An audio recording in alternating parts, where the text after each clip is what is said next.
Howdy, guys. Oh, good. I see volume happening. Hope you're doing well, as my hair just gets crazier and crazier every Saturday. Good morning, good evening, good afternoon. It's evening here for us. Welcome to episode 202. Yes, it's a lot of freaking episodes. Hope you guys are doing well. It is a very rainy, dreary day today, so yeah.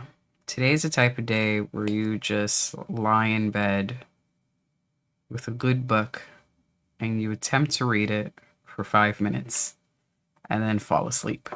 That's the type of day. But instead, we're going to watch violence, because that's also our favorite thing to do. All right, let me get my stuff together.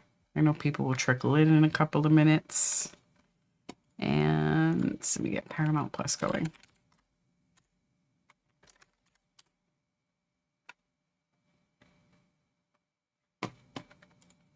And I know Sinister was here. Hi, Sinister.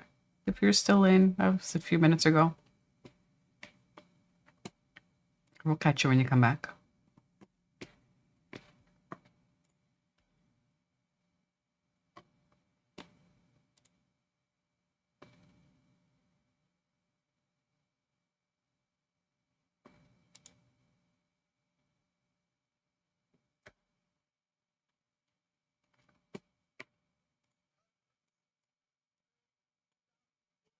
Alrighty.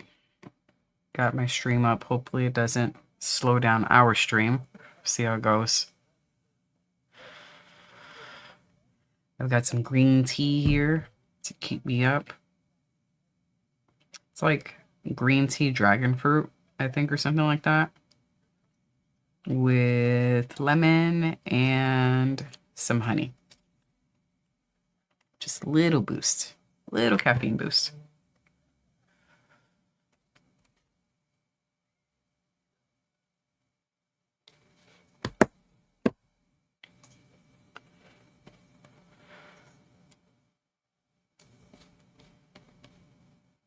Oh, let me check Twitch before I forget that.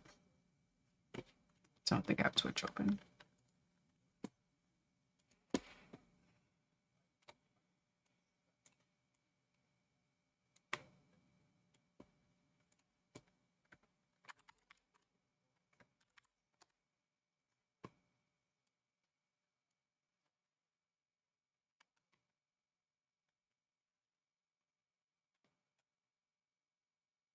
I'm good. Thank you.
This drink is so hot. I'm probably going to burn my tongue in a second. Sometimes I like just making a cup of tea so I can hold a warm cup. I'll take forever to drink it, but sometimes it just feels nice to hold a warm cup. That's the type of day today.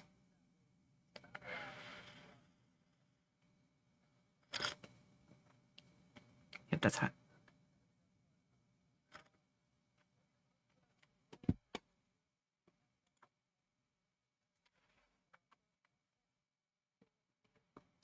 Alan Carr versus Pilastri.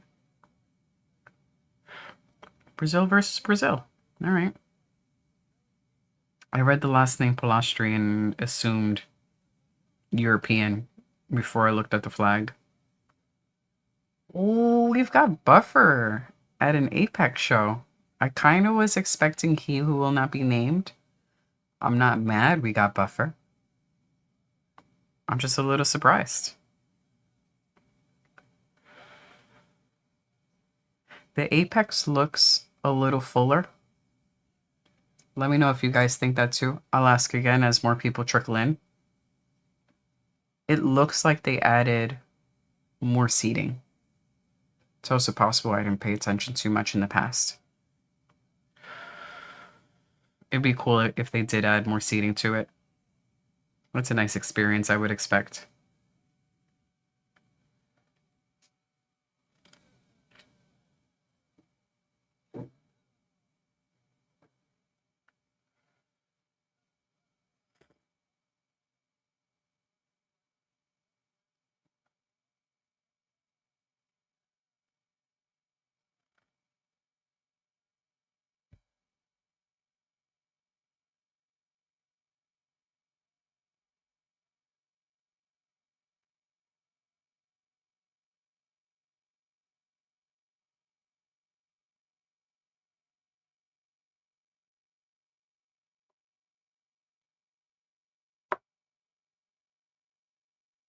Jason Herzog. One of the best. I expect great reffing when Jason Herzog is in there. He should have the nickname No Nonsense.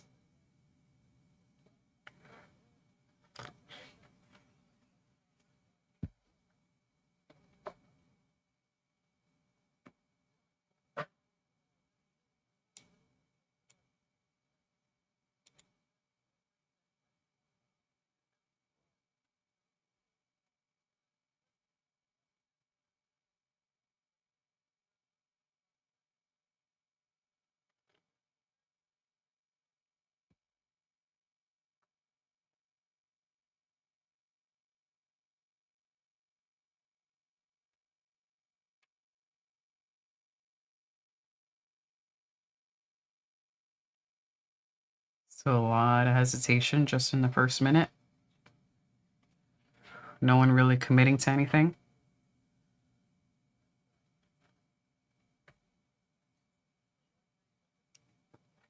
Per usual. How you doing, sir?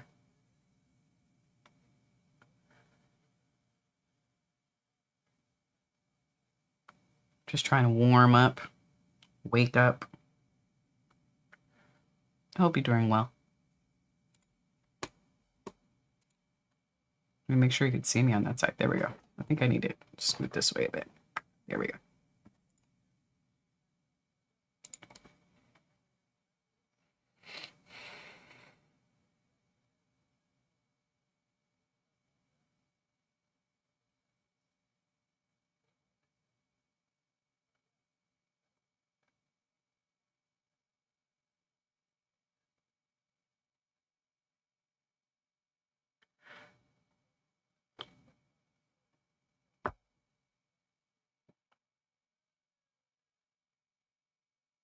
All right, we got one significant strike, finally.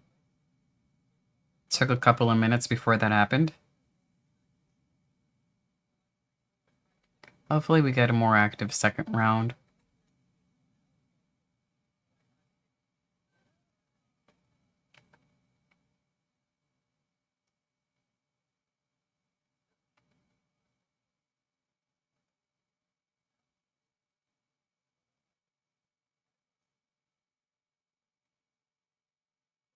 Alan Carr seems very nervous. Could see her shaking it out. For her strikes, I wouldn't call it a cardio kickboxing like we do with some of the other ladies' fights. She just seems really nervous to throw a strike because then when she does, they're hitting and it's nice. I seem like strong strikes. Hopefully the first round she's able to shake out the nerves. Oh, that looked like a painful inside leg kick by Polastri. Ma'am, you join me for a couple of minutes? One of my co-hosts. Oh, per usual.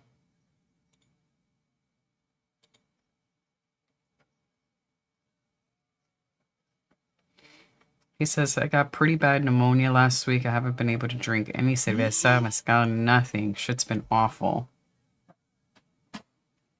Doc said I can't drink probably for another 2 to 3 weeks. He said, shit, if pneumonia doesn't kill me, no drinking will. Oh, poor thing. It's thing too. It is. Oh, that's awful, man. Some nice up kicks.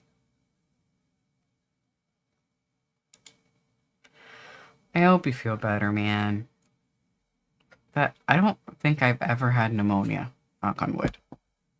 Me too. I've had like bronchitis, Me too. chest infections, other respiratory ailments. Never pneumonia. Yeah, I can't That sounds like imagine. it sucks. Yeah. Oh, I can't imagine either. if you have pneumonia, what can you do? I don't know, actually. Can you have tea? I would imagine so. So what's what's Doc's recommendation besides not drinking beer? I know that you're very sad about that. But besides no beer, how do you treat pneumonia? He also asks, where's the grumpy evil? I've only had it once. Oh, okay. But we were getting better slowly. Okay, you've had it once before. Is pneumonia one of those illnesses that once you get it once, you're more likely to get it again? The only other person I know who gets pneumonia is like my grandmother. I know it's not an old people sickness, but I know older folks are more at risk of it. Yeah.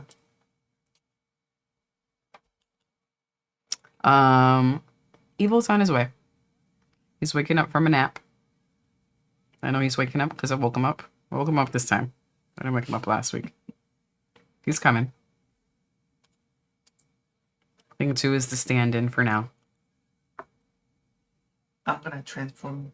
You can transform into male version. Dr. Evil. Yeah. And go, yo, Yo, dude.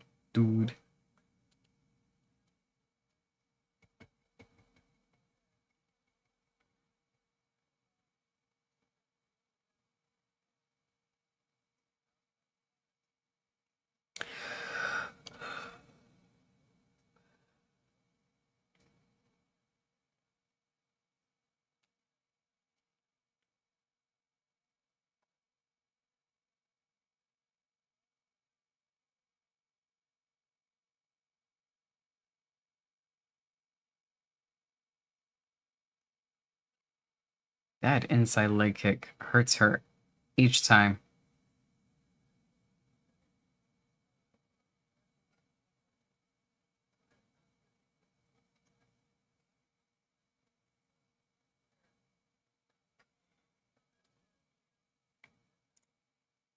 Per usual says, doctors said pretty much stay in the house, and he gave my dad to put shots. Oh.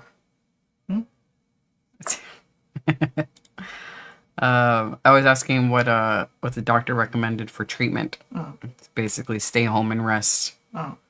And the rest, only like half of that message was appropriate to be read out loud. Oh, really? I'm gonna take that as a sign that you're feeling better then. Jay, oops, here we go. Jay is here. All right. I am starring this. I've got your picks. Thank you, sir. Yeah. Jay also says, can't stay long. I got some stuff to handle, but it seems like cardio kickboxer versus the panic wrestler. Panic wrestler. Mm-hmm. Who's panic wrestler?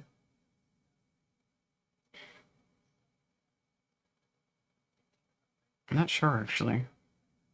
Because they're Glass? both cardio kick. I forgot who actually attempted the takedown in the first round. Street? Maybe. Thoughts on Ortega blaming Tracy Cortez for his loss to Volk? I didn't really read the whole story. I am aware that he made some comments about her, about while they were together, and that she was not a pleasant person to be around. I'm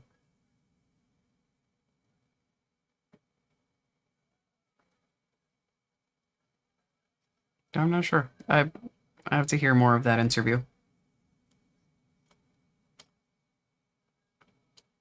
But I would say, didn't Ortega have other losses? So I would have to look at the rest of his record. And if he was already not doing well, I don't think I'd be quick to blame her. But if he was on a really hot streak, and then suddenly that's the fight that he loses, okay, well, maybe.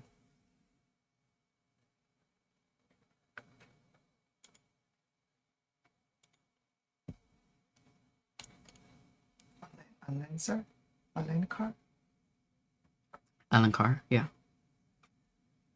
She seemed to be kickboxer.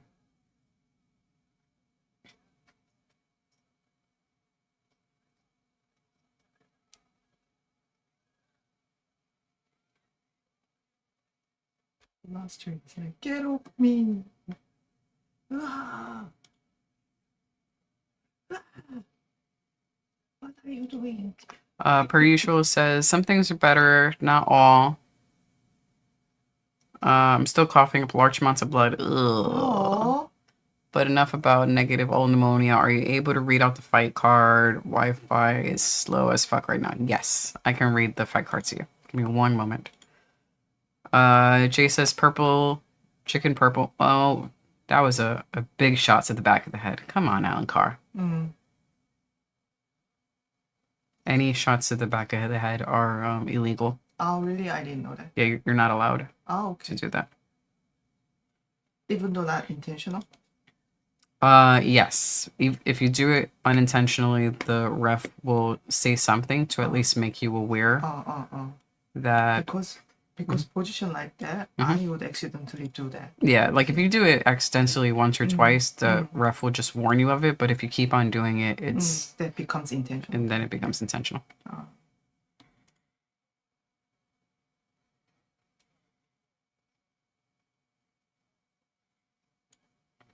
Even though you say that the one in purple, Palastri, is leagues ahead of her on the feet, I feel like neither are really doing much. Yeah. Excuse me, to take the round. Yeah. Just chasing each other and then try to avoid and fight. Then fight, actually. I'm going to attempt to bring this up on the screen so you could also see it. Me? No, per usual. Oh. If my computer starts to slow down too much, I'm going to take it off the screen. But here goes the fight card. So this is the one happening right now. Women's strawweight. Talita Alencar versus Julia Polastri. Excuse me, sorry. After this fight, we have welterweight Max Griffin versus Victor Valenzuela. Man, I hate reading names. I feel like a total idiot. Valenzuela, yes. Next is lightweight Francis Marshall versus Lucas Brennan. After that, bantamweight Afofilo versus Cody Darden. Middleweight is after that. Jackson McVeigh versus Sirikris Dumas. Not really huge tonight. After that, we have 3 women's fights. 4 women's fights tonight. Myra Buena Silva versus Michelle Montague.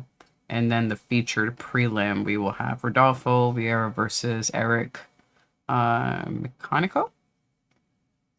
Then for our main card, we have a heavyweight fight. Marcus Bukesha versus Ryan Spann. Bantamweight after that, Montel Jackson versus Rion Barcelos. Another bantam after that, Davey Grant versus Adrian Luna Martinetti. Lightweight after that, Rafa Garcia versus Alexander Hernandez. The final women's fight, which will be the co-main women's bantam, Norma Dumont versus Jocelyn Edwards.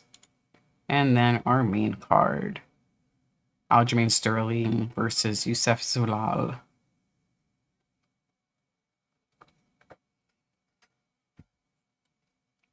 Not really a huge card tonight.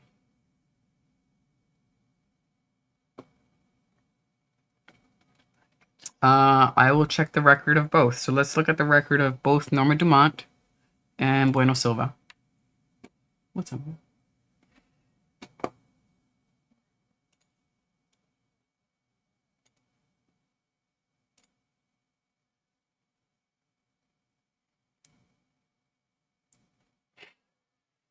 I'm going to start this as your pick. Your pick for this evening is for Sterling to not win. I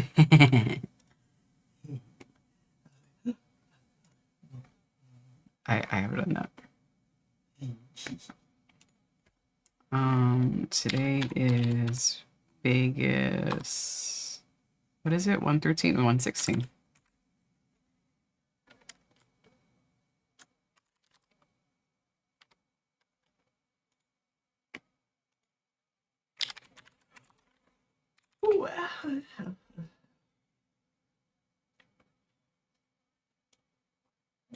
No, let's instead put Sterling versus, there we go. This is what I want. All right, let's check out Dumont first.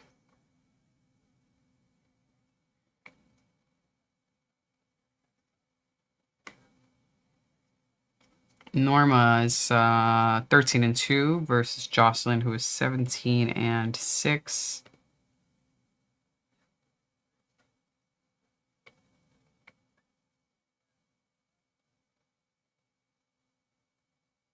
Nine and 2 with the UFC.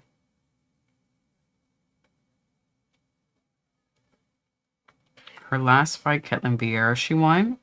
She won against Irene Aldana.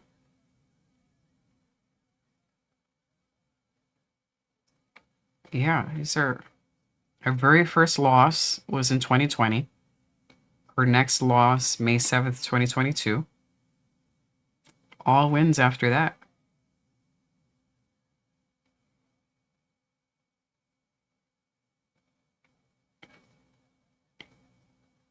And her last finish specifically,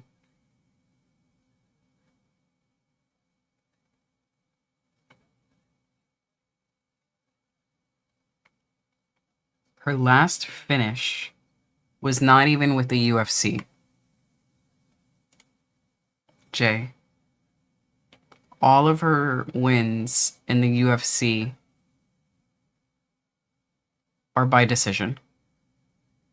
They've all gone to 3 rounds.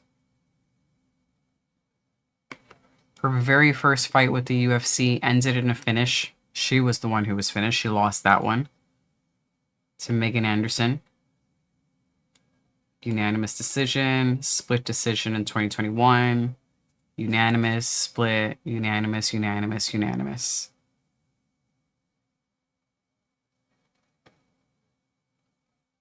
Her very last fight was a split decision against Ketlin Vieira.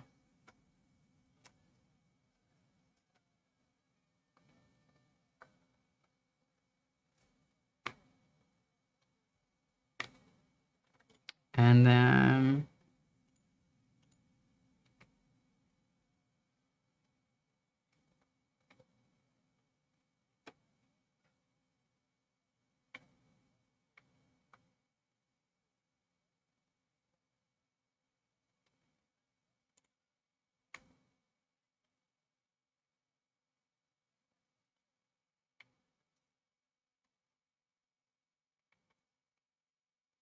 Bueno Silva. Wow. She is.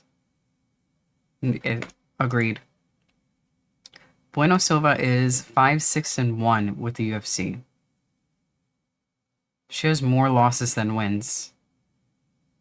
Maybe this is her final opportunity because, damn, her last 4 fights she lost.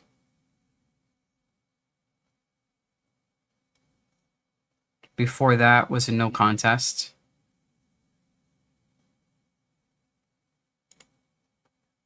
Her last win was in 2023. She has not won in 3 years.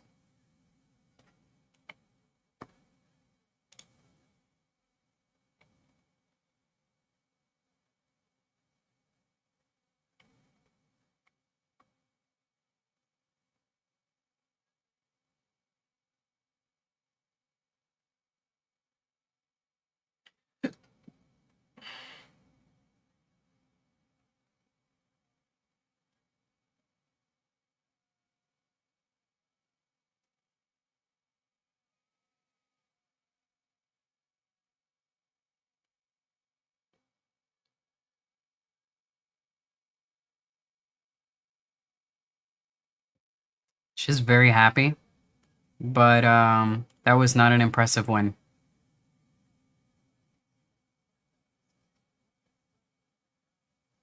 It's sweet how happy she is, but that was not an impressive win. So the no contest, that was the overturn reason was because Bueno Silva had positive drug test. She had originally won that fight by submission. If it were not for the positive drug test, she would have had her first finish in the UFC. Right? Make sure I'm getting that right, because I think her other wins were... No, I take that back. She had other finishes. I think I was thinking about the other chick. But actually, in the UFC, armbar. She likes to armbar.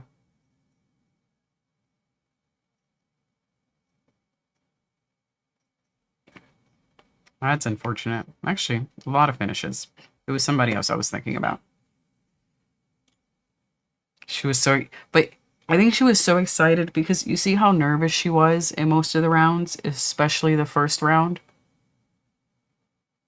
She seemed really, really sensitive, really, really nervous to throw a shot.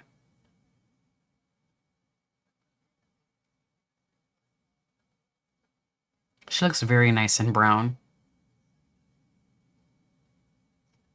That shade of brown is very nice on her. Thumbs up on the outfit.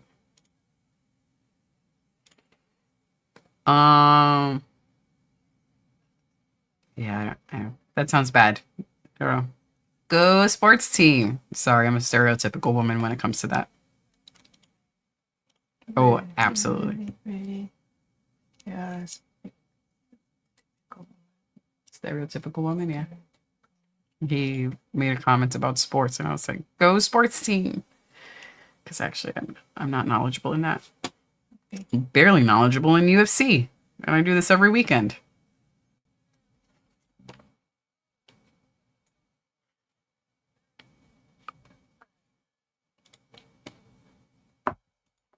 Is he up?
Jay says, I'm not trying to be rude.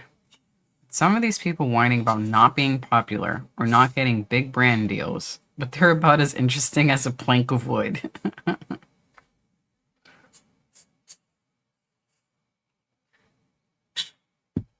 Who's doing the complaining, Jay? Which plank of wood is complaining?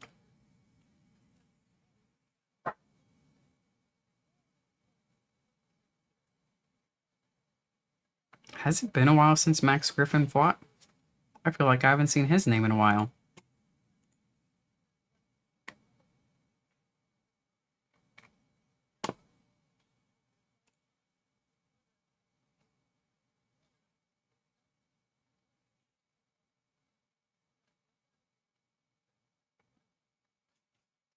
Max is 20-12. His opponent 13-4.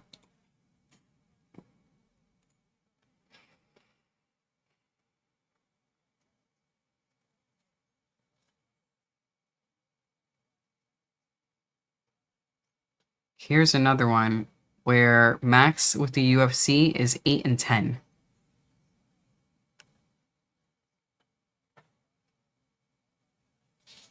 His last fight was last year, July 12th against Chris Curtis. Lost that one. Before that, 2024, Michael Chiesa. Lost by rear naked choke. His last win was February 2024. He has not won in 2 years. Sometimes with the matchups that they put up, it has me feeling like this is, for some of the fighters, their final opportunity to show that they should not be cut. Because 20-12 does look great on paper. However, with this fight organization, you have more losses than wins.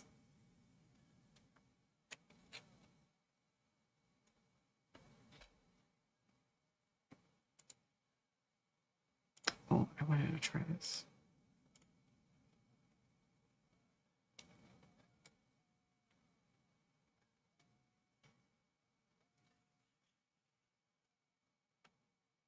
Yeah, yeah. Mm-hmm. Weird.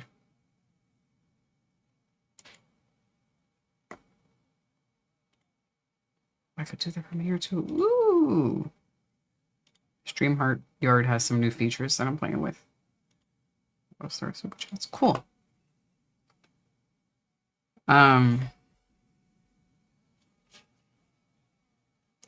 Yeah, I wouldn't be surprised if we'll see on social media fighter has been cut.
I could have clicked right here.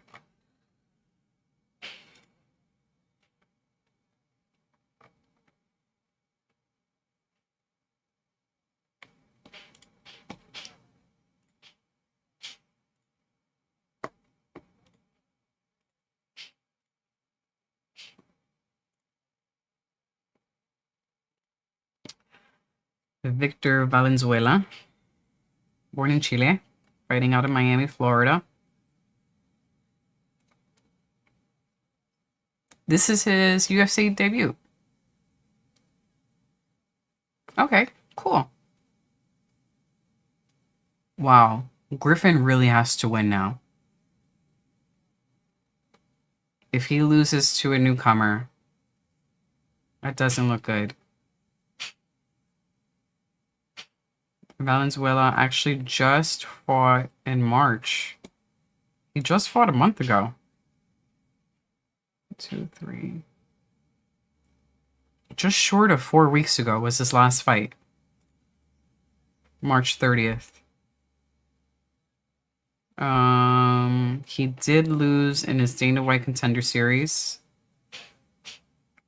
I bet that this win he has here last month probably helped bring him in. And then he fought with LFA, Fury, other fight promotions.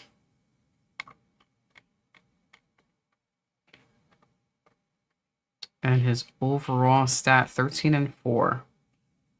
Yep. Griffin has to win this one. I am not necessarily rooting against the new guy. However, it seems like someone's job is on the line here.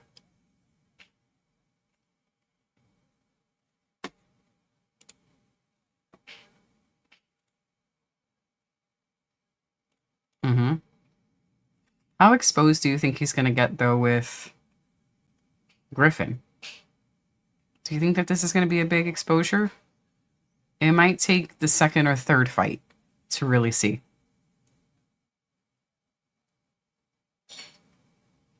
Oh, absolutely. Absolutely.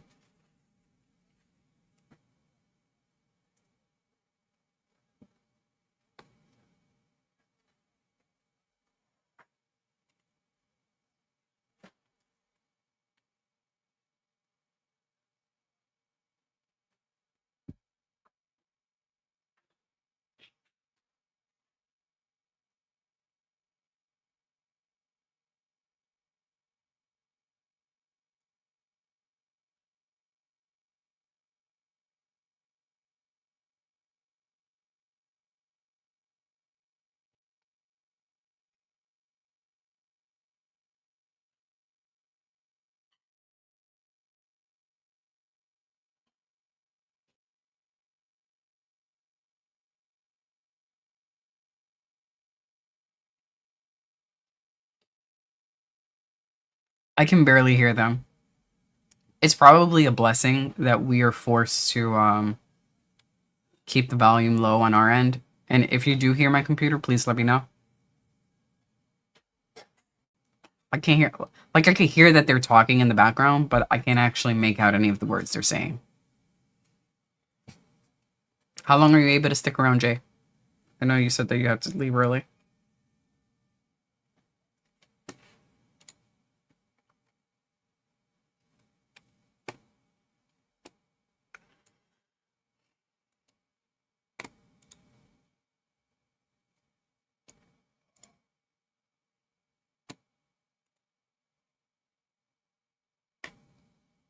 All right, all right.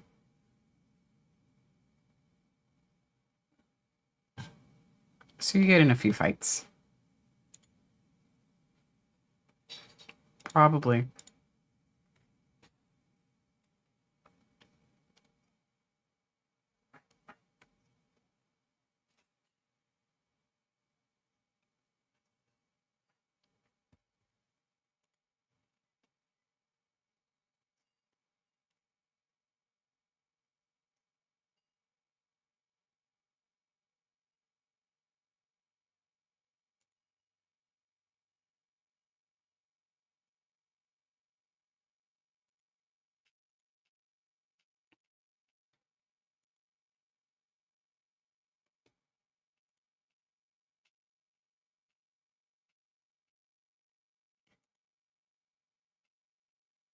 Valenzuela's doing it. I didn't catch him doing that. Oops. Let's click on it.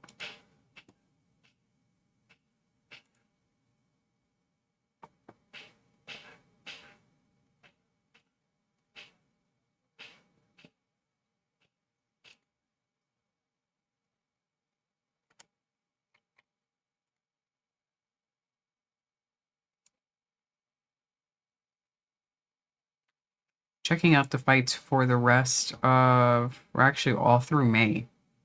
May looks like it's going to be a more entertaining month than April has been, just on paper.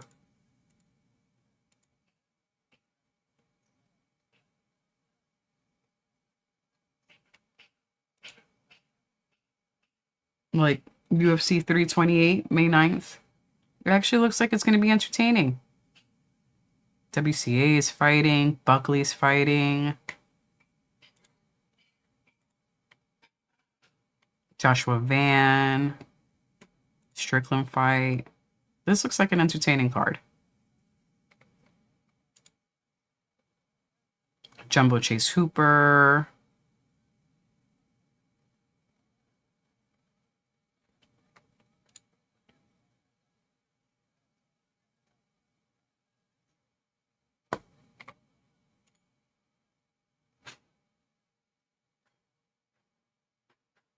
Ooh, Dalby's fighting May 16th.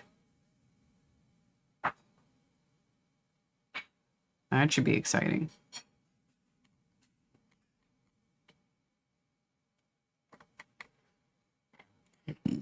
Excuse me. Duho Choi's fighting May 16th.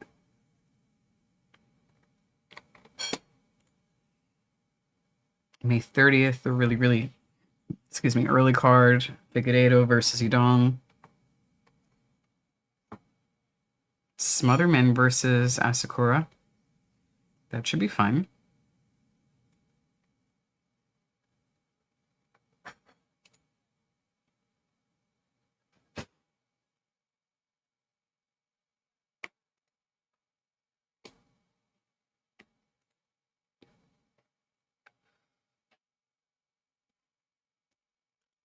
I have green tea and I'm still sleepy.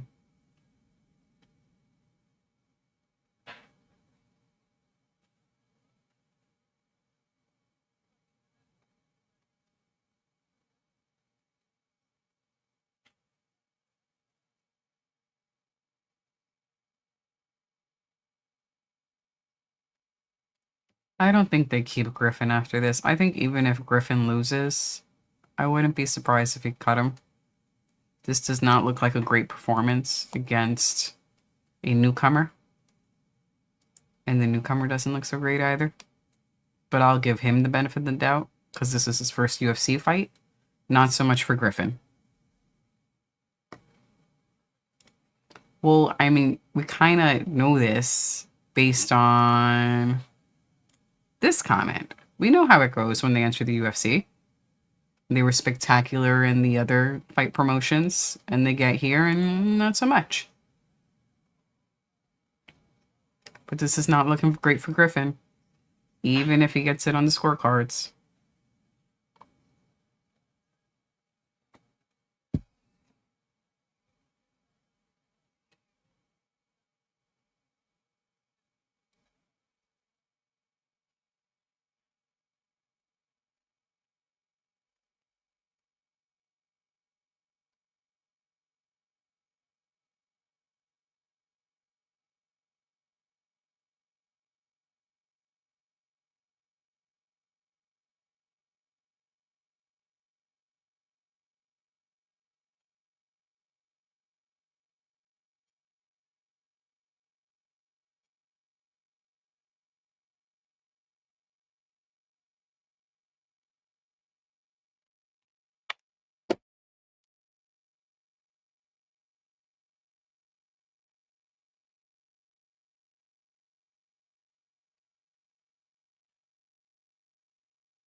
You mean the new dude?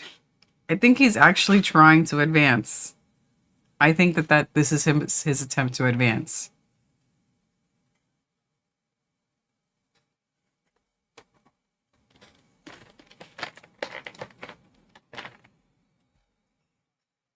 I kind of expected a type of performance from Griffin of a dude who knows his job is on the line. You know, sometimes you get some of those fights where they're just going for it. So they're like, fuck it, even if I lose, I'm probably going to get cut anyway. I was kind of expecting that from him. This is, it's underwhelming. Underwhelming.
Is this Ronda Rousey's way of attempting to stay relevant? I'm assuming she's talking about Kayla Harrison, right?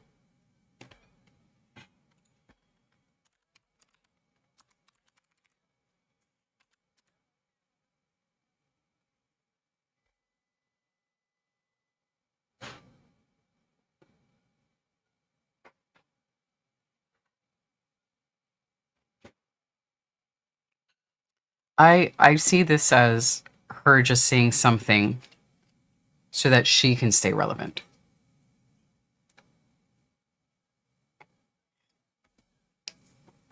Griffin is in trouble.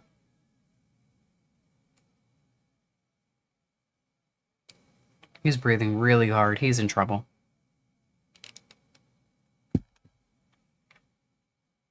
I'll read this in a moment.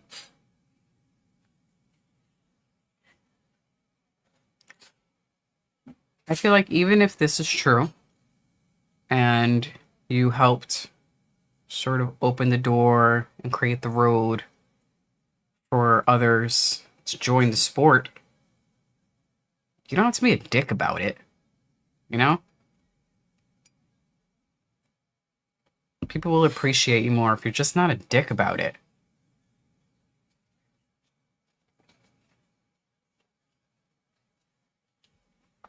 So, from my perspective, that was disrespectful. That was so disrespectful. He just shoved Griffin. From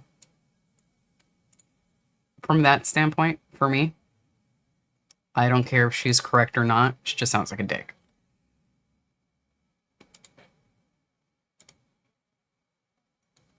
But does she then have to take it out on the other fighters who are coming in? Shouldn't that anger be placed somewhere else? Unless there was some other article about how Kayla Harrison was talking shit about her. There isn't one, not that I'm aware of. So, if you're going to start shitting on other fighters who didn't say anything about you, then you're probably not going to get the thank you.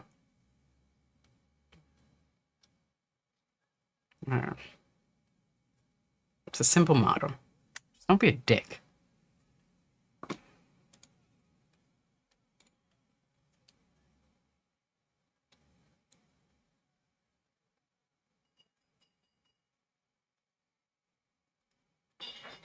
If this were a fight between two guys making their UFC debut, I would be less critical of this performance.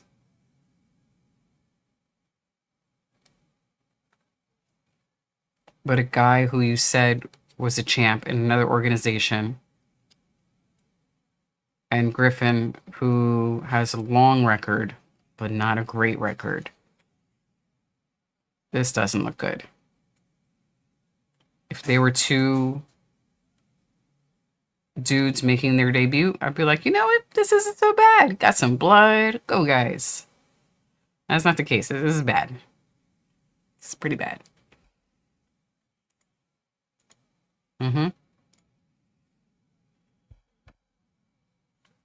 If this is his performance with the new guy, I would not give him a ranked fighter. I think it's time for him to find something else to do. He's hurting.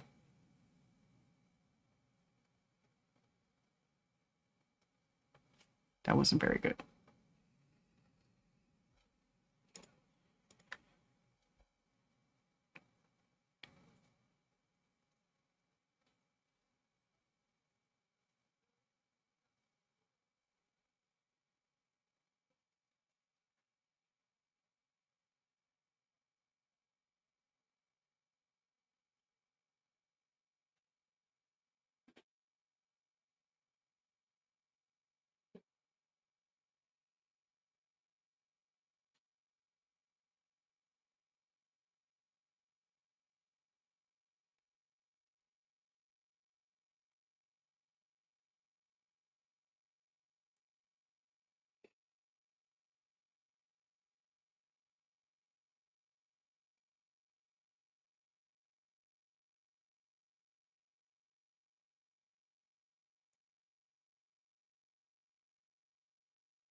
Well, all right. I see the Reddit thingy that you're talking about. This is also a press conference, so she can do the she could boost her fight with Carano. Isn't that what they're supposed to do in a press conference like that? Start talking shit? So just checking it out in that context, that's... I feel like that's supposed to be her role in this situation. Carano, just by looking at the still, is the more calm one. And Rousey is not. So, you know what? I'm going to take that back. Actually doesn't bug me. She's trying to sell her fight with Carano. So you got to spark up some big feelings from the viewers and hope that they watch your fight. Yeah. Doesn't bug me as much anymore. Now, maybe if she was sitting at home doing nothing and then decided to get on YouTube and start complaining, that might be a different story. But she's trying to sell her fight. This one, I'll have to watch a little later.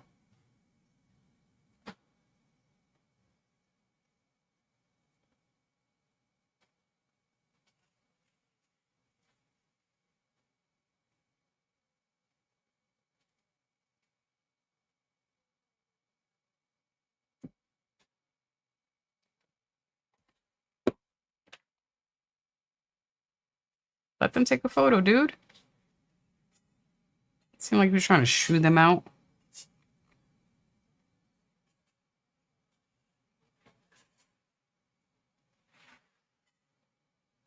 Griffin was getting fucked up. Minty Bets. Aw, that's a nice skirt on her. This is a nice outfit. Another brown. Kind of flowy. Or drapey, I should say. It's not that it's flowy, because it is a shorter skirt. But the drapey look is nice on her.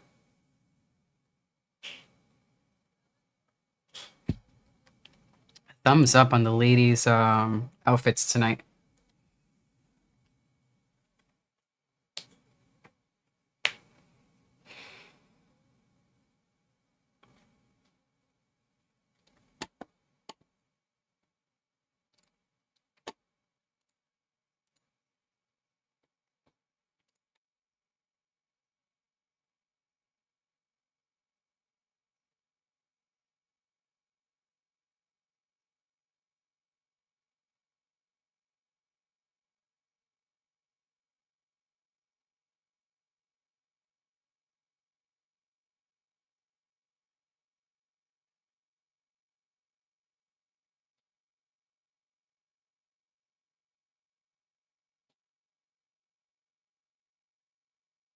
Wow.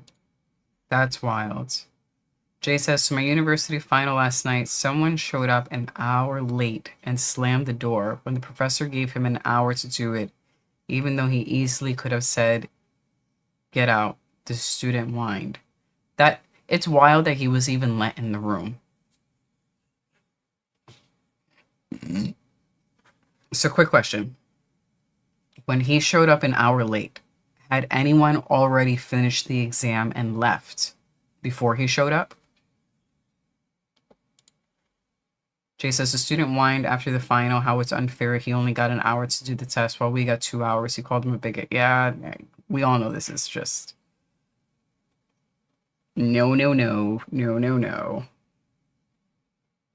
The rules in university have not changed. The reason why I asked that question about if anyone finished before he showed up and why I'm surprised that the professor even let him in is that I remember for my final exams, I think you had a 15-minute grace period to walk in if you happened to be late. And that was... Oh, he should have showed up on time. He should have showed up on time. They give us, I believe it was like a 15-minute grace period because living in New York City, you could, trains get fucked up and stuff. But for the final, then leave your house extra early if you need to. But also in the evening, most of us were working during the day. So you got the 15-minute grace period. However, if someone finished the exam before you came in, you were not allowed to come in and take the test because there is a risk of cheating. It's not an automatic, those two people, there's assumption that you are cheating, but however, it's blanketed for everyone. If someone has left the classroom before you show up, you are not allowed to take the test. And that was it. And those rules were explained well beforehand, multiple times. Zero sympathy. Yeah. I mean, it just makes logical sense. However, this person is going to have a really tough time in their adult life. Ooh.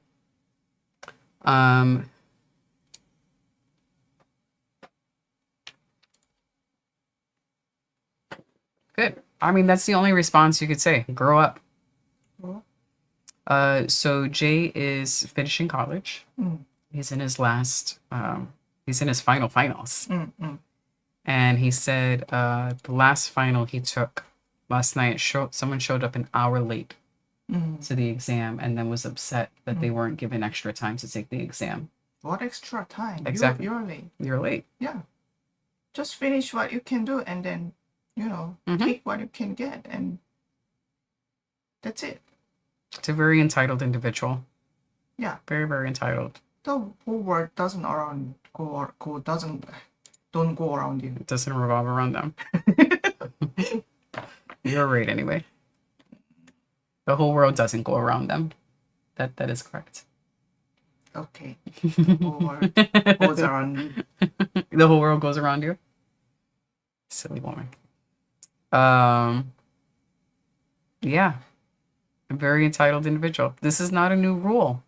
This is something you know from elementary school. Elementary school. Here's the amount of time you get, and you must finish it within that amount of time. Sometimes you get less. That's fine. That's not what gonna it is. kill you. They'll grow up, or they won't. That's totally possible. And that's their problem. I work with many people who were probably told to grow up and did not. Including my parents. Yes. You see? This is what I mean. He goes, this isn't the first time stuff like this has happened. I've seen people get caught cheating, trying to use the bathroom over 4 times during. Yeah. This isn't anything new. This is not new to 2026. Mm-hmm. This is the type of cheating tactic that has happened throughout mankind. Yeah. Like since organized exams have existed. I say just don't get caught. Yeah. So whoever thinks that they're going to magically be the person who's going to get it right. No, this is nothing new. Yeah. I say you should have known better. Yeah. Come on, guys. This is someone was shocked that they weren't allowed to wear their Apple Watch or a study sheet. Of course not. Mm-mm. In my, or at least in the later classes for my undergrad, I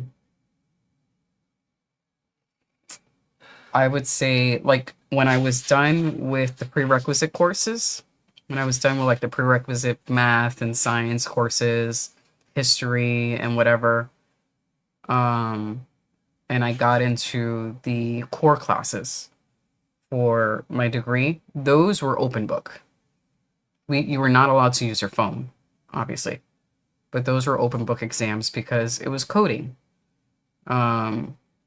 So not all were open book. I want to say a good number were probably open book because I don't think you were expected to memorize all of the syntax. So to get a little assistance with the syntax, we were open book. And then for grad school being home, it was all open book.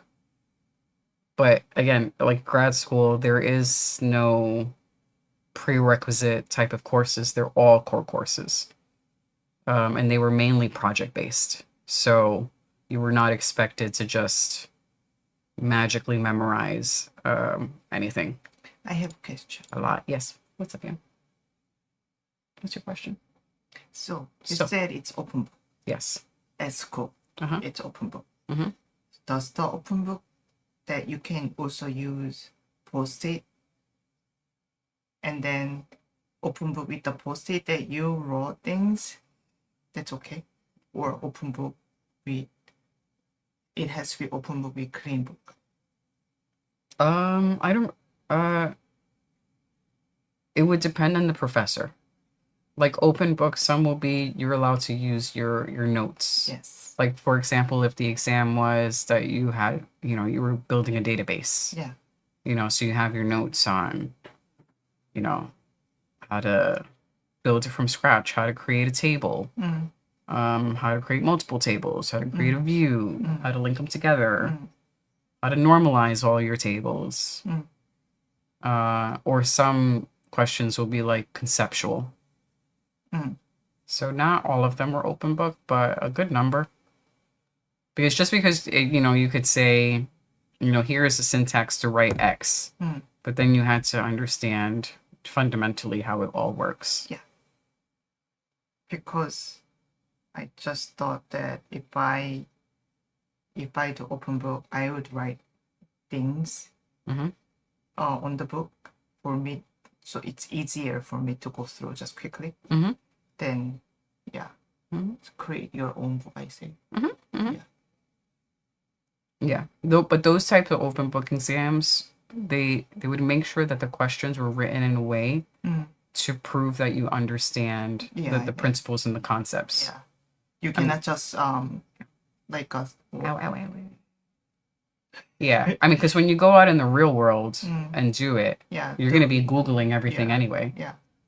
You know, I know how to do my job, but I'm still going to Google Uh-huh. lots of HTML syntax and lots of CSS and JavaScript syntax. So does the open book that you can use actually the like a Google Drive? I don't remember. Okay. It's on a case by case basis. The professor would explain what is uh what he deems as open book, what's acceptable in open books. If you can use your notes, or if you just use a textbook, or if you use a PDF, they would say that. Okay. Fine. Just wondered.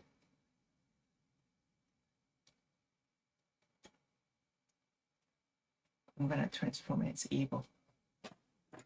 Yeah, you say it's just eating right now, right?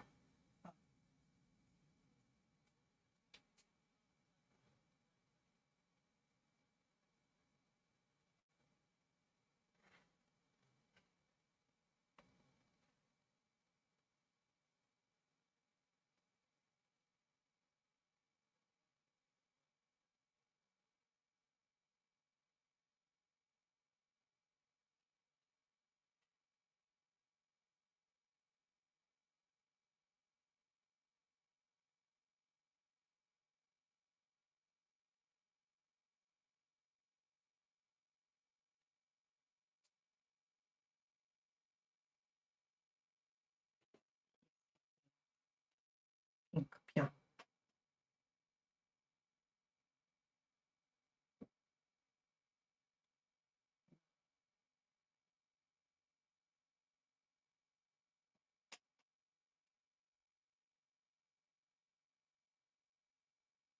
It has large ear. Very large. Sorry, I don't want to be racist. He has large ears. He does. It's just an observation. I was about to say you look like a monkey. He has large ears. Okay. I was afraid to say that because he's gonna come and say you're a racist. And I'm not a racist.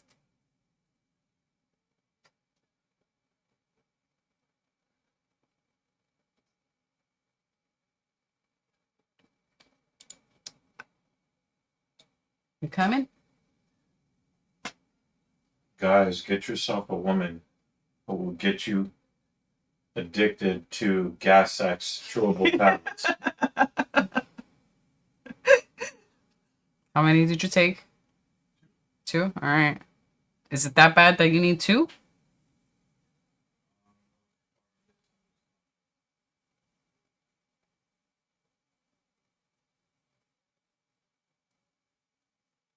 Well, there goes your TMI comments of the night. We're all family anyway. Are you sure? With these guys, yes. Absolutely. Does that mean I can bark here? I have.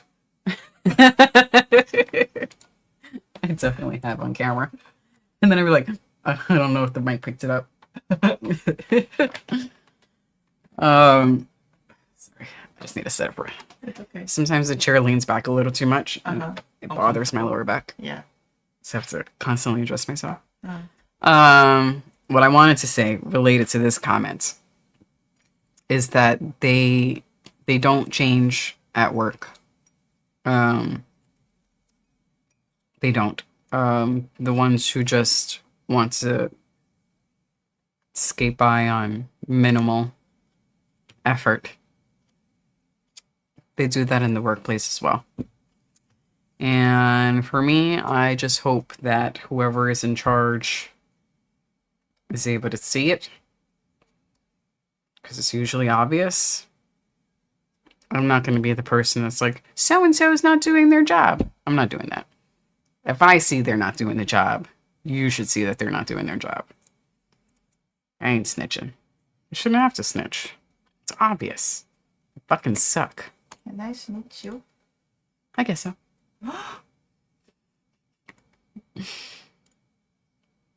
I'm going to star this so he can read it when he comes. I'm gonna totally snitch you. What did I do? I didn't do anything. already snitched on myself. I'm gonna double snitch you. Thanks. Okay.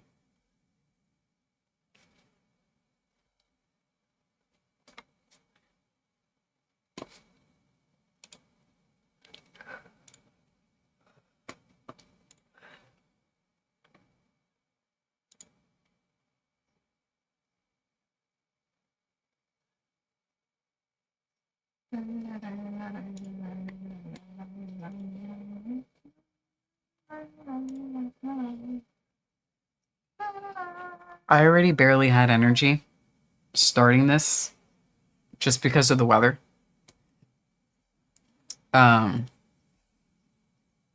It's supposed to rain all the way through the night. Yeah, it is raining hard, kind of hard right. These fights are not helping with the energy levels. I'm sorry I can't be a little more like rawr for you guys.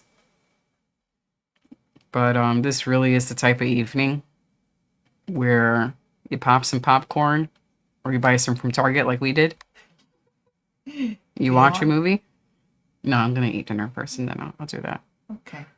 And then 30 minutes into the film, the movie is watching you because you fell asleep. That's the type of night to have today.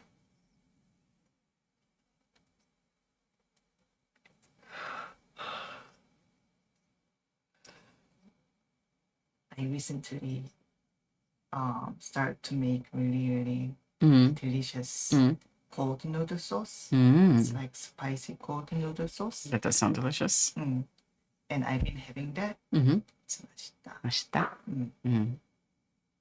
Only if you want. I'll try that another day. Because then I'll have a rough time at work tomorrow. That's possible. How spicy is it? It is spicy. Maybe, yeah. Let's save it for another day. Yeah, it is spicy. Now, I happen to have that, and I'm stressed out. I can sweat it out. I can sweat the stress out. So much. Then my stomach is like, oh. It sounds like I would need a gas X after. Maybe. I can make it less spicy, but you still need to drink a lot of water. Yeah. Because if I make it less spicy, then it's gonna be still salty. Yeah. This is a bad fight. Dude was just lying on him like a blanket.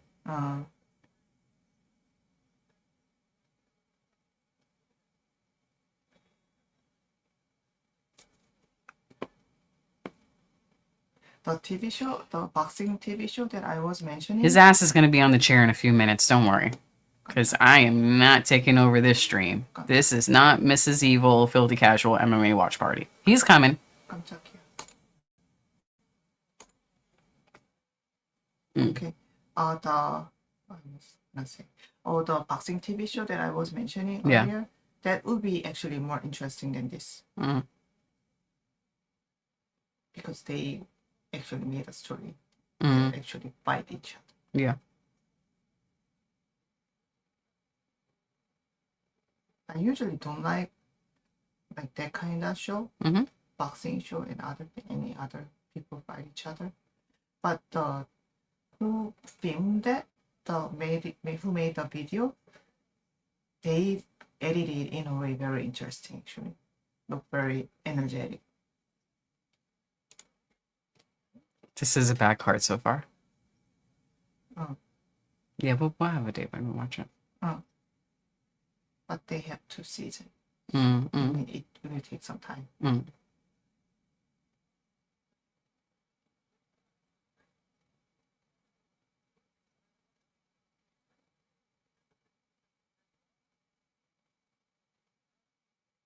I didn't mind watching just season 2 because I forgot the season 1 story, and I just watched season 2, and that was fine actually.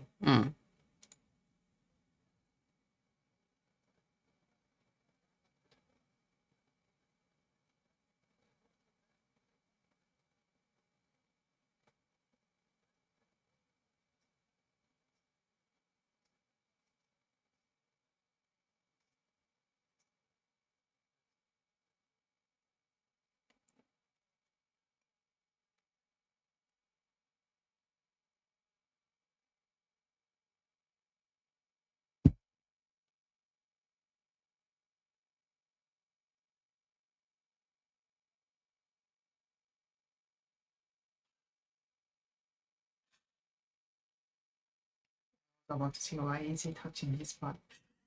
These have been bad. It's not even grabbing, it's just doing Yeah, I'm just trying to doing this. Yeah. push him off. Yeah. And because of the angle I say, it really seemed to be just he's touching his butt. Mm-mm-mm.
Hmm.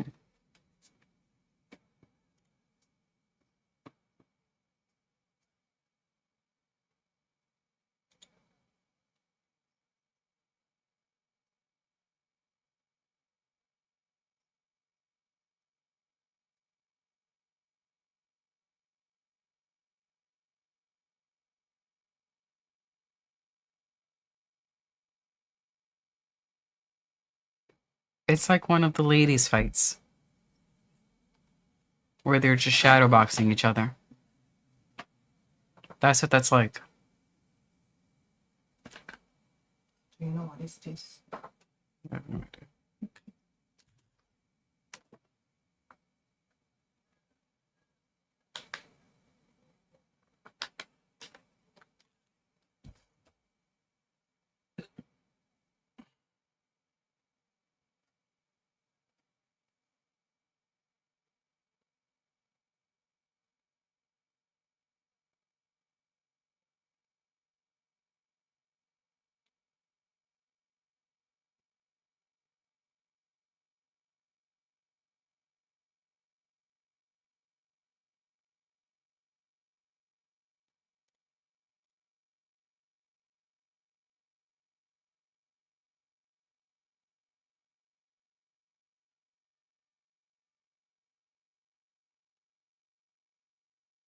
Thank God that shit's over.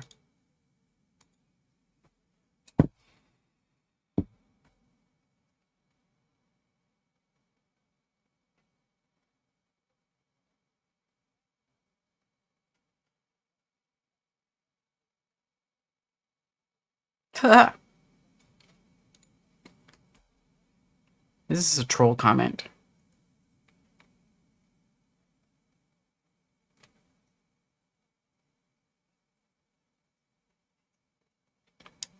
The best fight so far has been me fighting sleep.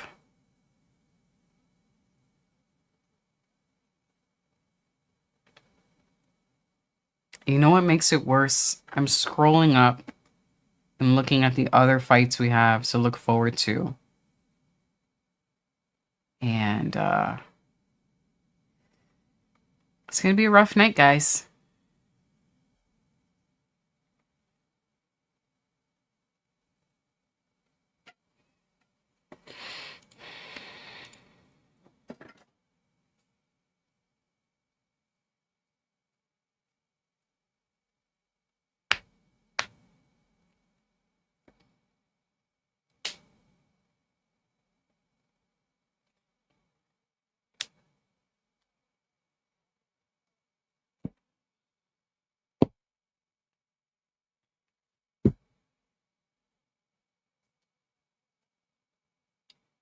Somebody's on the toilet. Mm. All right, I'm going to listen to the decision.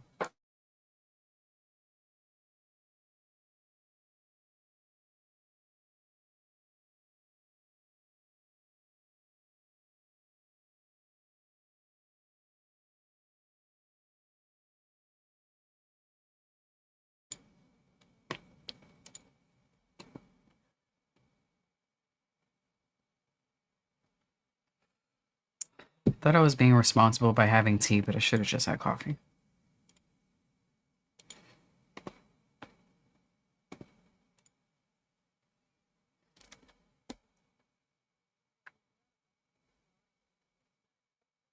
Yeah.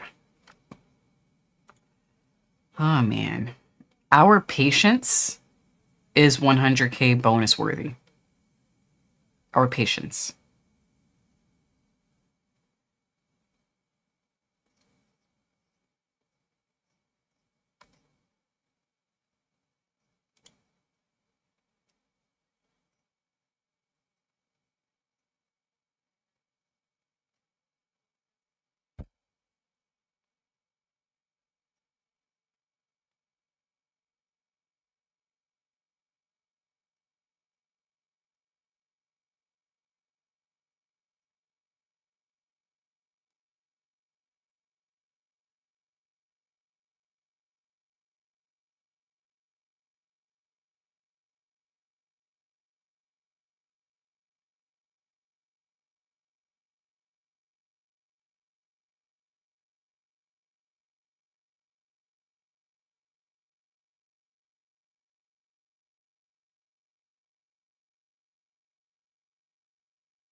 Oh, I can't believe this comment's actually made it through. Twitch has been pretty good at helping out with spam. This one got through, unfortunately.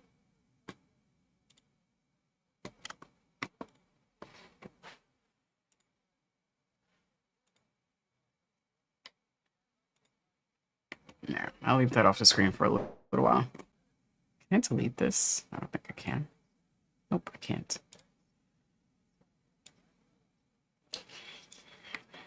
Well, you guys have been a fantastic support group as we sit here together and endure these boring fights. But you know what? We suffered together. We're all suffering together.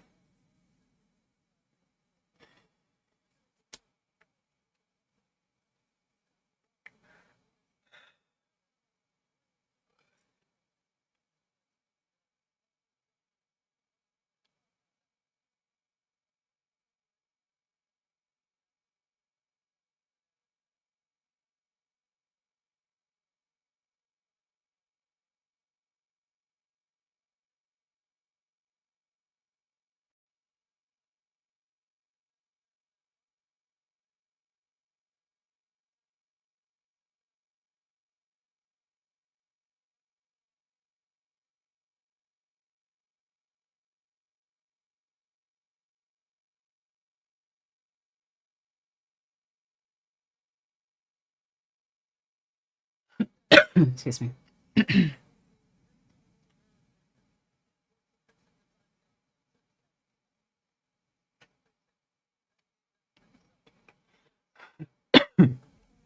Sorry, excuse me.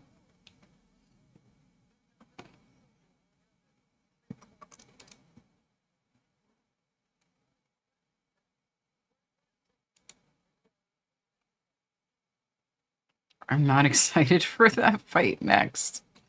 I feel like that one should have happened a little earlier to get it over with.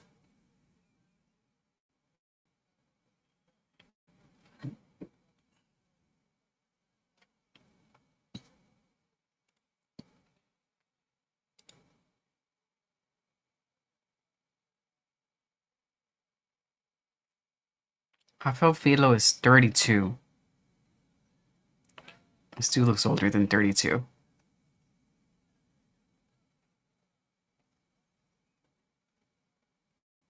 Doesn't Dern have like that awkward striking mechanic where it's sort of gumpy looking? I could be wrong, but I'm envisioning in my mind him having Transform! Ah!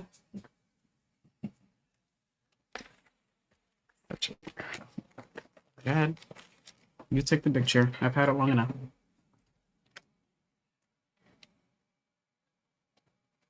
Cool.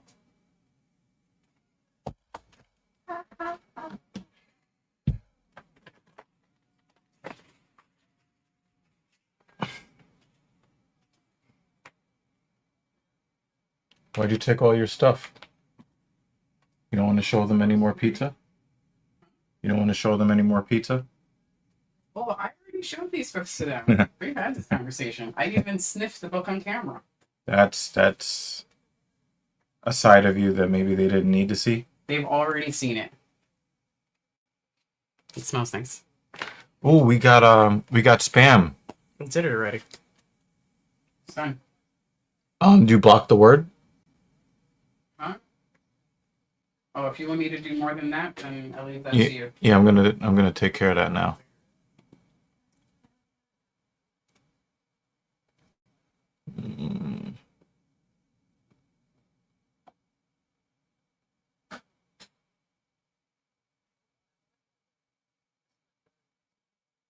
Yeah, well, first of all, hello everyone.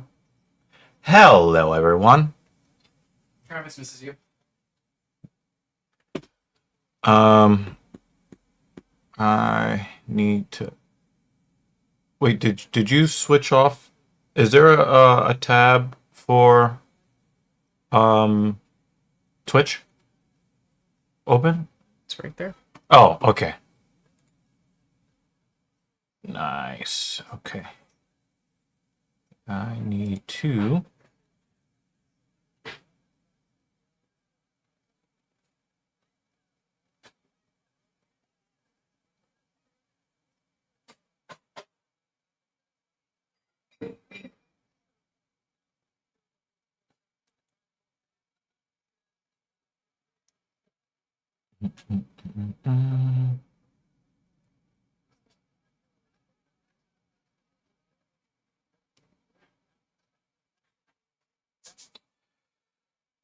Forgot how I did this last time.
Sorry, guys, I'm trying to do some security on this. I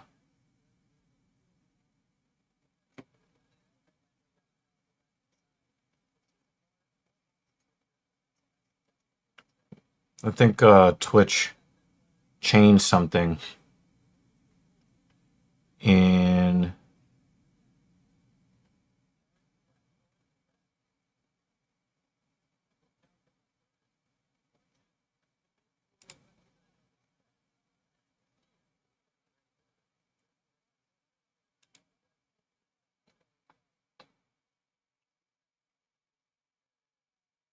Ah, They make it so difficult to like figure out which is which.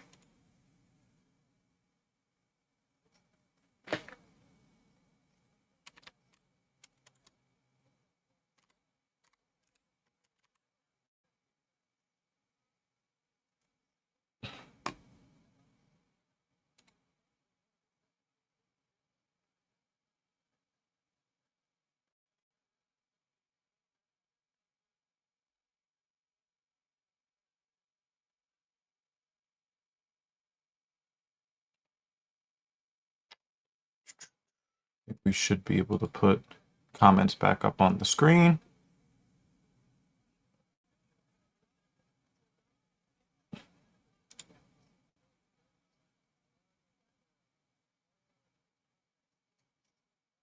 All right. Fix the issue there.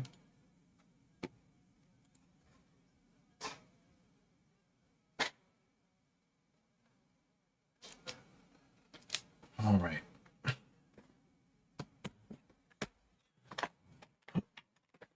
Okay.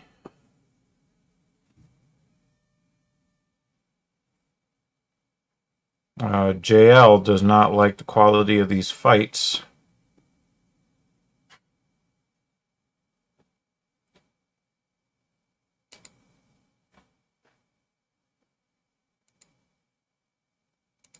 Hmm.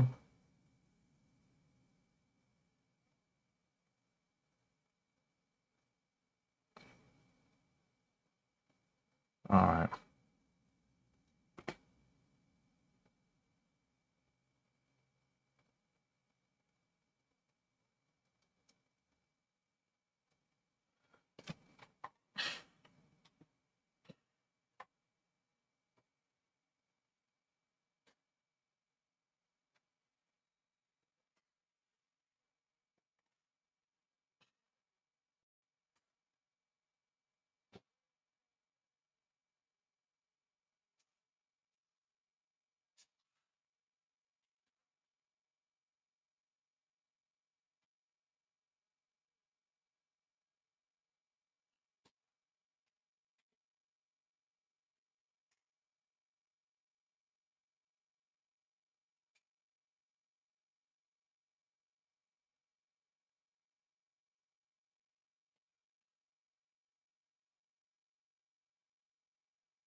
I got to give some credit to, I want to call him Tyler, Cody Darden.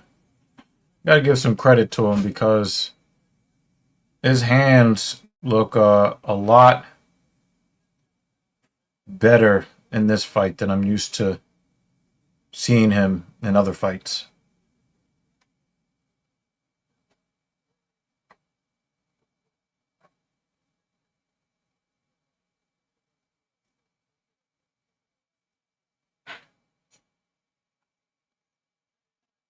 He's making really good use of that inside calf kick against Philo and his lead leg.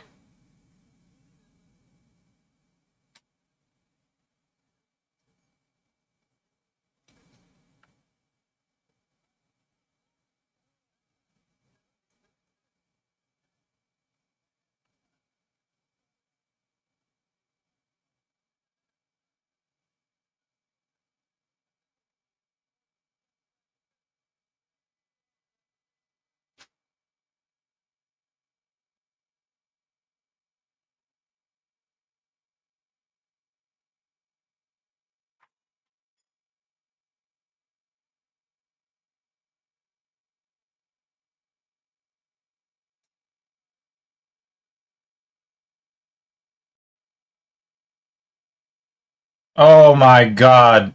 That is the worst Victor Henry I think I've ever seen in my life. Holy fuck. Come on. Oh my God. That is the worst Victor Henry of all time. You gotta take a point, man. That was no point taken for that.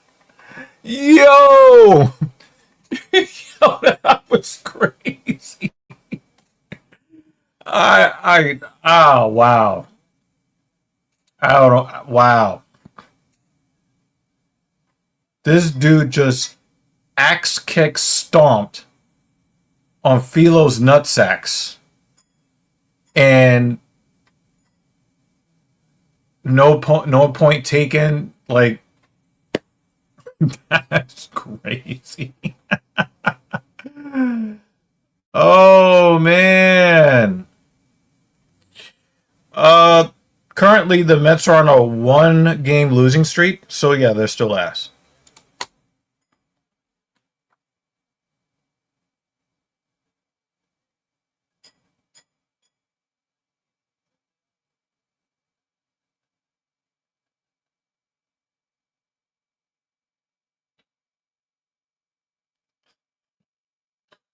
Although last night the Mets did play a very good game. They just got really unlucky. So I'm not, I've been very unhappy with the team mentality and approach, especially at the plate. But the Mets played a good game yesterday. They just got really unlucky. So yeah, I don't love it, but um, um, I'm not like completely like irritated like I have been for the past 2+ weeks. I mean, even in the games that the Mets did win, the 2 straight games, they were trying really hard to lose those games. So, so yeah.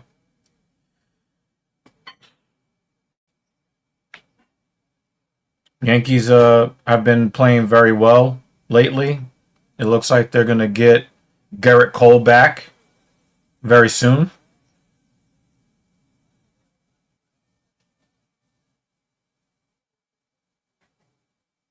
So, if you're a Yankees fan, you should be very happy right now.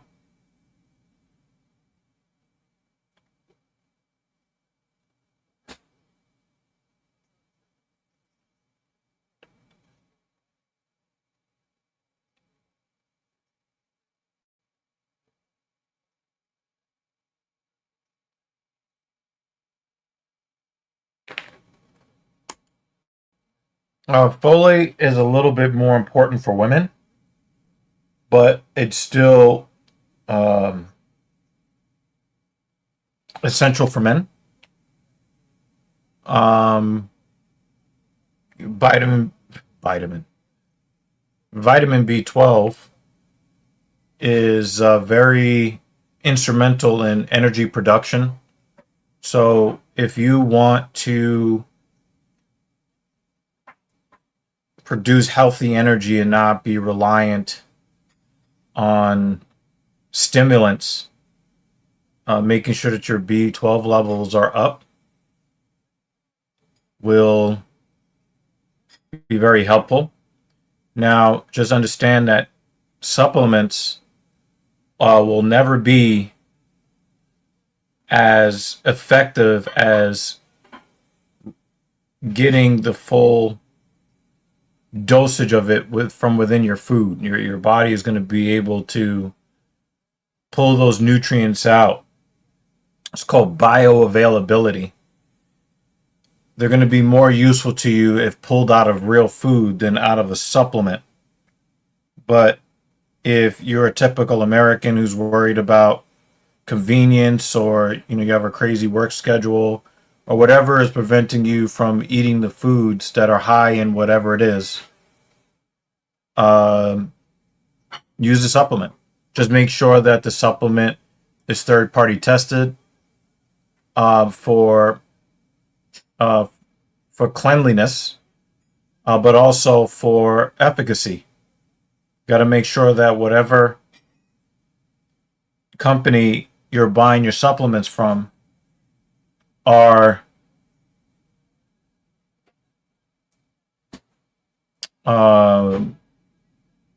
putting into the container what is claimed on the label, and doesn't have a bunch of extra shit in it that you're not really bargaining for. May I add something to the point that you made? Absolutely not. Great. Still good. Good. On the B12, especially, something I learned recently. Oh my God. Huh? Well, okay, but like,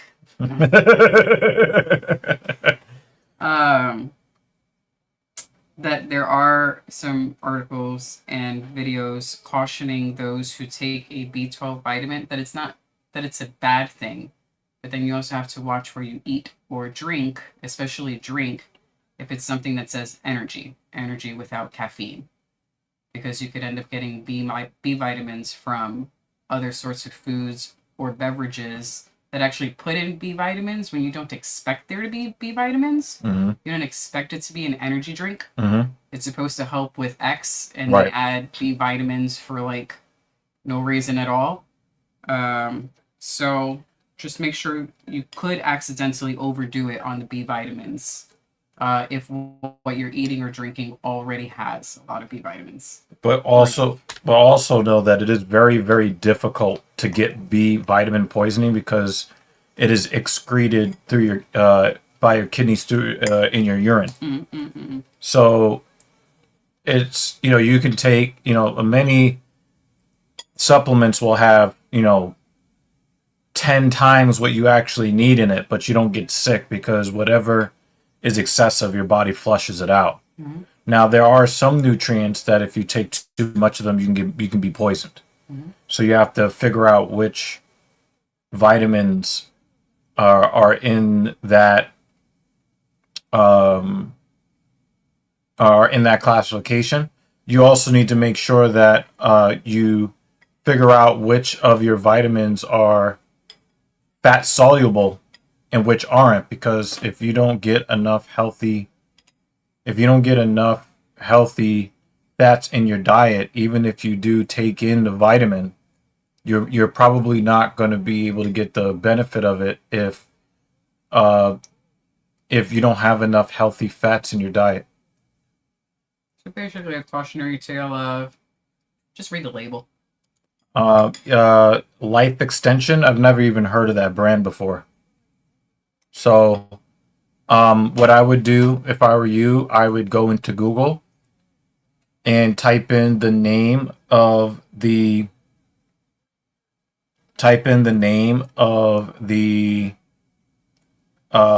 supplement brand and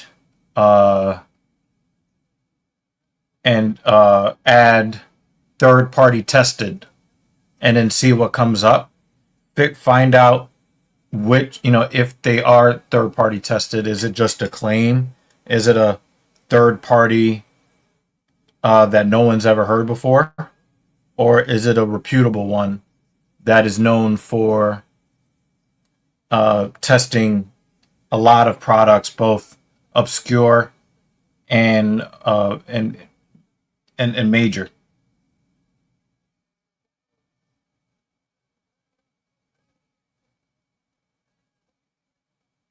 These are all good questions. I really didn't care about this fight, but I will say you missed one of I know they'll replay it. The craziest Victor Henrys you will ever see. They'll replay it. No point taken.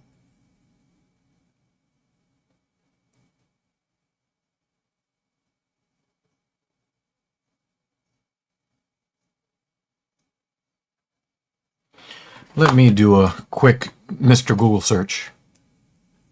Thank you, Mr. Google search. I like how you picked on Google when you're already on Google. Yeah, I just have to do it.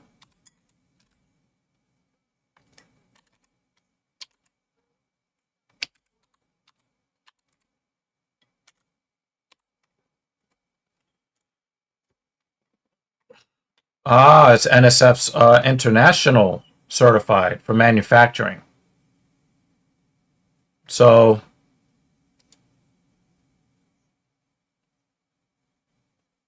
yeah, their manufacturing facilities are audited and certified by NSF. So, I'm more apt to trust them because NSF is definitely a certification body or third party testing body that I trust.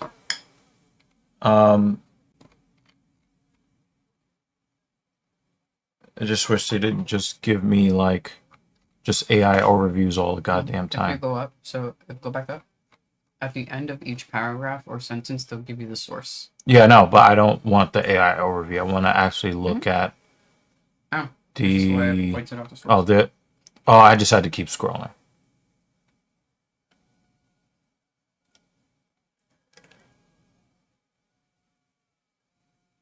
He should have had a point taken for the Victor Henry he did.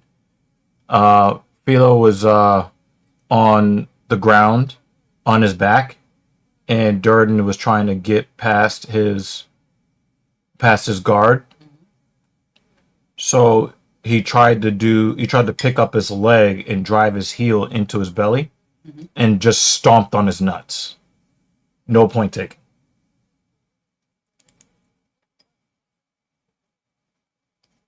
Jason Herzog would have taken a point. Here's a nice Reddit thread here. And this is from a year ago. So sometimes I like to go, not an advertisement, genuinely curious, even a little skeptical about how inexpensive this brand is, given how much everyone speaks highly of their quality. What am I missing? Uh, uh, uh, uh. uh.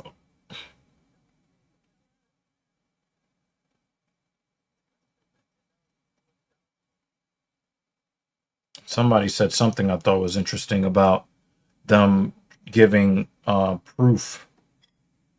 I think they manage to price it by charging for membership. Uh,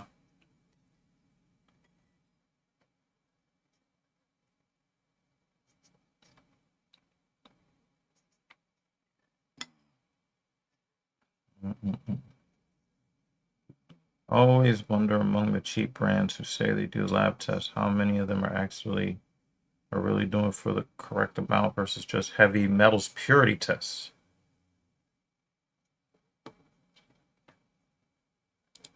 Uh,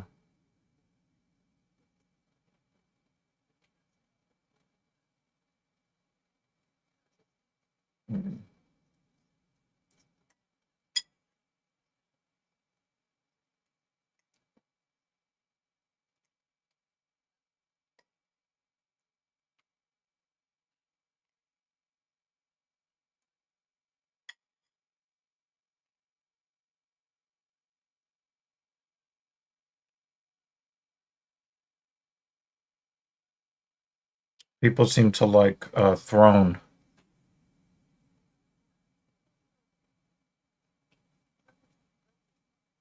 That one keeps coming up in this thread.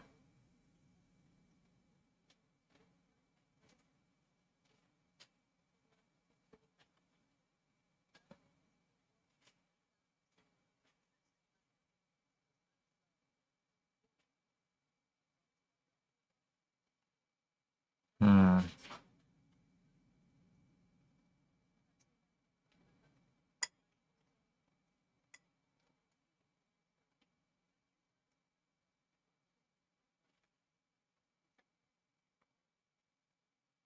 Yeah, there are some questions on how uh, uh,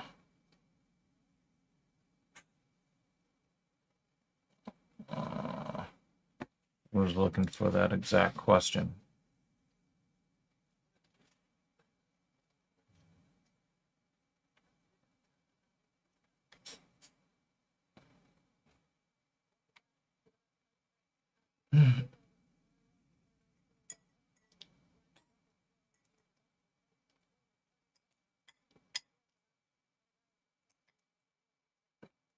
Life extension as of May 30th, 2023, has a low rating on the Better Business Bureau and Trust Pilots. No lab test on the company website, but they may have changed that. They may have gone NSF certified since then.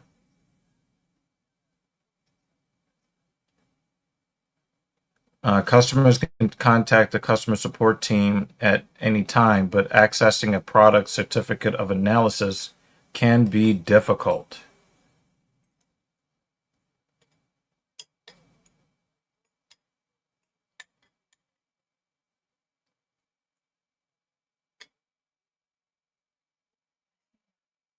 Yeah.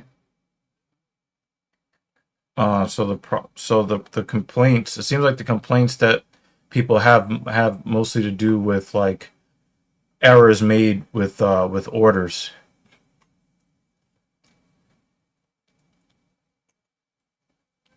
The company website does not provide lab test documents.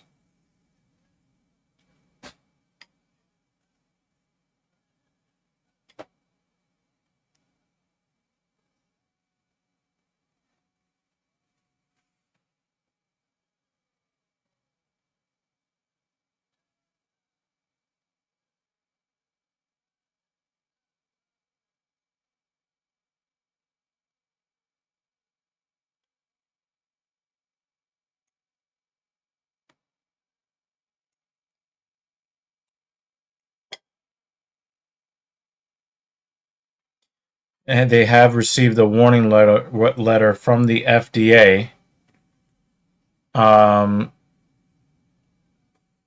because they had claims in their site that its products could cure or treat conditions. So it seems like they have a questionable it seems like they have a questionable did they just like skip over this fight? Or did they pull this fight from the card? The criminal, Check the UFC because you were here and then they just skipped here. the UFC website. Or check the wiki page is open. Just refresh.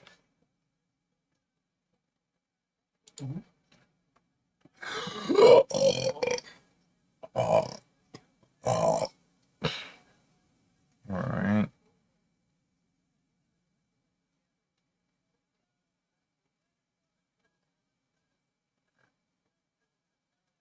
They switched. I think they might have switched. Or it was a mistake on my end, and I was always putting it in. So I'm just gonna do this right here. All right, just wanted to be sure there was no weird shit going on. Now, the last thing I saw was that JL did not like the fight so far, and we've gotten 4 decisions to start. So, do you have a favorite vitamin brand? I know I have a favorite vitamin brand, but do you have one? I like to order from, I think it's called vitacost.com. The reason why I've been using them, my mom got me into it, and we've been using that website for many, many years, since I was like a teenager. So I haven't had any issues with Vitacost supplements, so I tend to stick with them because it's what I've known and have used for so many years. My go-to that I have increasingly found to be just on a higher level of quality would be Animal Pack, and it's really not even close. I used to take their 11 tablet, 11 pill, they have like these vitamin packs. They have since reduced them to 8, but it's still very difficult to ingest because it's so many tablets. So I use their powder. Now, their powders are not the best tasting in the world, but the quality of the vitamins are just second to none, especially if you are a very active person. There is not a vitamin that I would recommend for anybody, man or woman, more than Animal Pack. And I've tried a lot of different vitamin stuff. I'm not saying that the other stuff is not effective, but their foundation stuff is like I could tell you like the immune system support is ridiculous. We have like a running joke because sometimes when she starts to get sick, I'm like, "Oh, you got to start drinking them." She's like, "Nope, it's just nasty." Yeah, but Louis Rossman agrees with you that it's nasty, except in the case where he mixes coconut water with it. You remember you telling me? He said it tastes way, way better. But the value of the vitamins itself cannot be denied. I will say with Vitacross, one of the positives is that they have a lot of different types of vitamins. So if there is something really specific that you need, like maybe you don't need a multivitamin or you need a multivitamin and something else, that you're more likely to find it. It's pretty easy to find on vitacross.com. So if you have really like specific needs, they're pretty good. Also, if you need general stuff. Well, she answered your question. So like I do the vitamin C, vitamin D, and zinc. And usually, like my blood work has been better since taking those. I prefer not to take a women's. Oh, wow. Did you see that elbow? No. That was a nasty ass elbow. I'm writing back that. Technically that's not the back of the head. As long as you catch the earlobe, it's technically not the back of the head. Okay. We were talking about Bueno Silva because even though we were really breaking down her. Yeah, you were saying she was 6'7" and she's loser over her last 4. Yeah, but specifically in the UFC. Did you hear about her emotional expression after barely making weight this week? No. She basically took off all her clothes to make weight. No. And she was in tears. So it is definitely possible that what you were saying earlier might be true. She might be fighting for a job. We also believed that Max Griffin was fighting for his job. Yeah, that would be really sad. Because he has a negative record specifically in the UFC. Yeah. But also he's a fan favorite, so sometimes you can get away with it if you're a fan favorite. Max Griffin is famous for punching that dude's earlobe off. Punching his ear off his head. He did not have a good performance. And he was wiped out by the end of it. Oh, you're talking about like his gas tank was fucked up. He got fucked up by a new guy. Victor is a UFC debut. Right, but what I'm saying is, it looked like he was dominated, or did it look like his gas tank was on E? Both. I was saying if both were making their UFC debut, I would be more lenient and definitely less harsh in my criticism. Yeah, but Max Griffin is a veteran. Mm-hmm. He's also friends with Making the Walk. Mm. Seems like a nice dude, but that was not a good performance, and his record is not doing so well. Let me ask you this question, Travis. How often do you train per week?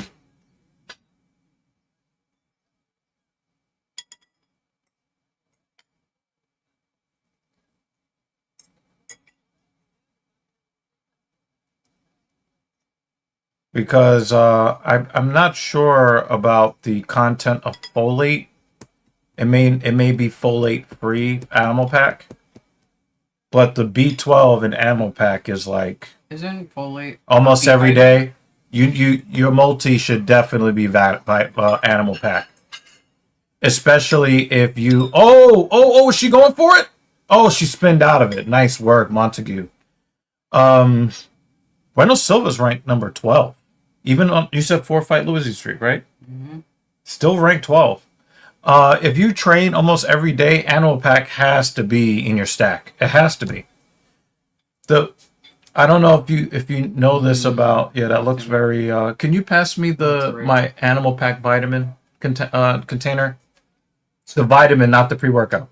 Foods high in folate include vegetables, spinach and asparagus. Did you say vegetables? Vegetables. Vegetables. Okay. Dark Each of leafy vegetables. greens. Dark leafy greens, legumes like lentils, black eyed peas, I know kidney pea. you beans. hate broccoli, and I'm pretty. I just had broccoli. I ate my broccoli, guys. And she hates broccoli. And I hate broccoli. Citrus fruit. Thank you. Oranges, orange juice, papaya, avocado, cantaloupe. Ultimate Foundation. Have you had any blood work done recently, Travis? Travis? This is very high in folate. Very high. Very high in B12. Yeah, I gotta tell you. Oh yeah. So a full dose. I only take half a dose because I am not a strongman competitor or a heavyweight. Oh, it's B9. That's Or a heavyweight like bodybuilder who is cutting weight. So I only really need to take half of this. If you took a full serving of this, this would give you like over 4,000% of daily value. The folate is 170%. So if you took a half dose, it would be something like 85% of what you would need every day, which would be filled in with the other things that you eat every day. But as far as cleanest and best brands, sorry, this is it, man. This is it. Now, do not buy the Cherry Bomb. It is one of the worst things in the world. in conjunction with. Yeah. Okay. But Got the it. folate is very high, and the B12 is even higher in Animal Pack, and especially because you train every day. This is it. I have not tried the what do they call it? The fruit punch. I want to try the fruit punch flavor, but do not buy the Cherry Bomb flavor. It is one of the worst taste experiences I've had in life. The orange, it tastes more like medicine, but I've kind of gotten used to it. Oh, he's taking a point. Oh my god! He's taking a point. That was, but the other. Oh yeah, it wasn't Herb Dean. It wasn't Herb Dean. But the other guy just like stomp, kick him in the nuts, kick him I think in he was the just nuts. moving her to the side. Oh, To separate them. Nope, he's not taking a point. Never mind. I thought he was gonna grab her wrist to take a point. Yeah. Just do all the illegal shit. You need to see the Victor Henry from earlier. I'd probably be able to find it online.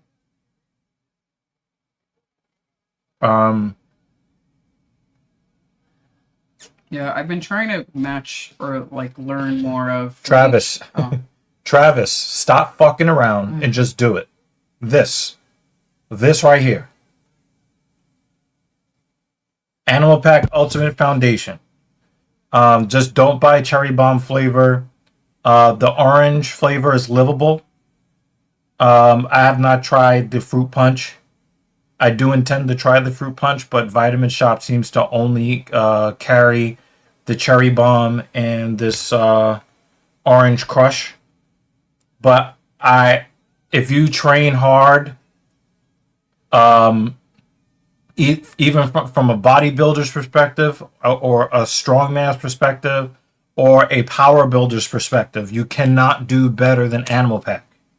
So, health.clevelandclinic.org says that folate helps to reduce the risk of age-related macular degeneration, an eye disorder that affects your central vision. There's a lot of stuff. reduces risk of Alzheimer's disease. But I already have Alzheimer's disease. Yeah, I mean, we're all fucked.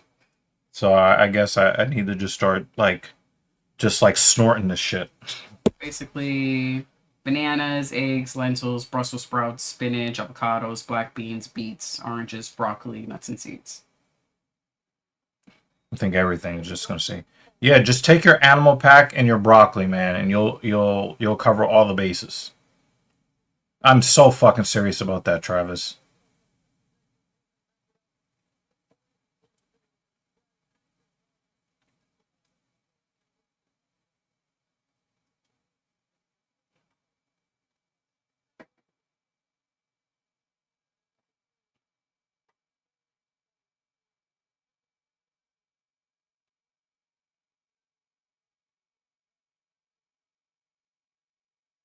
So, one of the main reasons why Animal Pack Ultimate Foundation is formulated the way it is because when strength and aesthetic competitors, bodybuilders, when those competitors have to make weight, they have to cut their calorie intake a considerable amount.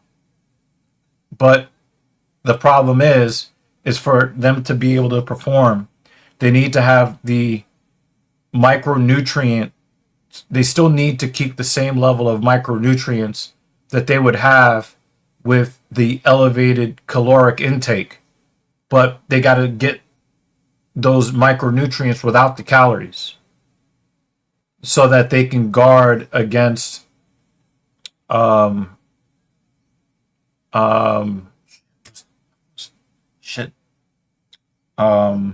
catabolism. They don't want their body to start liquidating muscle for survival purposes.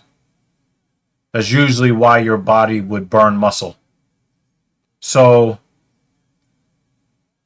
the animal pack helps by being anti-catabolic, by making sure that you don't lose access to the micronutrients that you would lose with the severely reduced calorie intake. So when you look at everything that's there, the only thing that it is missing, where it makes it a little bit incomplete for women, is that there's no iron in it. But even for women, it's a really great product. And the only thing that they would need to do is take an iron supplement alongside it, and they would pretty much get exactly what they need every day. Now, if the woman in your life doesn't mind swallowing, then give her the tablets. It'll take her a while to get through them, but it's good practice for making sure that you have a healthy relationship. And they don't have to taste this. But that's my recommendation, and I feel very strongly about it. I don't work for the company, but I feel very, very strongly about it. My clients feel very strongly about it, especially when it comes to pre-workout. I was a big believer in Gorilla Mind for a long time, and I still am a believer as far as the efficacy of the product. However, the Animal Pack has a very similar efficacy, but with a lot less physical discomfort. So I was using Raw Nutrition's pre-workout that they had in conjunction with Chris Bumstead, but I had a lot of discomfort. I would get feverish symptoms, my nose would run like crazy, and my stomach would go off. And on Gorilla Mind, the feverish stuff would not be there, so it was way easier to take. I felt much better taking the Gorilla Mind. But I ended up with no discomfort, no drawbacks on Animal Pack, and I had better focus on Animal Pack. And the first time I got really good focus, was from Gorilla Mind.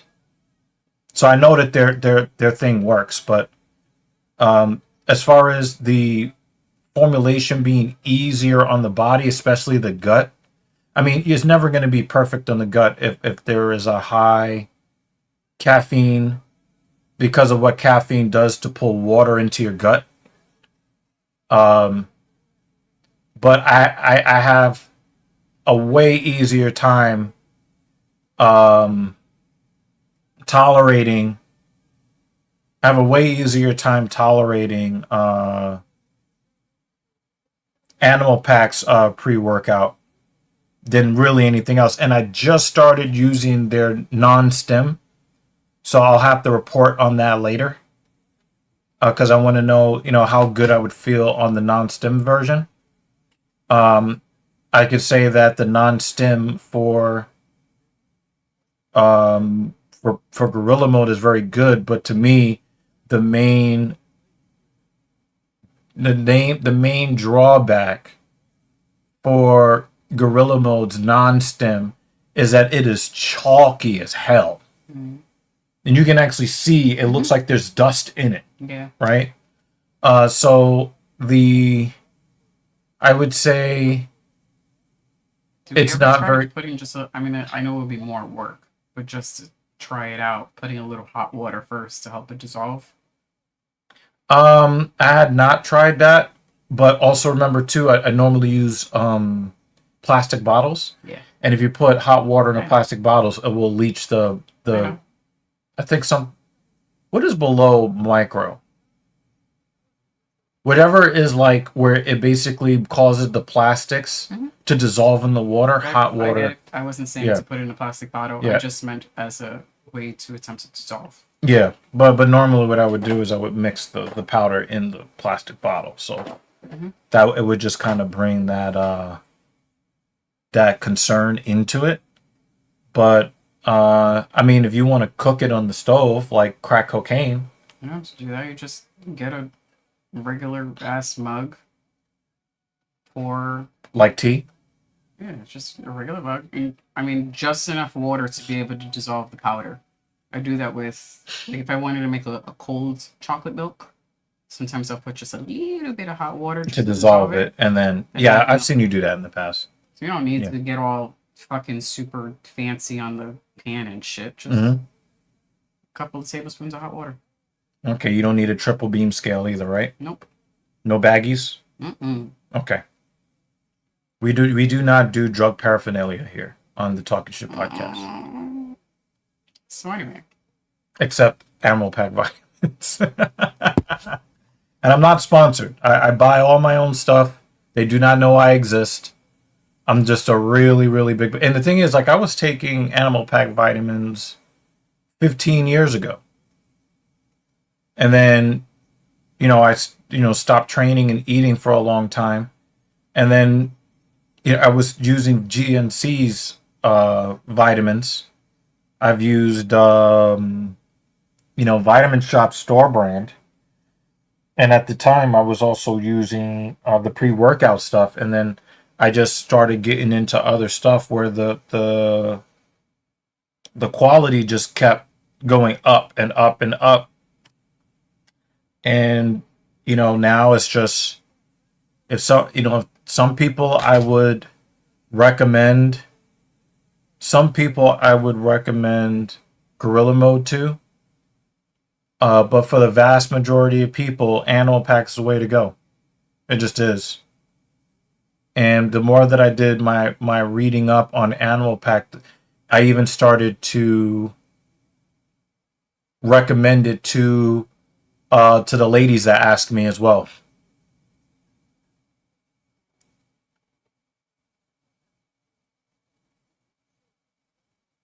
So if you learn how to do a 1-2 high kick, you will start passing your classes. Tiger Schulman's. Yep. Especially if you threaten to kick the teacher in the face. You'll get that A+. Oh man. So Wednesday, May 13th. Can we go for a drive and see Mortal Kombat? It's like the only day of the week I can actually do that. Oh, did I tell you that I think that they got rid of the movie fun thing? Yeah, you tell me. I'm gonna just check. I'm gonna just check the website to see if that ever comes back. Because Or if you want to do a matinee, we could wait until the week that I'm off, which is the week of the 18th. And we could go see a matinee on a day that you're not working out, Lewis. yeah, I can always move this session if need be. So at least we could save a few bucks. Just, now Monday, Tuesday, Thursday, Friday, I have no life.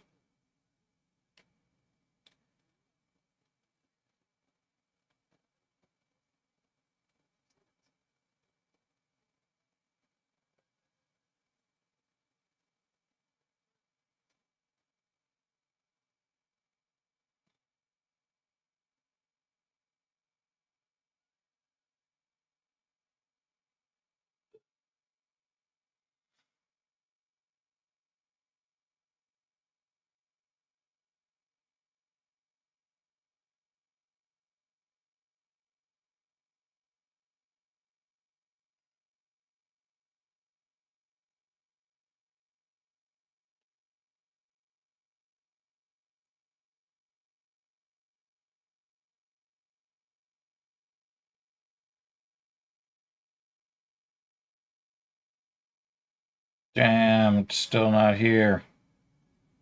Damn, I think they removed it.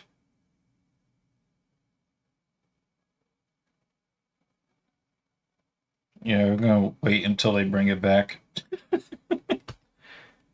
I mean, $200 a year is not bad, but we already know it at $100 a year.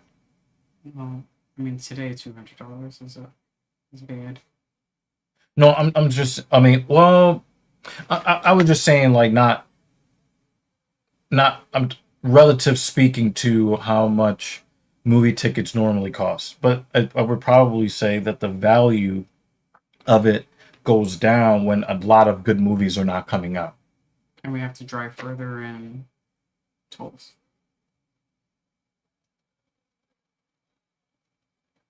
Yeah. But I really want to see Mortal Kombat. And I prefer not to wait for Streaming. So yeah, we'll figure it out.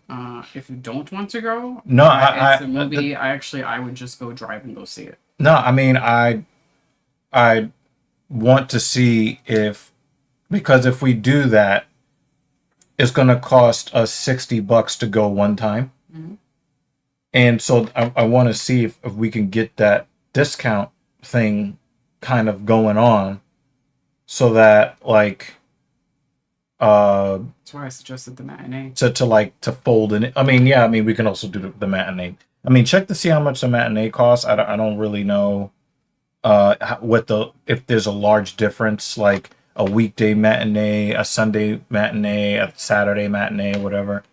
But I really would like it to be something where I can feel like I'm getting a lot of value, because a lot of the stuff that we have these days, it feels like it's losing its value, and it's really annoying. So I am very surprised that Cedricus Dumas is actually not in jail right now. The last that I saw, he had a lot of felony charges against him that caused him to miss an opportunity to fight in 2025. So I'm very, very curious as to what his current legal standing is, especially because you have to travel.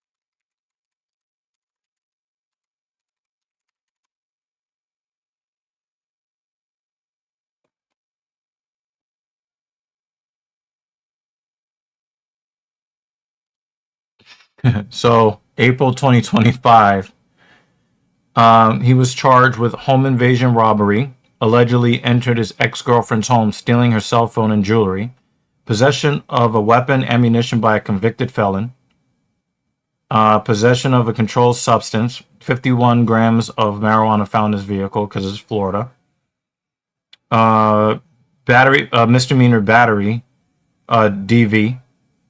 Oh, looks like we got some DV going on in the cage, and possession of paraphernalia. So it's actually cheapest on a Tuesday. Oh, remember we used to do the which we used to do the Tuesday The movie theaters, but that's still a thing in the movie theater industry. because people don't go to the movies on Tuesdays. So like I said, I am off the week of And he's tapping. the 18th. According to reports, Dumas was located by deputies hiding in a dog crate in a shed at a nearby residence.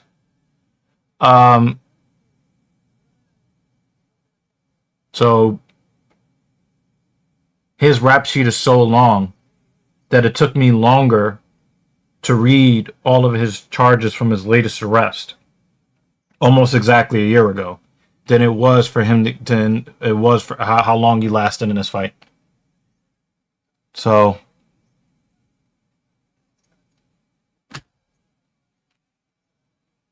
wow. Punched a 21-year-old woman in the face in a bar in Pensacola. Now, for me, I'm going to withhold judgment on that because if it turned out that she struck him first, then I'm going to be like, oh, okay. But you know, whenever a woman strikes a man, they never talk about the assault. Now, you know, if she just said something disrespectful and he punched her, then he's a piece of shit. But I just don't think that they never give all of the information when a woman physically initiates an assault and or battery. So I always have to kind of withhold my judgment until I hear all of the facts.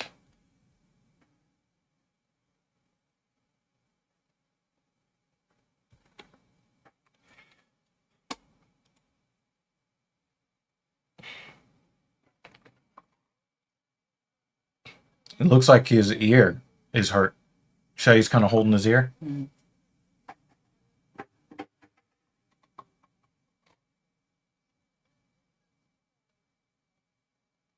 Now, I wouldn't be surprised if, you know, he did haul off and hit her physically unprovoked because you just look at his entire criminal record. So I wouldn't be surprised. Yeah, his ear hurt. Or maybe that's his face. Maybe he did take some nasty ground and pound. Mm-hmm. How you doing? Surviving.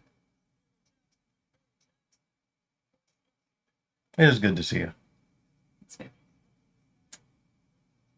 This might be one of the first interviews they had today. I don't think anybody else has been interviewed. Well, it was, I think, the first finish So. of the evening. Imagine if it's the only finish and he gets $100,000 just because, like, there's nothing else. From what I saw online, Thorns is expensive but highly trusted. Never heard of that. Can you look up? Can I see what the packaging looks like on Thorns?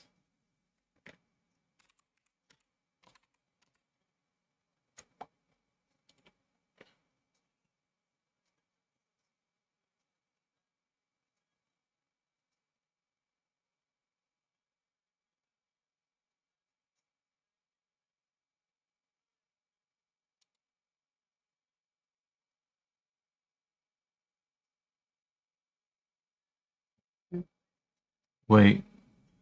Oh, I thought that was the basketball player that's always injured. I was about to say, don't buy that shit. He's always injured. NSF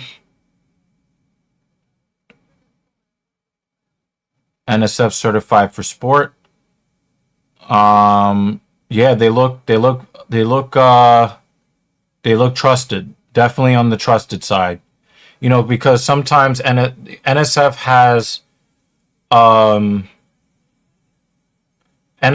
has two different certifications.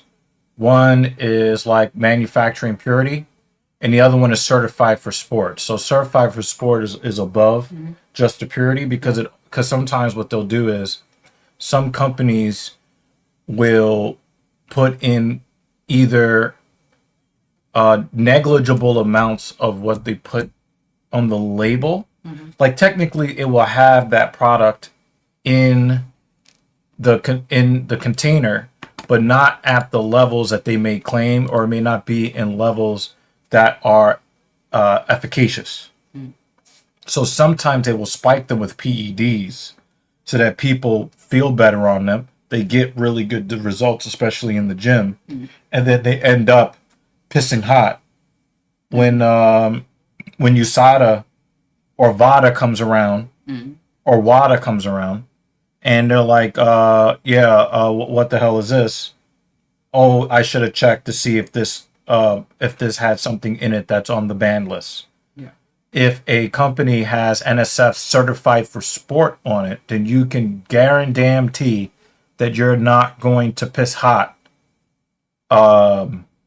because of some, contaminated BS, right? I think though they have magnesium there for bowel regularity. Yeah. Magnesium citrate. Yeah, that's as I explore my own supplements. There are supplements that are seasonal for me that I will only take, and I spoke to my doctor about this too. Like for instance, magnesium, I'll really only take that during the summer, and while marathon training. Yeah, because my that body electrical issue. Yeah, if I'm taking it while I'm not training, it will actually have a negative reaction. Well, you remember I had that problem when I was basically overdosing on magnesium. Yeah, and it doesn't take much for me to overdose on it, which leads me to believe You're getting a lot in your food. I'm getting a lot in my food. So that's also part of the reason why I personally don't do like a women's multivitamin. Right. But during the summer when I'm sweating a lot, Yeah. then I And start now she's adding eating broccoli, other. so she really doesn't need that shit. I fucking hate broccoli. I was Now looking up. but now you love it No, because you know how good it is for what you need it for. Every time I look up a vitamin, and I'm broccoli is on the list. Fucking broccoli.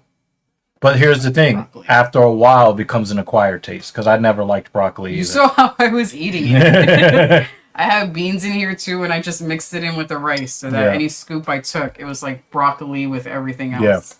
Yeah.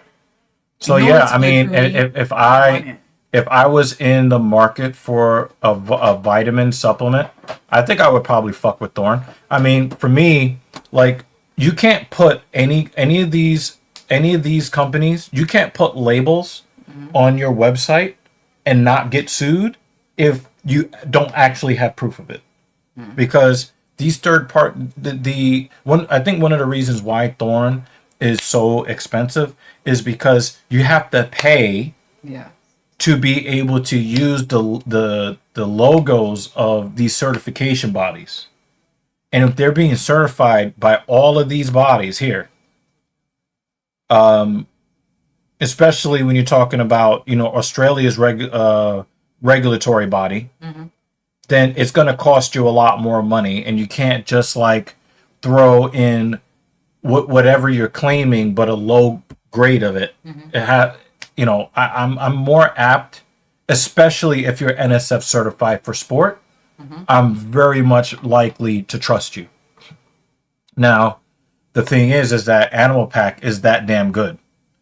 So I don't really feel the need to go away from it. I don't know if I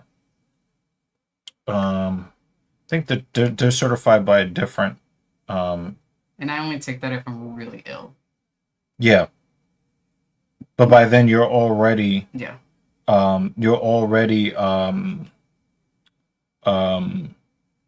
drinking medicine-y tasting shit anyway. Yeah. I want to see something.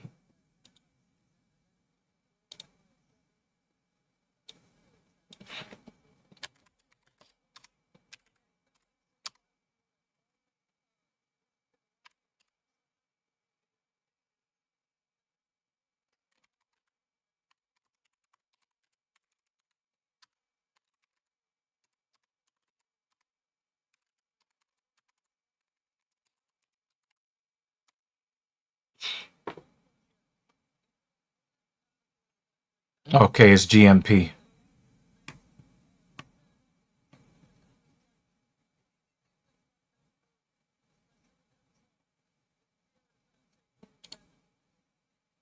So yeah, so they use GMP.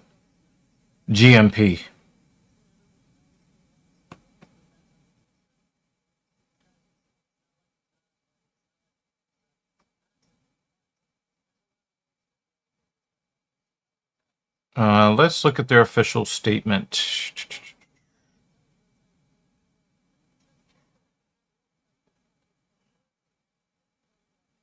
Phoenix Banner.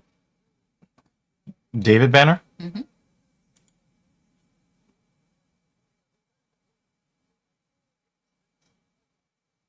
We got the featured. Okay.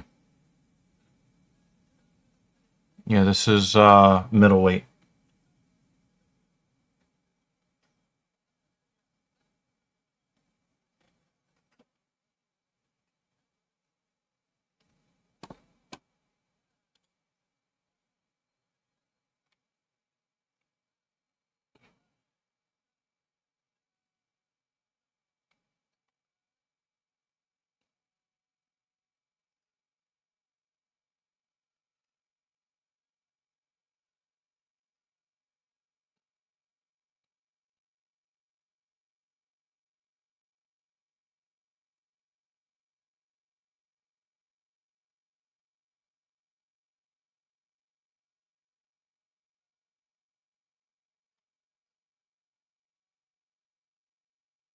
I think that this is Photoshop right here.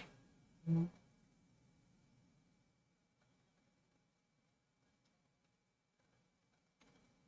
Yeah. So Animal Pack doesn't have NSF certification, but they have GMP.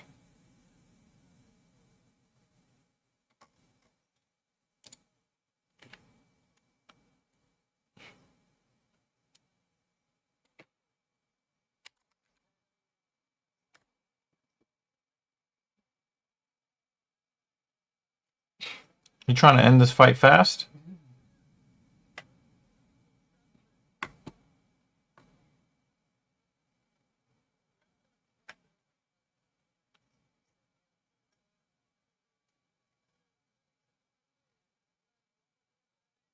He's losing his position here. Oh, he's going for an armbar. Oh, I think he's got the arm. He's got it. Oh, Mechanico with the survival. That was nice. Nice scramble. And he's got an intact elbow. Mechanico, that was actually, that was dope. Leading organizations like NSF, BCSG, no, BSCG, and USP. So USP was the first third testing party that I was made aware of.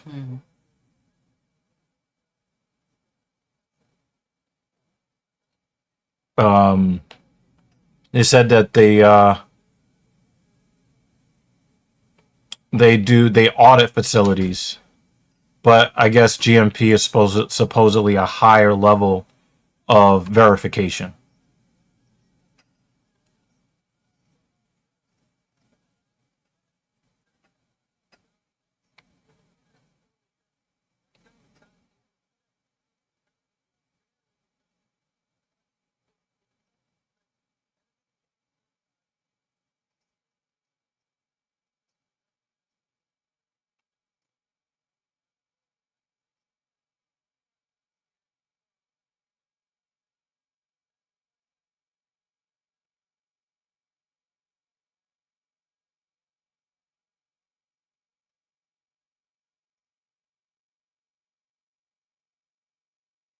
So it looks like if according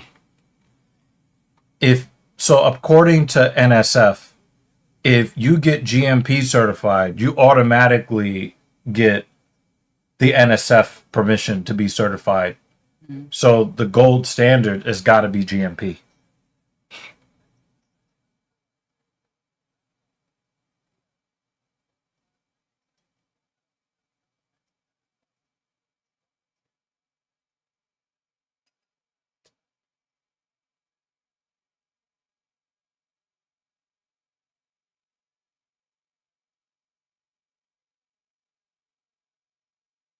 So yeah, and it looks like the thorn stuff takes it seriously,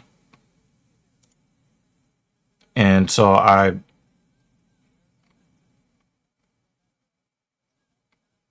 don't know about how stringent the Australian regulations are, but if they are considered to be on that level, then I really can't be mad at that.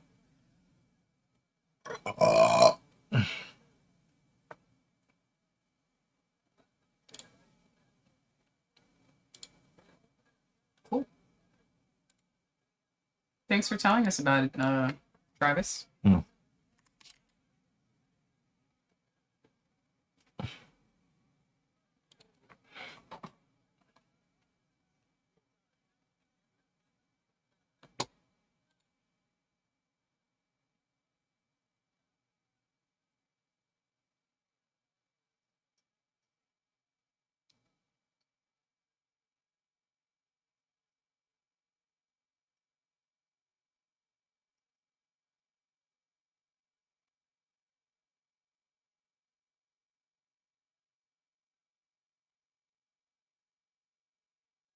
Oh, that's a different type of TGA.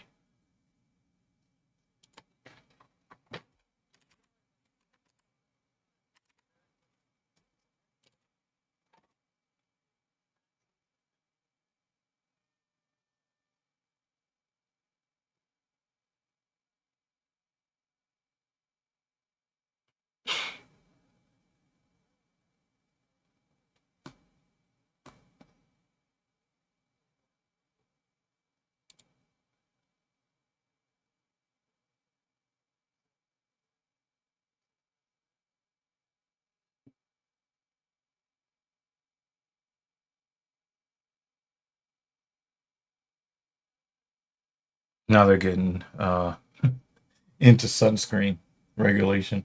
Good. Because like They have to. yeah, I heard. I mean, they're always gonna try to cut some fucking corner. Oh, we're claimed to be SPF 1747. Well, it's not just about that. I think especially in that part of the world, because they're next to the Great Barrier Reef, that sunscreens that are reef safe are really big now, because it ends up bleaching and killing off the corals. The corals, yeah, but also they're starting to recognize that the chemicals in a lot of sunscreens are carcinogenic, and then also not providing the protection that they claim that they're providing.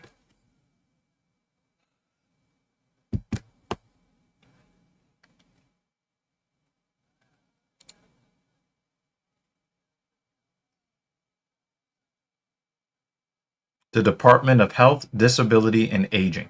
They just put all of that shit together.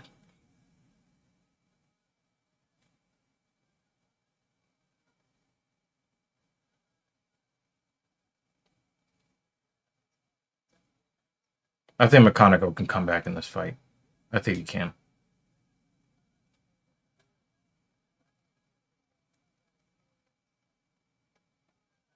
Nice high kick, McConaughey.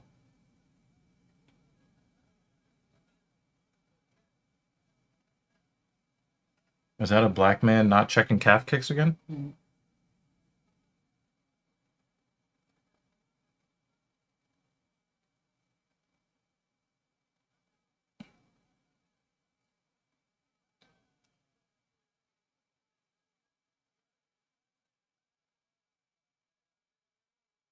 Wow. Yeah, they do have a high bar for certification. You want to check this out? I know you're probably going to be like, oh, who you are going to be. Oh, I'll check out that. Yeah. I'm just saying, I have it here. Yeah. No, I'm not really gonna. My brain is fried. Not really doing good retention wise. Yeah. Yeah, cool. No, but that I'm gonna put it up on my browser because then tomorrow, maybe during my lunch break, because the weather's supposed to be nice while I'm on break, I'll probably sit outside. So you're looking for therapeutic goods administration. Adolfo's on his back foot now. If McConaughey was just a little bit more accurate with his punches, he could really take over this fight. I think he's winning here in the second round, though.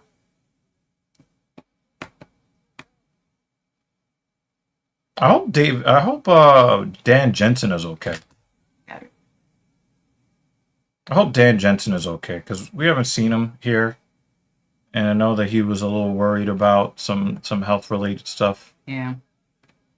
I hope Jensen's doing all right. I'm gonna ask him how his exam his test went. Yeah. Adolfo is not a slouch in the cage, so if McConaughey could get this win, that'll be a nice feather in his cap. There goes your wildling right there. Eat it.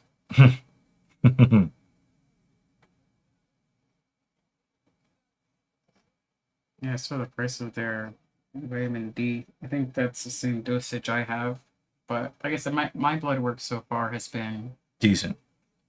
Yeah, decent. It has improved since I've also been taking more regularly. Taking your animal pack? Taking mine. I have the tape, and I'm just gonna tape on each of my vitamin thingies and just write animal pack on it. I'm just gonna put a marker on it. Maybe I'll get the vitamin, the packs, and then you can see how that works for you, like the actual pack.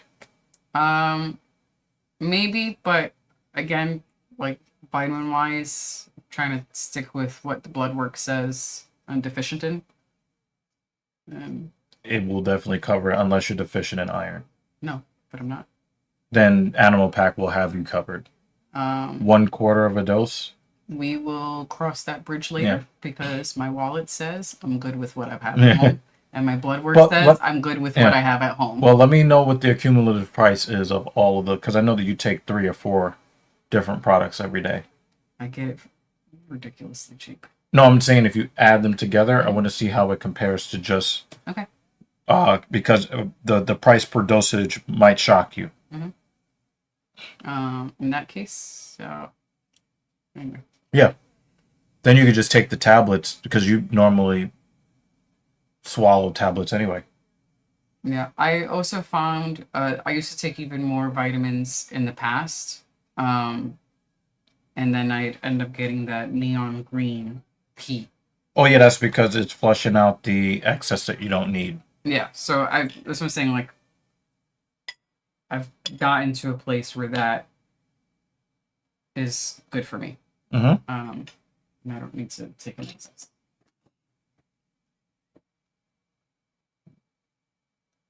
She doesn't like certain types of fun.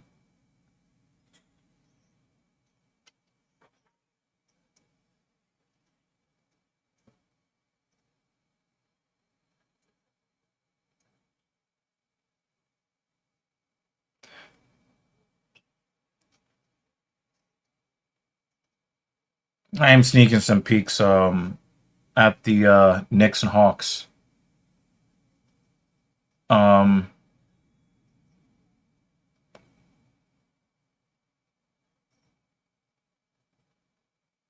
It seems, I even though obviously I'm rooting for the Knicks in the series, it is nice to see a CJ McCollum who is kind of revitalized his career in Atlanta. You know, he seems to be very comfortable with the team that he's playing on and being in the playoffs, being on a team that wins.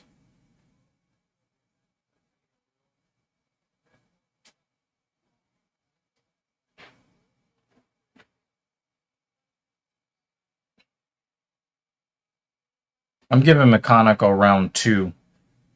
Let's see what he does here in round 3. Fighting behind that jab.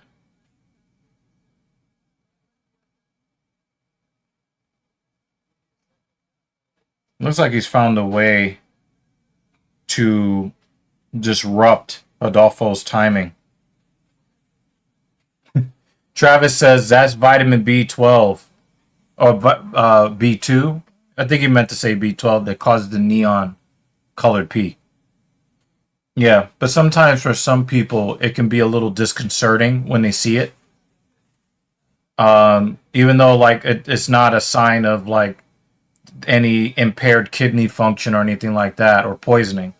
It's just some people it's a little disconcerting. I think you're right, Travis. I probably was taking a B vitamin at that time. Yeah. It was like when I was a couple of jobs ago, pre-pandemic. Mm-hmm. And I was in the office.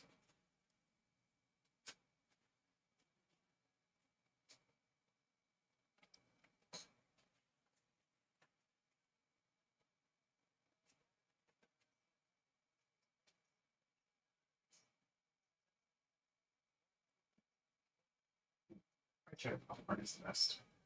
Yeah, it's a strong smell.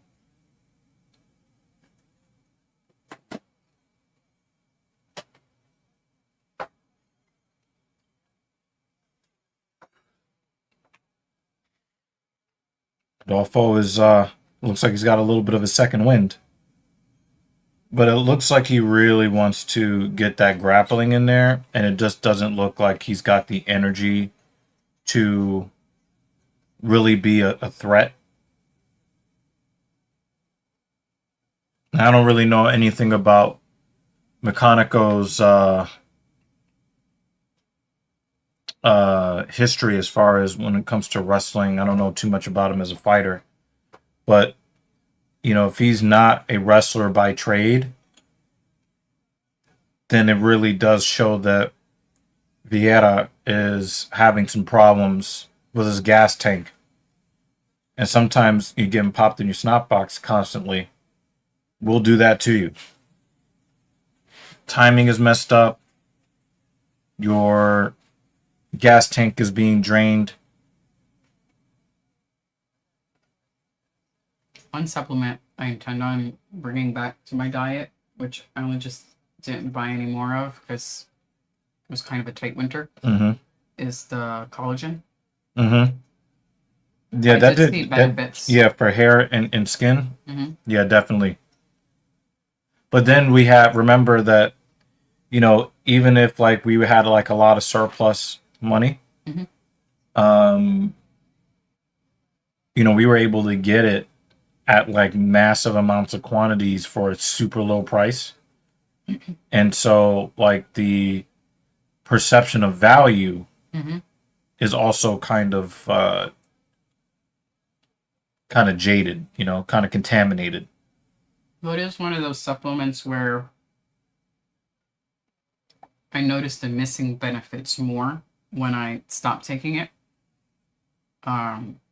So when they have one of the beginning of the week BOGO months, I do intend on purchasing it.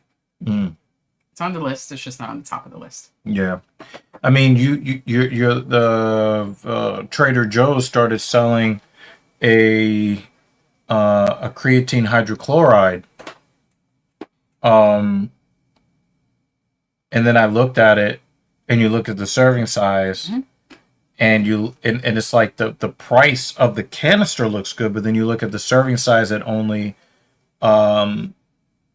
750 milligrams when you really need about 10,000 milligrams of monohydrate.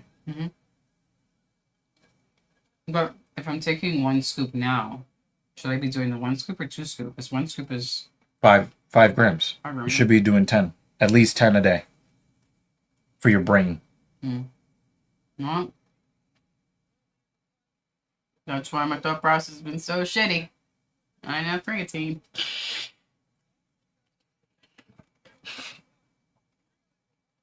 According to one study, published by no one, white cheddar popcorn also helps.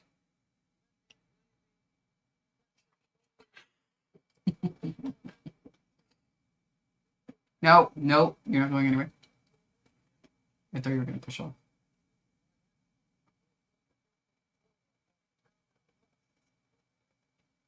No, I was just going to let you live with that shame for a few seconds. My dry popcorn is great. No shame.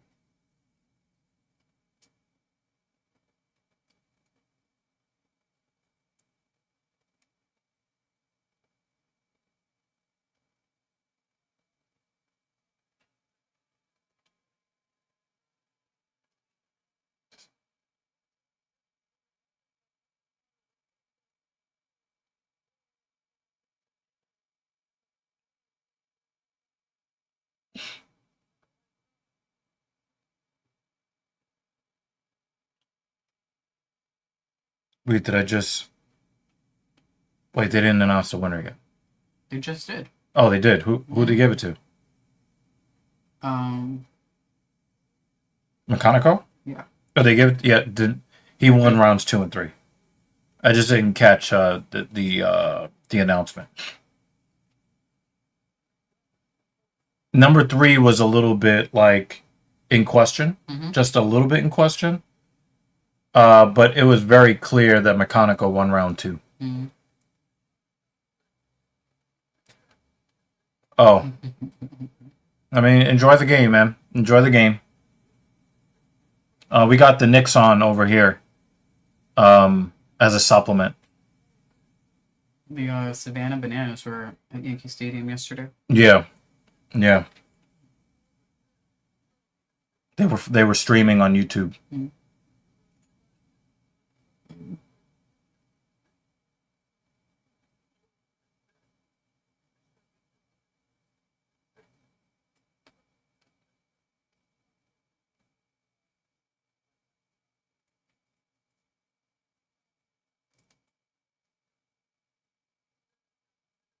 That was the slowest crossover I've ever seen in my life. Holy crap.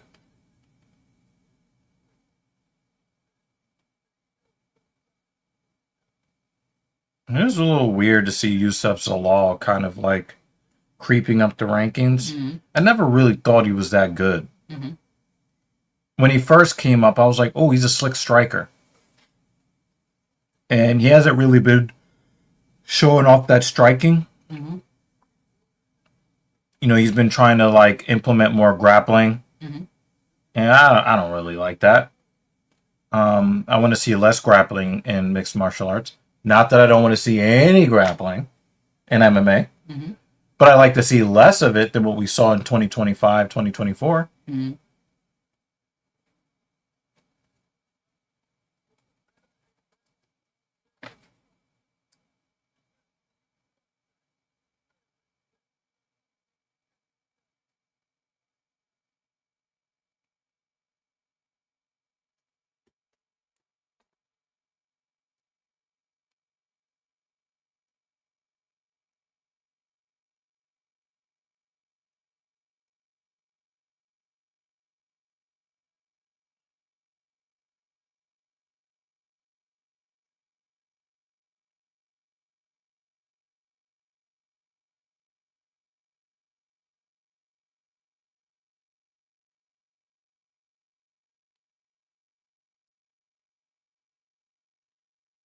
Trump administration is lying about the damage that Iran has been able to do to their bases and other assets. Mm-hmm. And I didn't really, me, like, people would definitely call me a conspiracy theorist when it comes to the official account from the government that I don't believe. Mm-hmm. High profile situations. Let's just call it that. Mm-hmm. But it says here, Iran caused more extensive damage to U.S. military bases than is publicly known. So it is not just we're not just dealing with the aftermath of the lack of military readiness that we are going towards by using so many resources, so many war resources in this illegal military action against Iran that was unprovoked. Mm-hmm. But if they're hiding the the amount of damage and the amount of American lives lost? Because I've never heard, even all the other corrupt administrations in the past, lying about the number of casualties on the American side. But if they're lying about that, that's a huge problem. But also the cost of the damage that it's taken, not just the cost of the use of munitions. Finite. That's a finite resource. So we were told that when they voted in the current administration that we're going to save a lot of money, it was going to be America first. Now, we don't have to like their stances on race relations or, criminality, or whatever. We don't have to like those things. But I thought that it would have been at least one of those broken clock is right twice a day type of things if we at least got the America first stuff, where we're not giving $20 billion to Argentina or, 10, 20, $50 billion to Israel, or using a lot of what we would need for the self-defense of the country, just using it all up against Iran when there's no declaration of war, there's been no congressional approval, just and the thing is, like, these warheads cost tens of millions of dollars per use. So, and it's not even the cost, like the financial cost. They can just keep raising taxes or raising the national debt to make sure that they always have munitions on ready. But to me, the dollar amount is not even the most startling thing. It's the fact that they had a stockpile that is now depleted. And part of it was depleted because of what they gave to Ukraine. But it made sense that they did that because the munitions that they gave to Ukraine to defend against Russia made Russia use a whole lot of what they have in their stockpile. They made it use all, so it makes Russia less of an aggressor if they wanted to go at the United States because they've wasted their stockpile. So it was a good use of allocation. But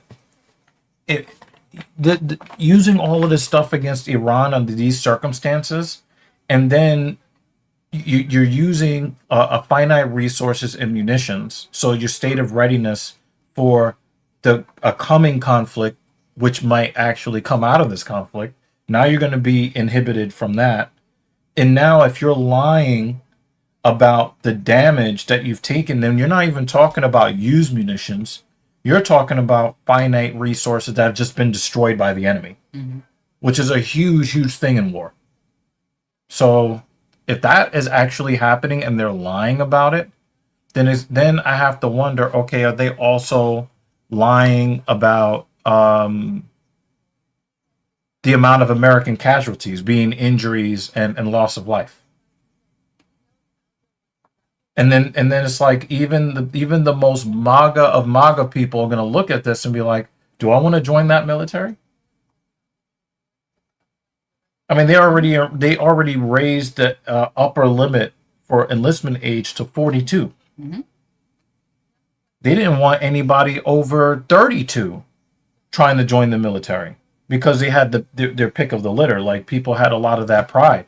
And I think that there's a lot of people that still have a lot of pride in being American and wanting to defend the country. But if you are doing things that looks more like offending other countries rather than defending our country, people are going to be less likely to want to get involved in that.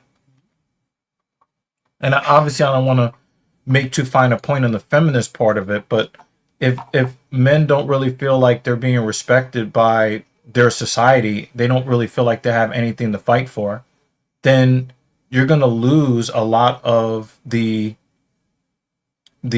inspiration for somebody to put their life on the line, to put their life on hold, and then put their life on the line to, like, people always say that they care about the troops, but a lot of those guys are fighting silently, like fighting battles in their side of their head. You know, they say 22 a day. 22 service members taking their own lives every single day on average from our military. Mm-hmm. And these are people that were gung-ho and didn't care about which administration it was. Now people care about, you know, where they're being sent and how they're being used. If you're gonna put yourself on the line to be one of the 22 every day that takes their own lives, it's got to be worth it to you. And if you don't trust how the leadership of the country, I mean, the top military member in the country is a draft dodger.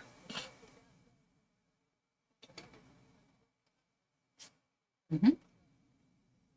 So you're getting the worst of the right wing stuff, and you're not getting, and then you're also getting the worst of the liberalism, because the liberalism has made it where guys are just like, I'm not going to put any effort into society, and then they turn to the conservatives to like show them the respect that they were promised, and now they're sending you to go die in random situations for no good reason, against people who, or in the service of people that you might, you know, not like very much, right? So it's really unfortunate that we have gotten to this point.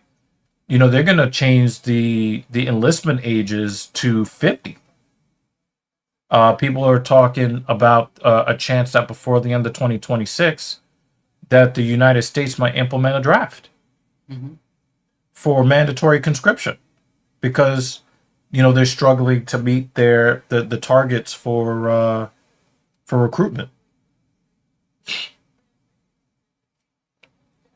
And now that you're in a situation where you're hearing a lot of these MAGA guys, you know, the guys that sit in their cars, you know, they don't like black people. They wear the fucking Oakley sunglasses. You know, there's like a MAGA starter pack. You know, they're always talking about how they would do this and they would do that, and how, you know, Generation Z or Alpha are weaklings and all that other stuff, and how they would do this and how they would do that. Well, now the enlistment age is 42. Give it a chance. Right? Now is your chance to step up, put your professional life on hold, put your family life on hold, put your yeah, like literally strap those combat boots up, and you know, really show how much you are committed to MAGA-isms. All your wife at home can't even make it to the supermarket because gas is too high. Yeah. Now they're talking about gas being they're adding too much ethanol to the gas. So now remember I was saying that I wasn't trusting the gas because when we filled it all the way up, and we have like a 17.4 gallon gas tank, and we go to fill it all the way up, and it's like, 199 miles. Like, well, what? And then we went to some other place and we filled it up, and it was like 270 something. It's like, that's interesting.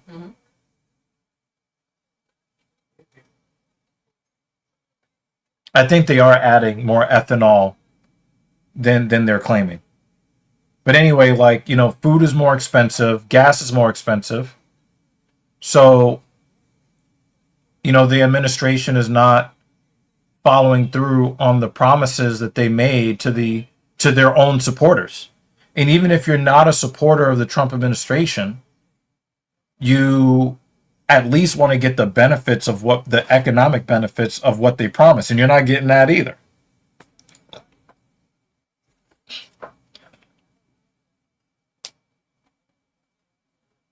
It's just really unfortunate. But it would be really, really unfortunate if it gets out that they've been lying about either, you know, the casualty rate, because we know Russia is lying about the casualty rate in their illegal excursion into their invasion of Ukraine. We already know for a fact that they're lying about how many men they're losing by the day, by the week.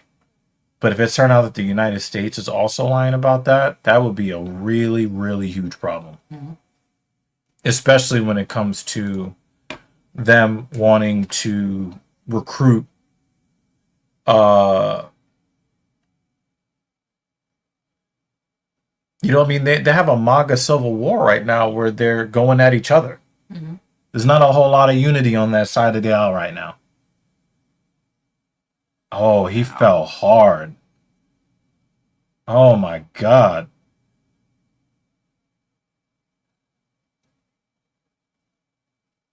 That looked like a takedown. Mm-hmm.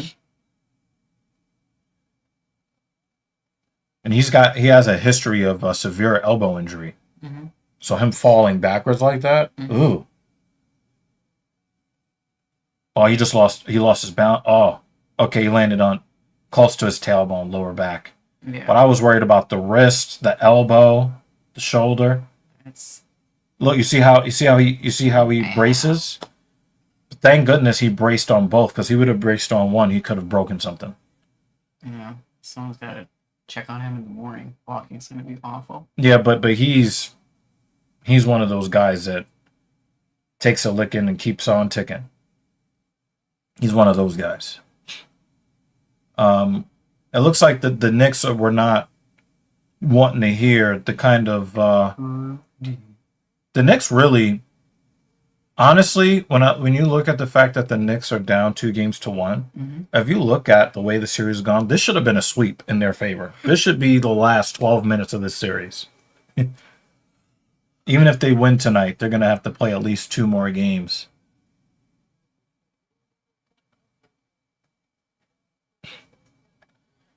So, a very interesting thing about Ryan Spann that I read about this week. Ryan Spann was a 205er for a while. Okay. Ryan Spann had to cut weight to make heavyweight. So this is, I think, his 4th or 5th heavyweight fight. His weight has steadily gone up to the point where I think he weighed in at like 264 for this fight. And if you look, he's got what I got, that little, you know, like you can see his musculature, but if you look right here, you can see the little, a little soft right here, the little chichos. Watch when you see him stand. Yeah, when you see him. But before, when you saw him, he was very like wide shoulder, and then he had that crazy V taper. That V taper is gone. Same thing happened to John Jones too. V taper gone.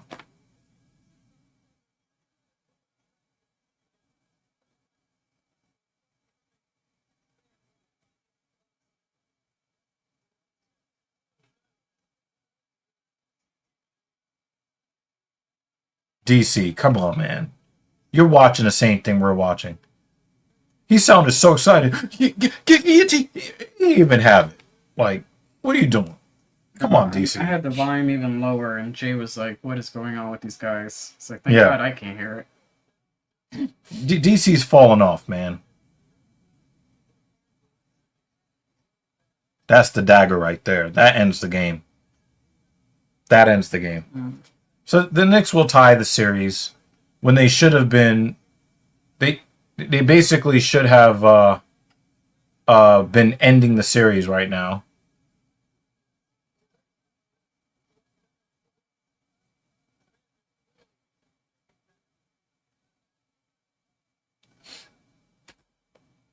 Yeah, you see a little bit right there. Yeah, he's a heavyweight. But if you compare his physique when he was fighting at light heavyweight, you could see like a very, very, very big difference. I'm not surprised if any heavyweight doesn't have chichos. I mean, we've seen some pretty jacked guys. They just released one. Yeah, they just released one because he just wanted to lay on people. That was a real waste of a UFC run for Almeida.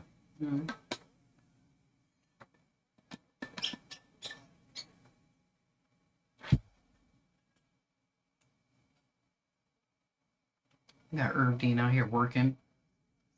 I had to crouch on the floor. I do kind of like the way that one championship MMA does stuff. You should be able to knee the guy right in the head if they're just going to lay down and turtle like that. Just pow, right in the kisser.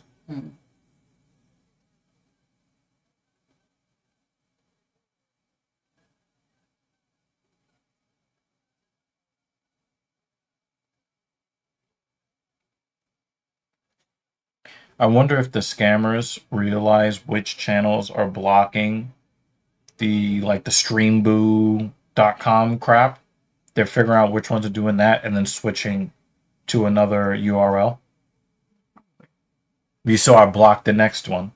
And I'm wondering if once they figure out that we're blocking that, if they're going to give us a different URL.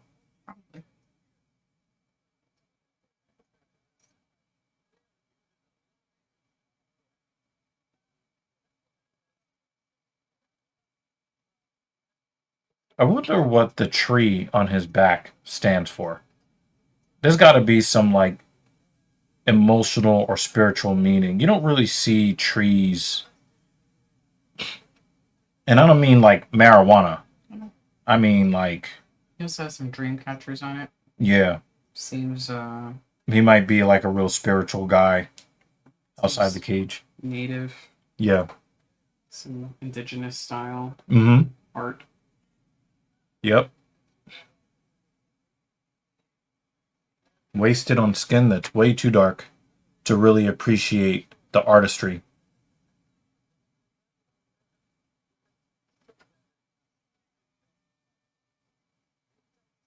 His quads and hamstrings are fucking massive.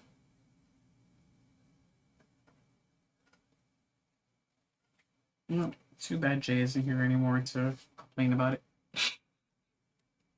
The tattoo? Fight. Oh. About Oh. Yeah, I mean Marcus. I mean lying on the floor waiting. Yeah, we know what word he would use to describe that.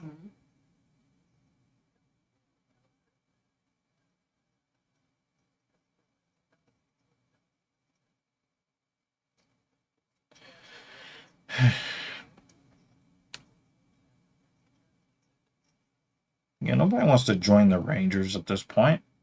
Of course.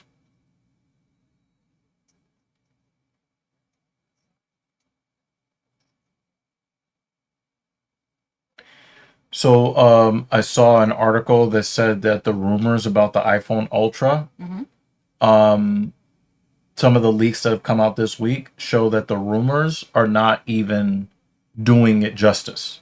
Like the device, the design is going to be even better than people were expecting. So I don't even know what the rumors are. About like the design, the size, the technology that they're going to use to reduce the appearance of creasing in the inner screen, that kind of thing. Okay. But the leaked dimensions and materials used are supposed to even exceed the rumors that we've been hearing. And the rumors were already that it was going to be a top end device to begin with, but apparently it's supposed to be even better than people are expecting. So now for me, I think I'm out if it goes above $19.99. If it goes above $19.99, I'm out. Think you're out? I'm just saying, like, my interest in it. Like, remember when they had the big thing that went over the face? I was really excited by it until I saw the price, which was like, I think in its most, I think in its most like expensive configuration was like over $4,000. But I think even in the lowest configuration, it was like $3,400 or $3,500. To me, the value proposition just did not fit. Like, I can get a high end MacBook Pro for that same money and get more benefit out of it. So to me, the price didn't match up with the expected benefits. To me, the sweet spot is $2,000. If it goes above that, then I'm not even interested, because the added benefit over your normal like Pro or Pro Max, is just not enough to justify almost doubling the phone's cost, in my opinion. And I'm just talking about relative to the value of what's already on the market rather than in real dollars. But if it goes like over $19.99 for the base Ultra model, then my interest in it will definitely go south. If it's like $22.99, $24.99 for like the base and then goes up from there, they're gonna really struggle to sell. Oh, he's dead.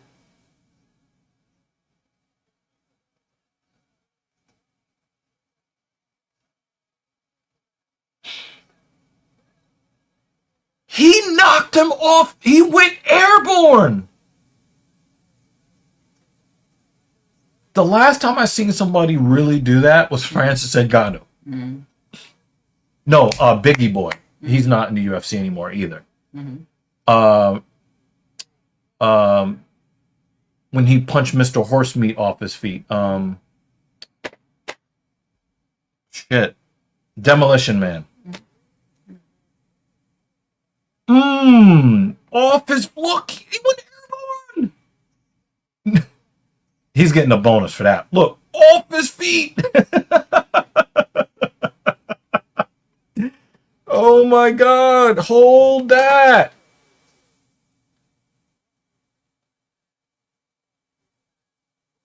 He knocked him into happiness. You see how happy he looked? You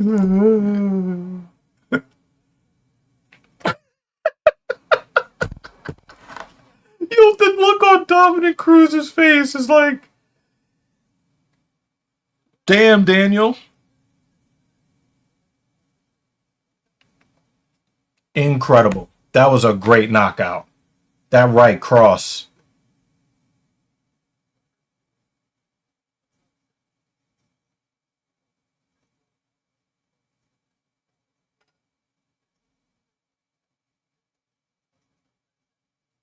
Stretch your money by owing more money. Legal loan sharking. I just like the stretchy dollar thing. Yeah. I did like that. The bank that puts money in your pocket? No. No. No, thank you.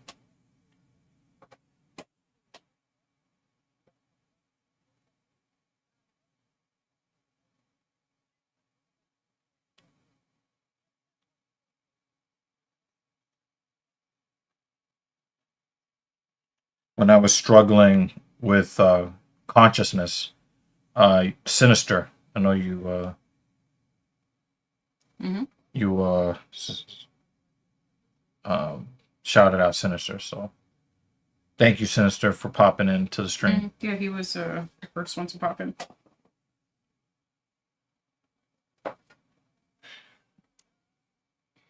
Per usual was also here.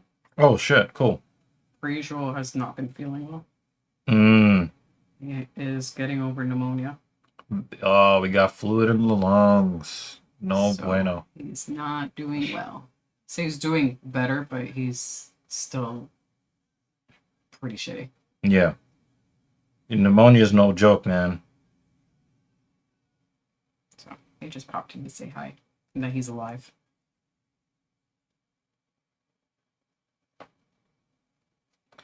Let's not get the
Yeah, that was a nasty ass knockout.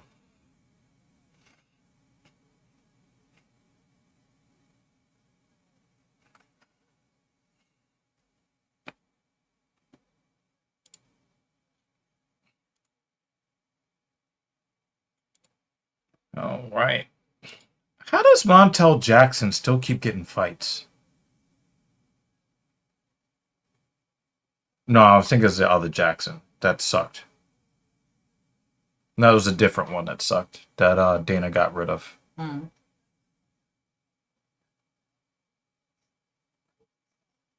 Sexy and classy, kind of at the same time. Mm-hmm. Yeah, it's a full-length dress, but Yeah. the bar part like is transparent on top. Yeah, and yeah, it's yeah. transparent on the bottom, almost like she's wearing a double dress. Okay. But it's still really nice. I It's would have not liked like it if it was full. Like the sheer part at the top would have been cool with just a full.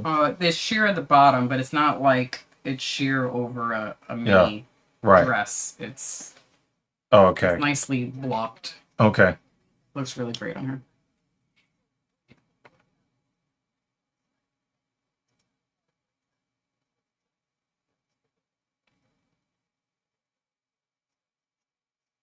She doesn't look as pretty from the profile side as she does straight on though. Mm-hmm. Oh yeah, it's a different. Yeah, there was this one. I forget his first name. I think he fought CM Punk.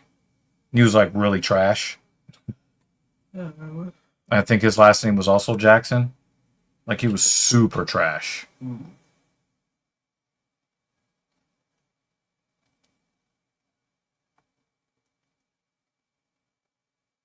The only bad thing that can come out of this game for the Knicks, because they're up by 21 with 7.5 minutes left, Mm. um, is if they take an injury, a bad injury.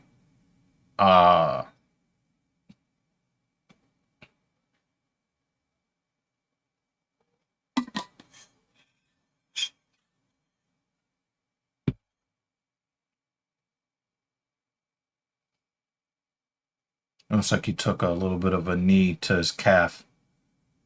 We got calf kicks in the NBA. Mm-hmm. Could you imagine if he let Aspinall hit him with just one?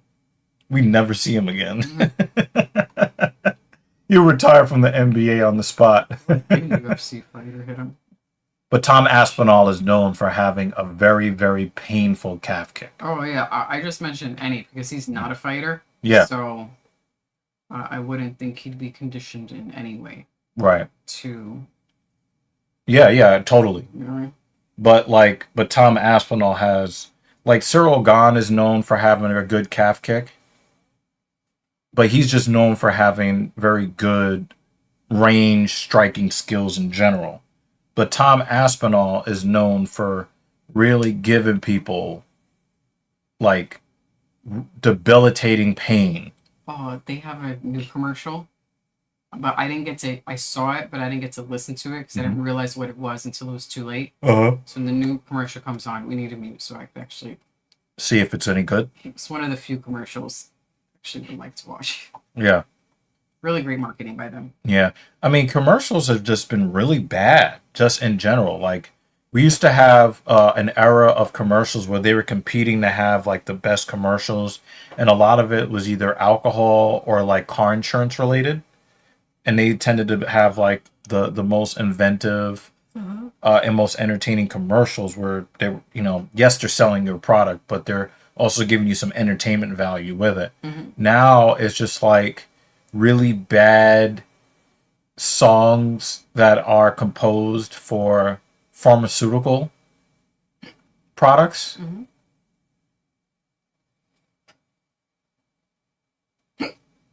And that's pretty much it. Yeah. And I don't understand, like, what is the marketing budget? I don't understand how they're spending so much money on marketing pharmaceuticals when people do everything they can to avoid the doctor for fear reasons and for economic reasons. Mm.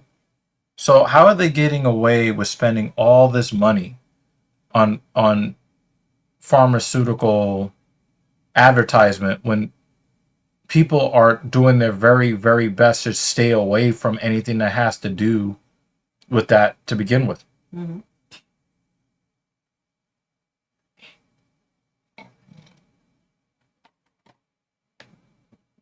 Funk Harbor? Whatever.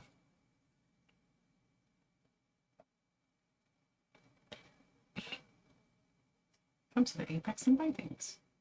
Huh. I'm still calling it the UFC Apex.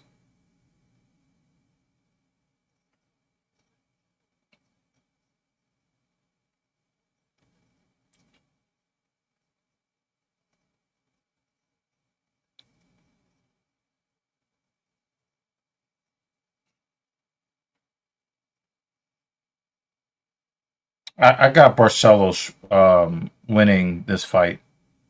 I mean, it would be nice to see Jackson do something special tonight, but I just think that Barcelos, I just think that there's a skill level here, and there's a ferocity, and I just see Montel Jackson is more of like a flash in the pan, like he's a flashier fighter, and I think Raoni Barcelos is just. He's just.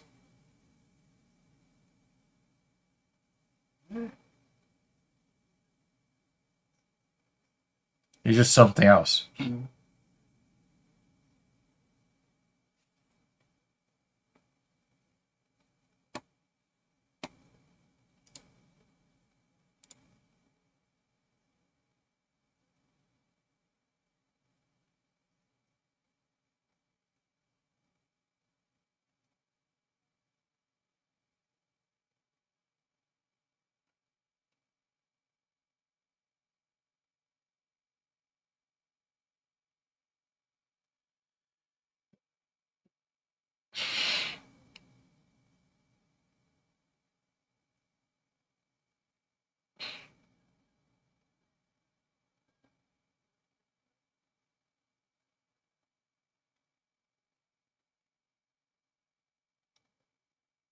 Wow, that was some boppity boopy shit right there. He was hitting them with the.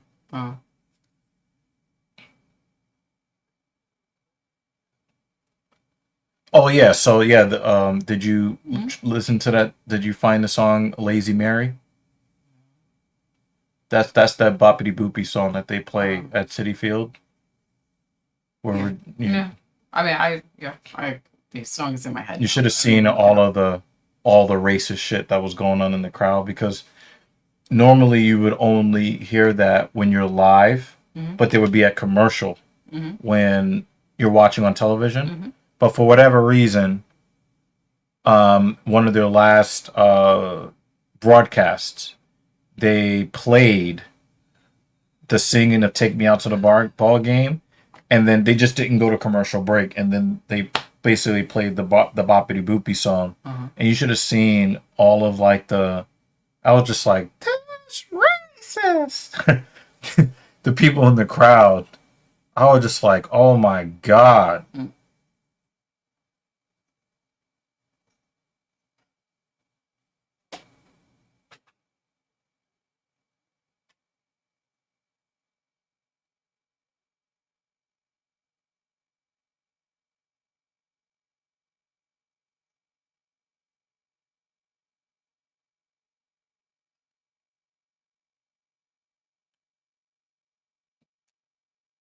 Yeah, now he's limping.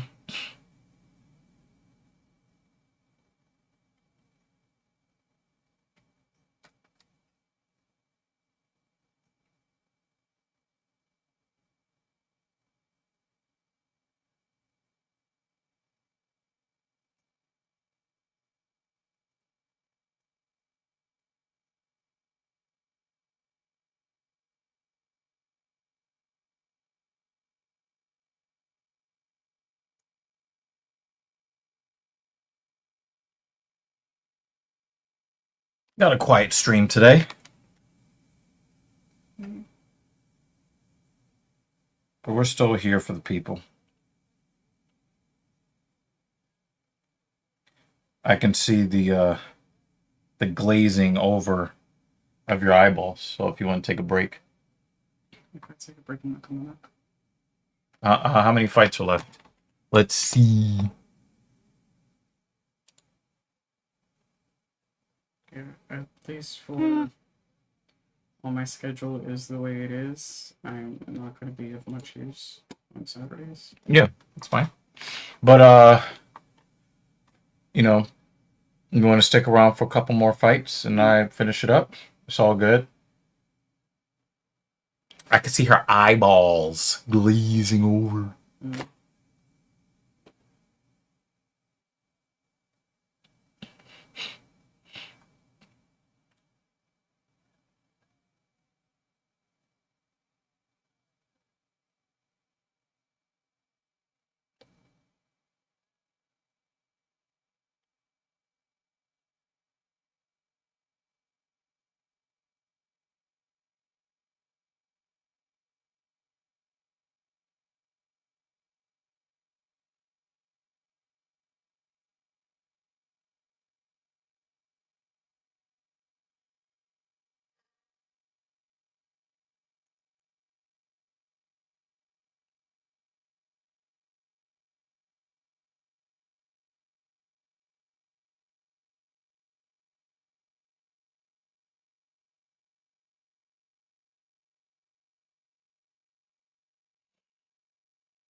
It's that flash, and here goes the pan.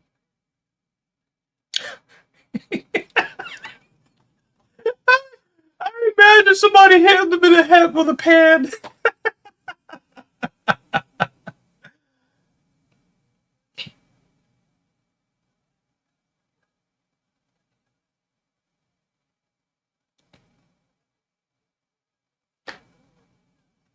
If Jackson does not win this fight, he's going to be kicking himself. Mm-hmm.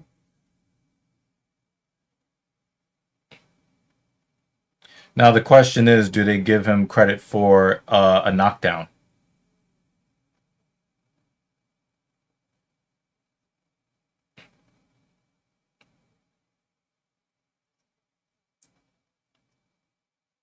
It doesn't even look like Barcelos is like really selling out to get this takedown. It looks like he really just wanted time to recover from getting beat in the head.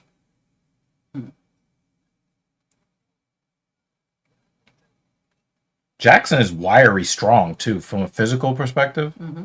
I'm not saying that he's tougher than Rowney, but I'm impressed with just the level of physical strength because Barcelos is a very, very physically strong fighter.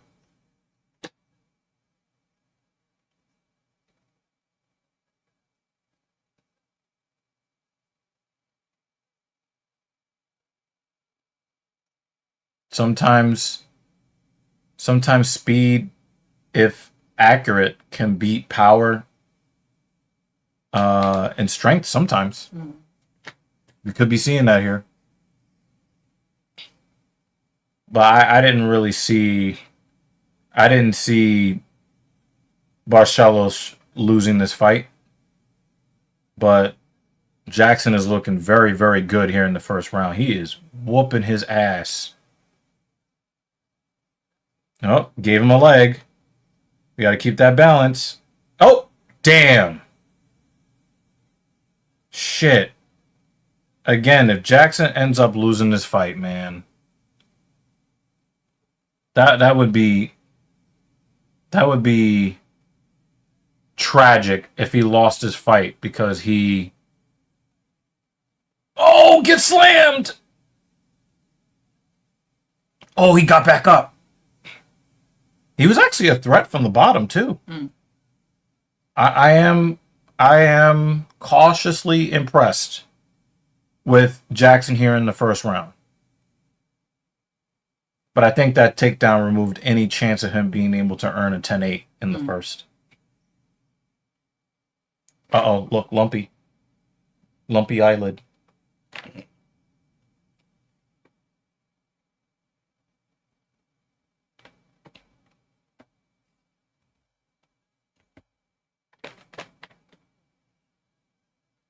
But if anybody can come back under these circumstances, it's Barcelos. So Jackson's got to stay sharp. He can't let off the gas, and he can't get too comfortable.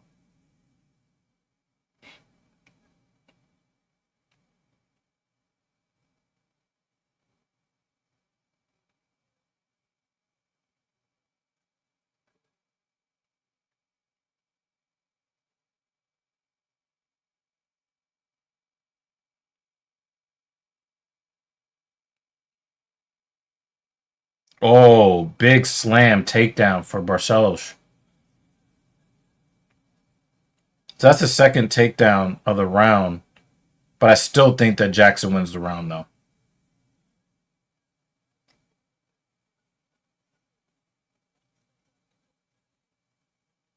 Oh, we've entered garbage time. Everybody took out their starters. So Atlanta's conceding this game, but they've also given back. They've given back. Oh, no, don't give it up. You got to get to the second round. He's keeping his chin down. 5 seconds. Barcelos looked very strong at the end of the round, but I still got to give the round to Jackson. But it's not looking good for your boy. Speaking of your boy, Eric Anders won and still retired. You weren't here for that, but Or you're saying yeah.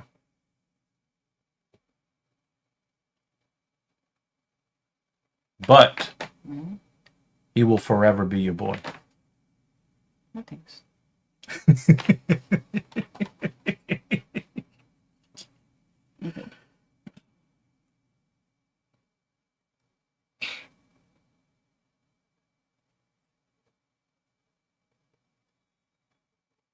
It's just kind of annoying that when he finally figured out how to be a fighter, he wanted to quit.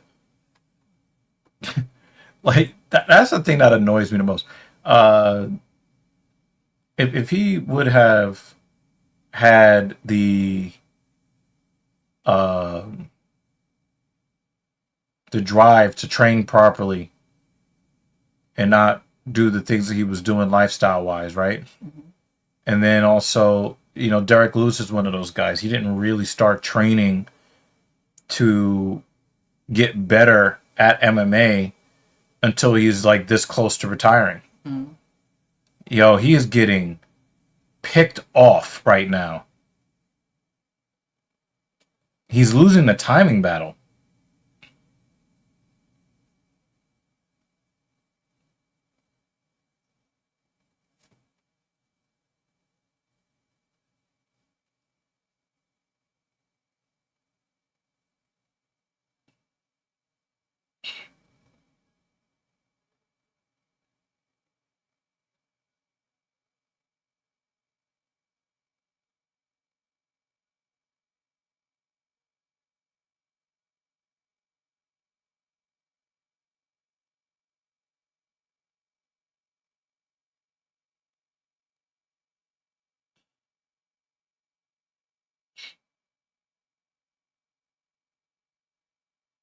He has a lump on his forehead too.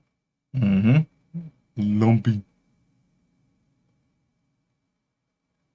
I think he's got swelling both eyes. Oh, look. A black man avoiding a calf kick. Oh, man, that looked like a piston that Barcelos just... Oh, good scramble, kid! Good scramble! It looks like Barcelos, he rushed that a little bit. Okay, now he's just like... It seems like he's desperate to grab Jackson.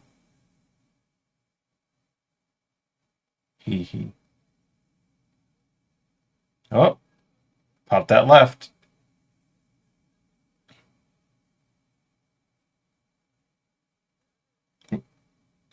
He's so thirsty to grab him. I wish JL was here.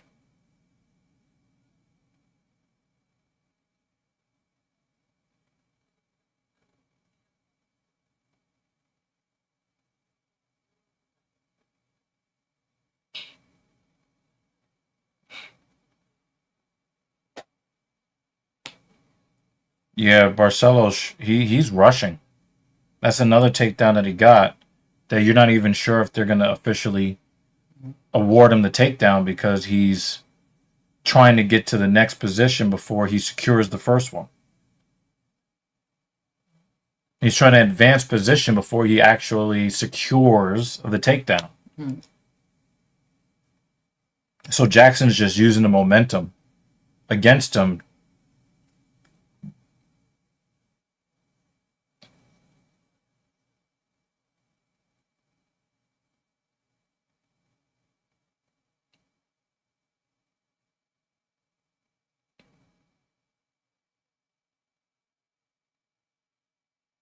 He's just so thirsty to grab him. And this is the kind of shit we've been talking about. Like, if the fight is not going your way, just put your nose right underneath the nutsacks. And it's like, Barcelos, like, you're a better fighter than this. I mean, you might not, I think, he's losing a timing battle against Jackson. But you're better than this. Nice knee to the body from Jackson.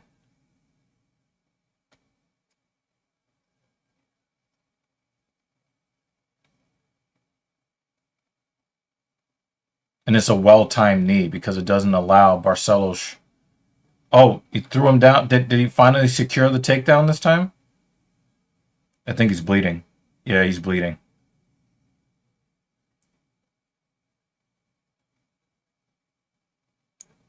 Yeah, he's trying to get this choke.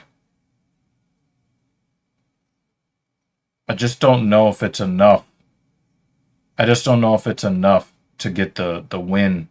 I think the second round is closer than the first round.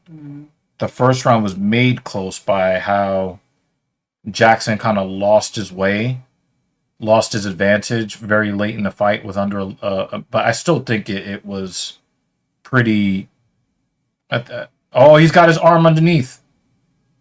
He's got to get his chin back. He's got to get his chin back.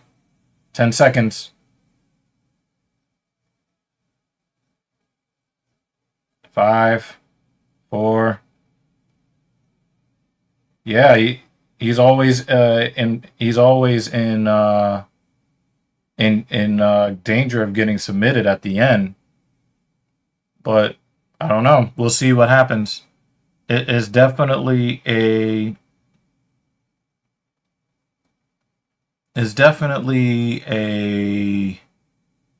Jackson is putting his ability to win this fight on the scorecards in jeopardy with how he loses control of the fight with about a minute left in the round.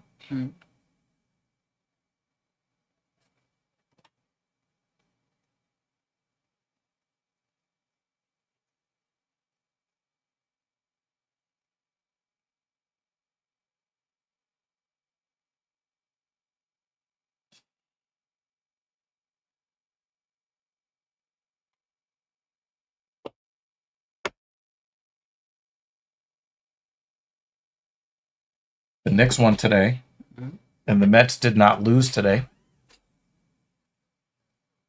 It was not possible for the Mets to lose today because there was rain out, postponement. So.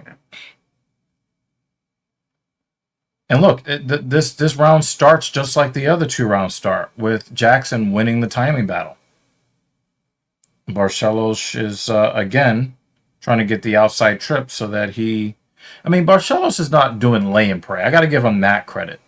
He's not doing lay and pray. He's trying to get the rear naked choke. But it's just kind of boring to see him just keep reaching, putting his fucking face underneath Jackson's nutsacks at every fucking opportunity. It's really annoying.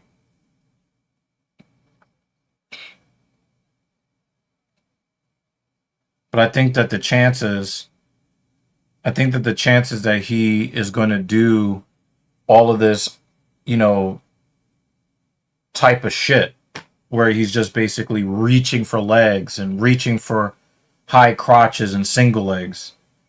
I think that the more that he understands that he's losing the speed battle, the more he's just going to turn this into, you know, hey, I just need to hug this guy. Mm-hmm.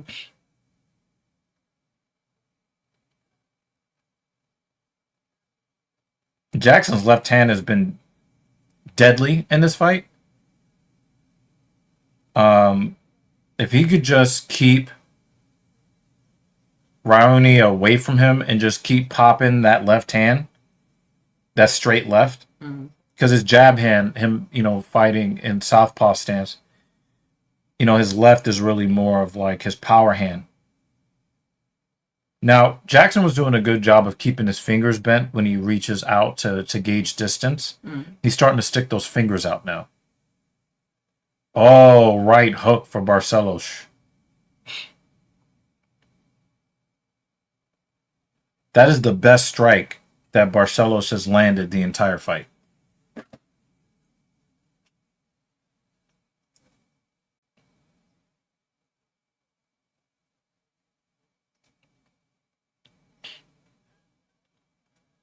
You good? What happened?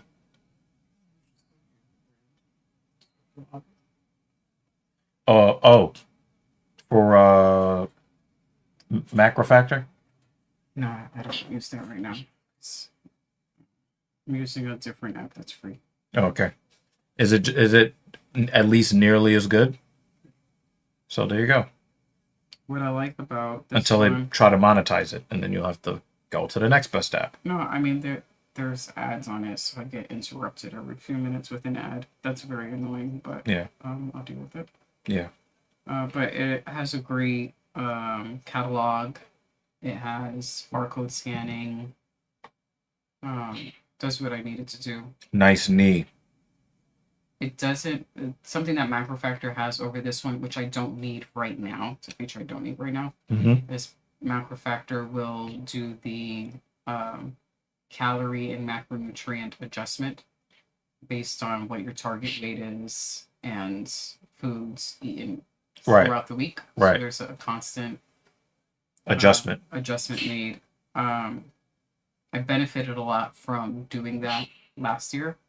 Where I feel okay right now, where I don't need to pay for that right now. So it's not a biggie. One thing I do like about this one is that, let's see, there goes the ad.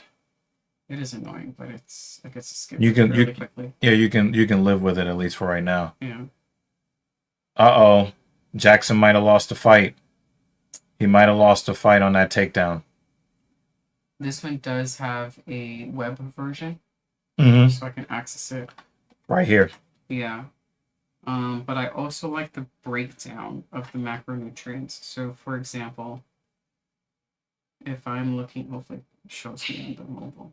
Actually. Listen to her sound all fucking educated and shit. Actually, oh, nice kick to the head, Barcelos. So the part that I like more...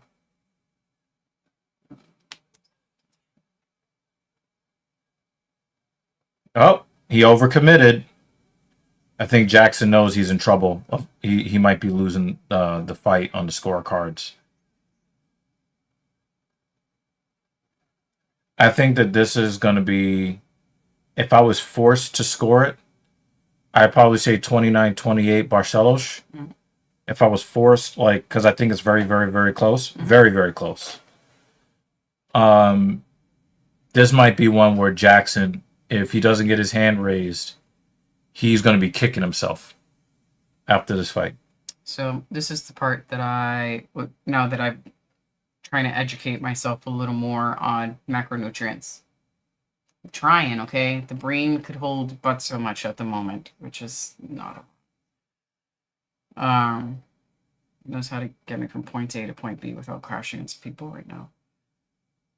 But it gives more detailed breakdown, like, for example, of your proteins, all the amino acids. This is that make up the proteins, yeah.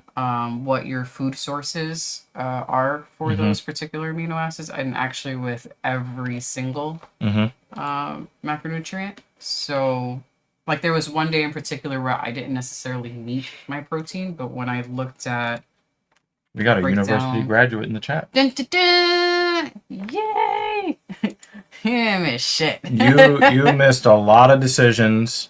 You did miss one heavyweight getting knocked off his feet. Like, he was knocked horizontal until he hit the side of the cage. Like, he got knocked the fuck out.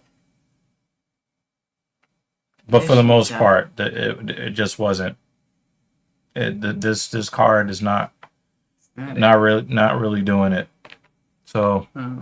Yeah, even though like I didn't meet the protein, but I could see that certain amino acids I had actually met. Yeah, I can help. And it was nice to see that bit of information. What about your zinc levels? Well, yeah, Barcelos could not strike effectively with Jackson, so he did a lot of leg grabbing, crotch sniffing.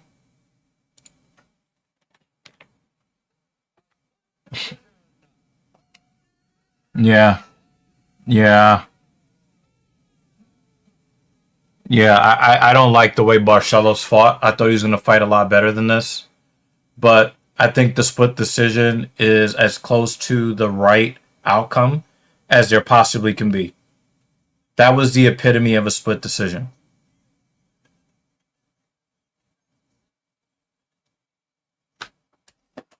Congrats, man. How does it feel? Or is it going to take a little bit to sink in that school is over? Sleep tonight is going to be wonderful. After your last exam, I hope you don't have to wake up tomorrow. Enjoy the rest of the weekend. It feels like it was just yesterday when Raul Rosas Jr. lost. He's on a 5-fight winning streak right now. Nice.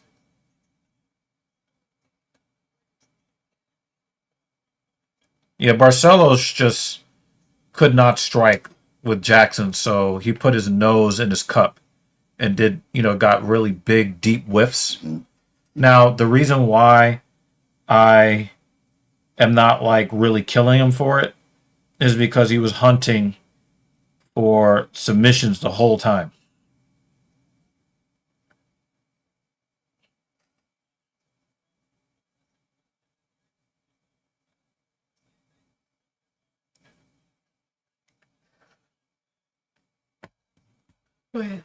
But that was.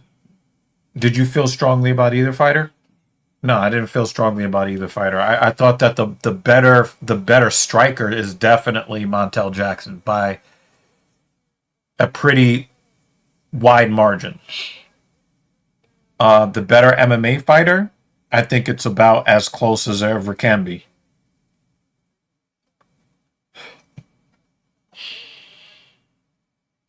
But Barcelos really should be ashamed of himself. That was a bad performance by him. And he looked like he was really scared to actually strike with his opponent.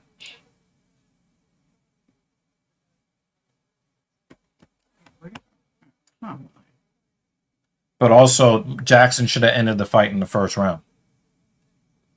He should have finished Barcelos 2 minutes into the fight, but he let him off the hook.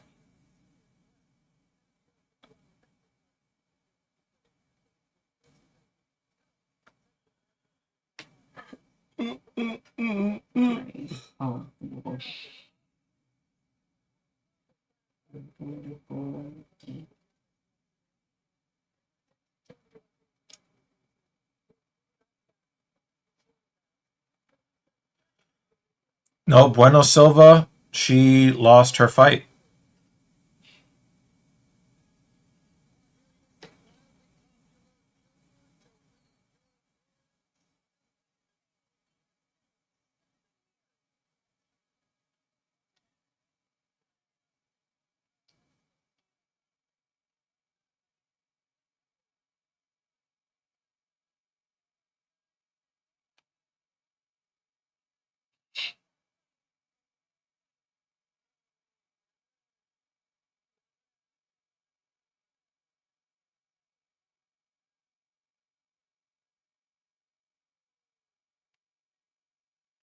Yeah, I think I do think that Bueno Silva is probably going to um,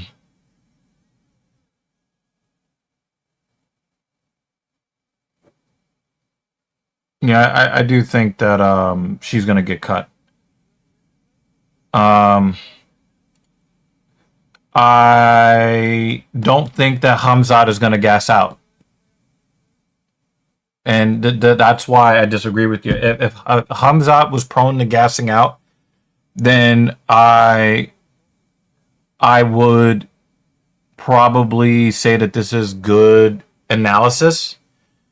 But Hamzat had gas tank problems when he almost retired from the complications of getting the Rona. Oh, shorts. Hamzat was not scared to stand with Dreykus. Hamzat just knew that he could dominate him. But the thing is, he thought that Dreykus was going to give up, and he thought that Duplessis was going to tap. He thought that he was going to not stay in the fight as long as he did. He thought he was just going to maul him, get a quick, brutal submission, and move on. But it wasn't that Hamzat was scared to fight Duplessis. He just thought that he could bully him. He thought that he was going to bully him, and he failed to bully Duplessis, which made me, even though I still don't like Dreykus, I ended up respecting him because of his inability to give up. But Hamzat's physical strength from minute 1 to minute 25, you're not gonna see the gas out. Sorry, you're just not gonna see a gas out. Now, I understand that you do not like Chimaev, so your analysis is going to be partially based on the fact that you dislike Chimaev. But Hamzat is not afraid of anybody. And I think Hamzat really thinks of himself as a bully in the cage that other people can't really stand up to. And Gilbert Burns stood up to him, and Duplessis stood up to him. Now, some people will say that that Usman also stood up to him, but I have trouble putting him on that list because Usman was getting dominated until Hamzat broke his hand. Hey, Sinister's back. Good to see you, sir. Hey. Hamzat broke his hand in the first round, and Hamzat was dominating and actually getting Usman to show some bad body language in the cage in round 1 until he broke his hand.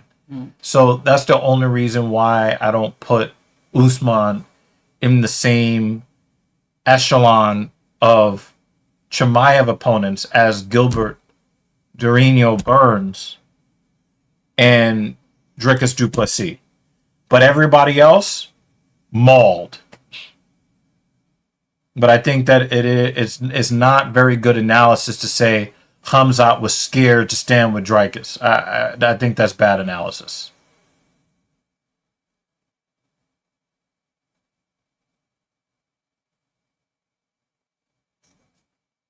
When Chimaev fought in the UFC the first 2 times, where he fought twice in 10 days, he threw those guys on the ground and mauled them. Did it mean that he was scared to stand and fight them? No. He thought he could bully them, and he did. When he fought GM3, he intended to bully him, but his first strike knocked him out. But he intended to put him on the ground too. But we're not talking about a lay and pray guy. We're talking about a mauler. We're talking about somebody who is trying to He plays with his food. right. He's trying to dominate your spirit with his grappling, rather than some of these guys that just want to lay on you to avoid fighting. That's really good. I mean, if you look at what he did to my guy, the Reaper, obviously he had the jaw problem, but he broke that guy's mouth because he was trying to kill his spirit more than he was trying to win an MMA fight. And that's the difference when it comes to grappling with Chimaev and almost anybody else. I mean, we're not big Merab fans, but we got to give Merab credit. Merab doesn't wrestle to avoid fighting. He wrestles to make you feel bad about yourself. Yeah. But there are some other guys when they grapple, like Barcelos, who were trying to avoid fighting because they know that they couldn't fuck with you. And you got to be able to recognize the difference instead of just coming out and just throwing this shit out here because Hamzat dominated him on the ground. It doesn't mean that he could not dominate him on the feet. It's just that he wanted to make DDP his bitch. And give credit to DDP. He did not look like a bitch. He did get physically out grappled. He was out physicaled. But he never gave up. He never showed bad body language. Even when he came out for the 5th round. And he looked like, Rocky at the end of Rocky 2, Rocky 3, Rocky 4. He was still throwing with a lot of heat. And he didn't have the labored, he didn't turtle up. He looked exasperated every time he hit the ground, but he still did not give up.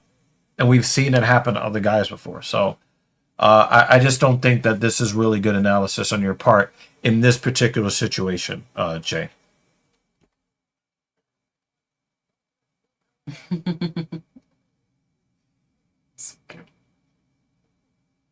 She looks like a dwarf. I'm just not going to put that in the text though. I really should though. If she does something I don't like, I'm gonna say that. I never claim to be a good person. There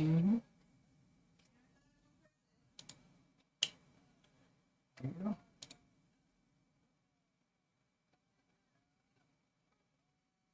He looks like an IT professional, not a fighter. I told you to restart your goddamn machine. Did you power off and power it back on? Did you refresh your browser?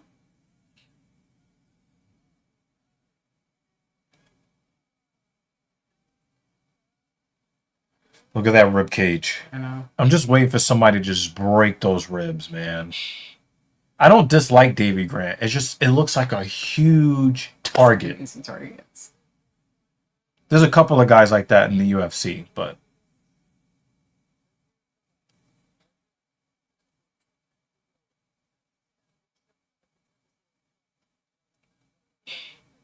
they both look like middle management. But one looks like middle management in a construction company, and the other one in an IT company.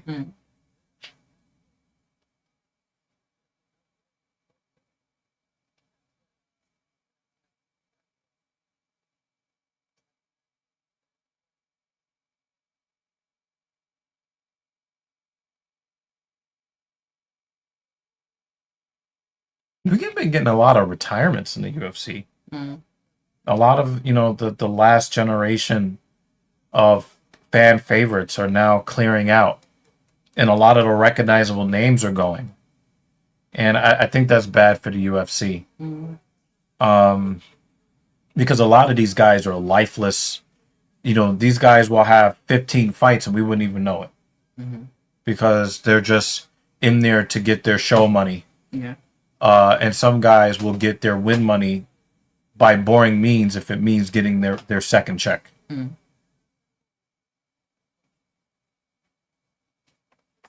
Ink. Big thank you to Mrs. Evil. Show her some love because she's definitely not at the top of feeling like her best.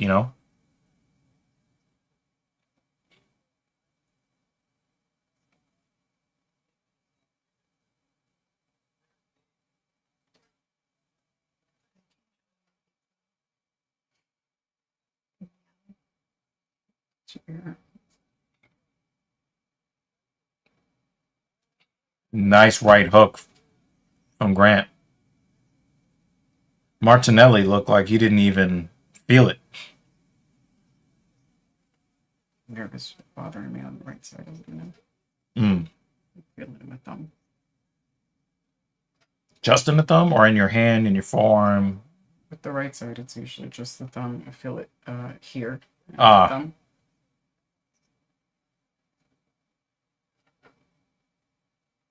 A little irritation. Mm-hmm. It's a feeling like I want to crack my knuckle. Yeah. And it just won't.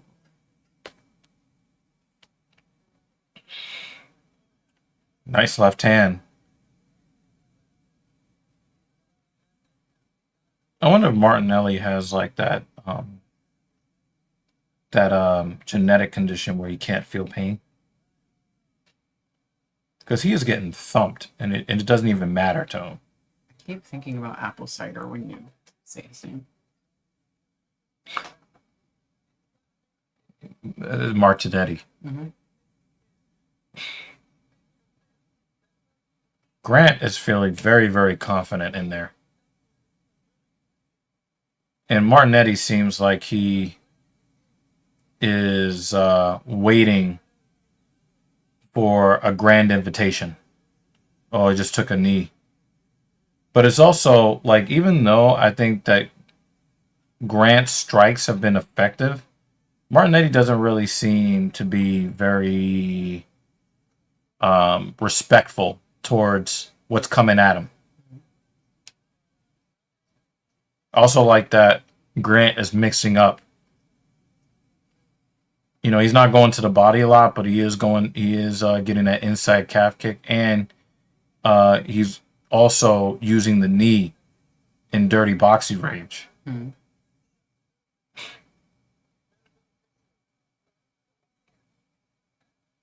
And I love it when fighters use so many different weapons that it freezes their opponent because they don't know what's coming, Mm-hmm. or which level it's going to come from. Mm-hmm.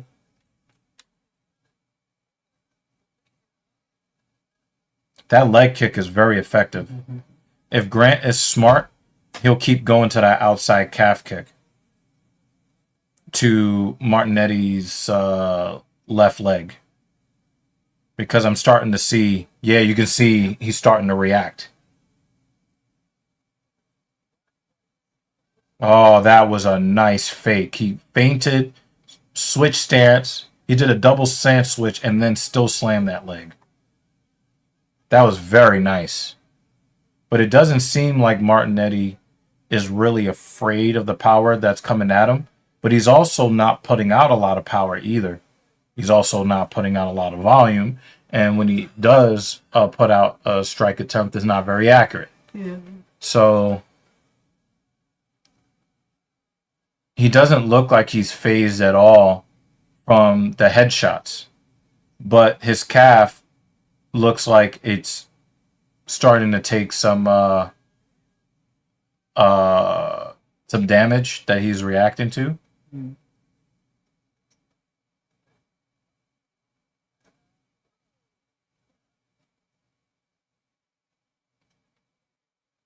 She's a hater. Mm-hmm.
I think Martinetti's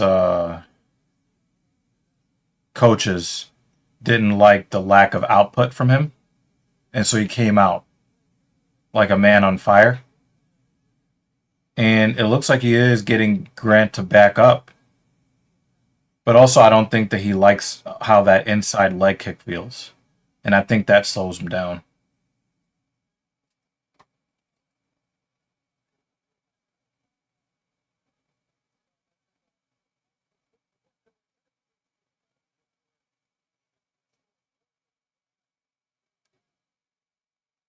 That was a disrespectful right hook. So you just move over here.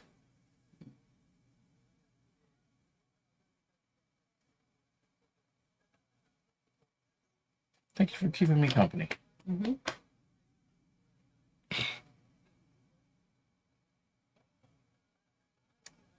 But I think that Grant needs to continue to put some more of those calf kicks in the bank. Of note, it looks like Martinetti has switched stances to hide his lead leg. Oh, it looked like he just kicked his kneecap. Ouch.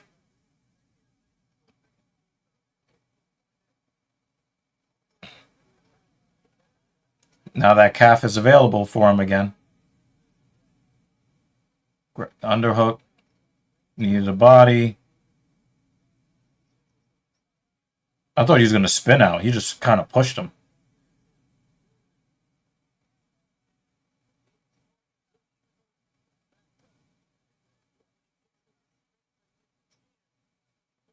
Oh, if he would have got hit with that, man.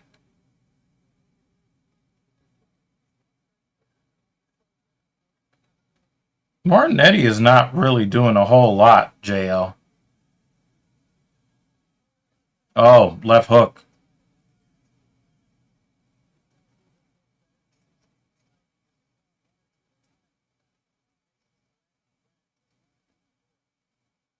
Yeah, he's hiding his lead leg, and I think that he's struggling to put out offense because I don't think that he is he's not a southpaw, and he's trying to stay in the southpaw stance. And I just don't think that that's what he wants to do. Yeah, so Martinetti doesn't have a lot of respect for the power coming back at him, but he's also not, the output is not matching the level of disrespect either.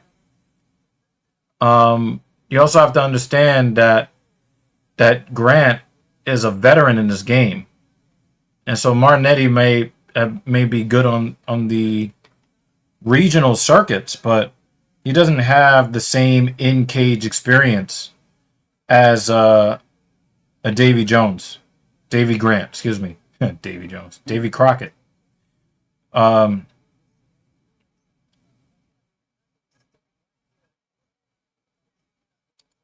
Yeah, Span knocked him off his feet.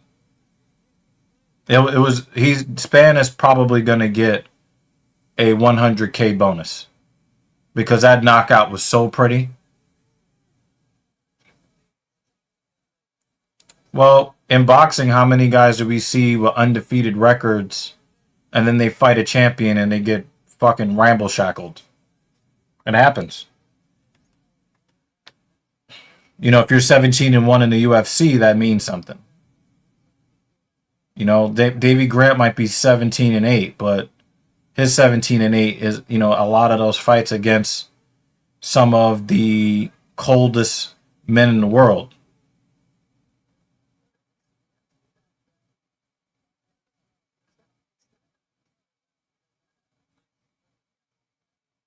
Yeah, I got a 20-18 Grant.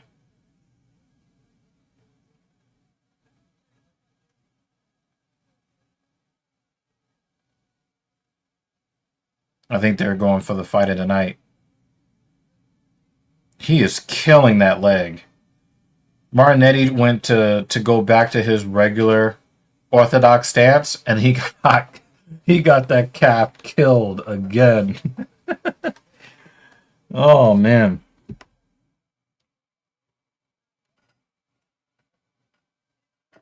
Hey, This might be something that you might like. Curls for the girls. Hmm.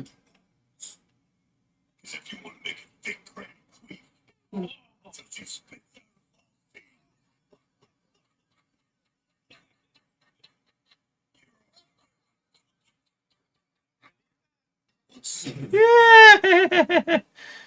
That was nasty.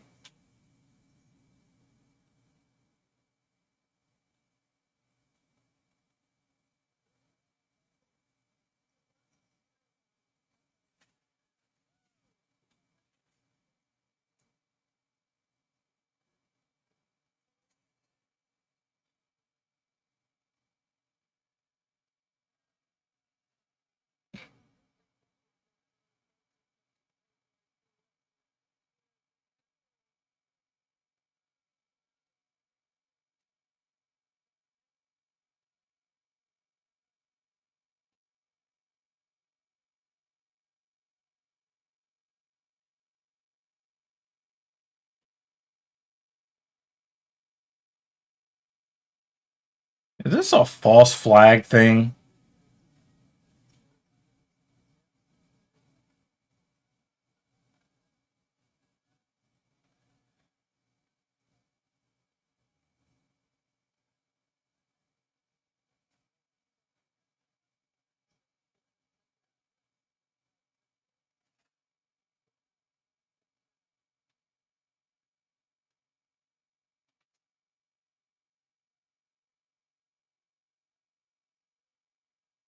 Yeah, that might have.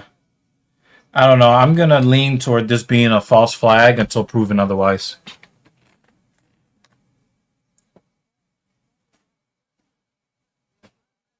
Martinetti is just not.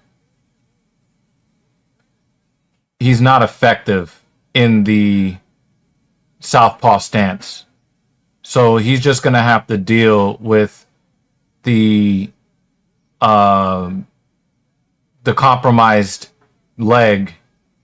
He's just gonna have to deal with it. He has landed a couple of nice shots here in the third. Marinetti's just gonna have to risk getting that leg chopped off.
This is the best that Martinetti has performed in this fight.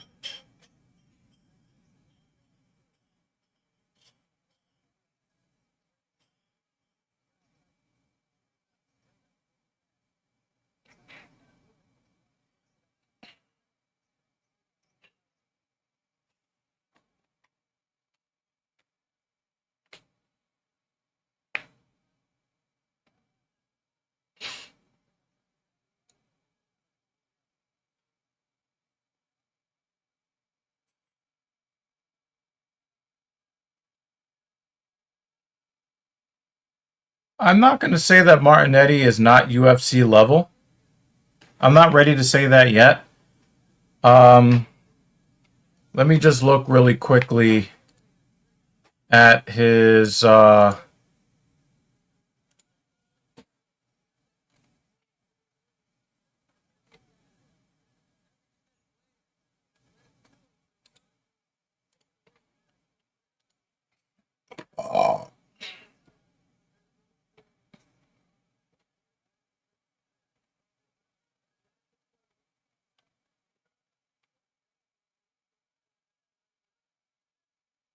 Yeah, this is his first fight in the UFC. So sometimes you see guys you see guys who are having trouble. You know, they have nerves. You know, he didn't throw a lot of strikes in the first round. He didn't seem to be very afraid of what Davy Grant had to offer against him, but he didn't also trust his guns either. So sometimes that first time in the UFC, you get guys that are a little bit starstruck. You know, they're a little nervous.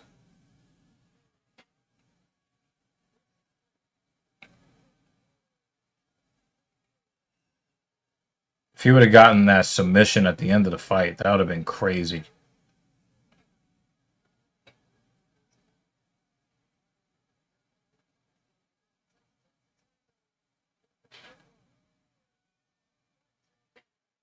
It was a good fight. I don't think Martinetti's a bad fighter.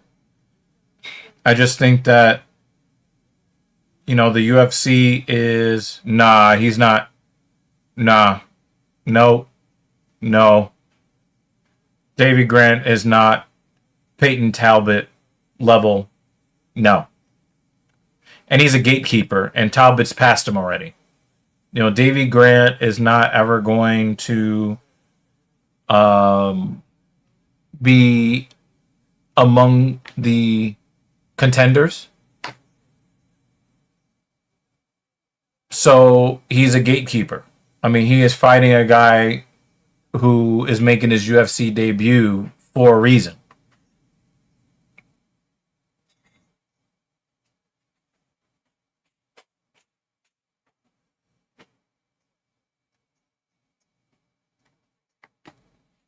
So he's got his second career loss now.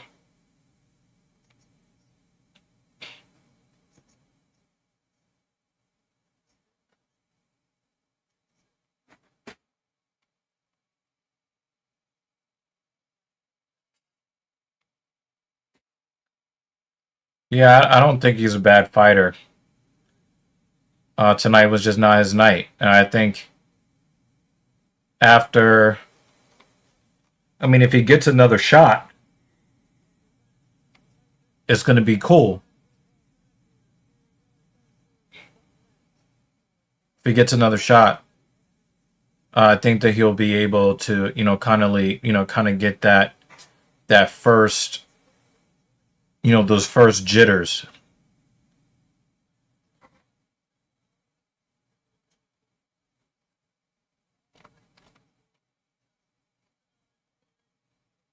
And he won the last round. Dude, you lost the first two rounds. What are you talking? Like, he tried to look like he was all surprised. But Marinetti definitely did win round 3.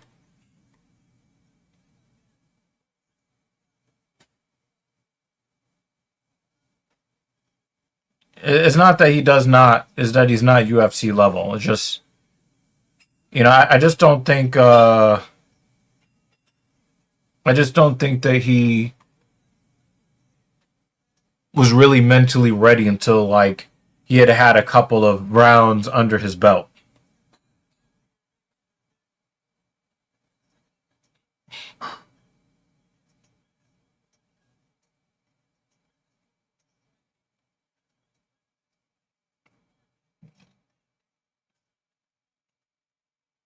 One of the things I like about Martinetti is that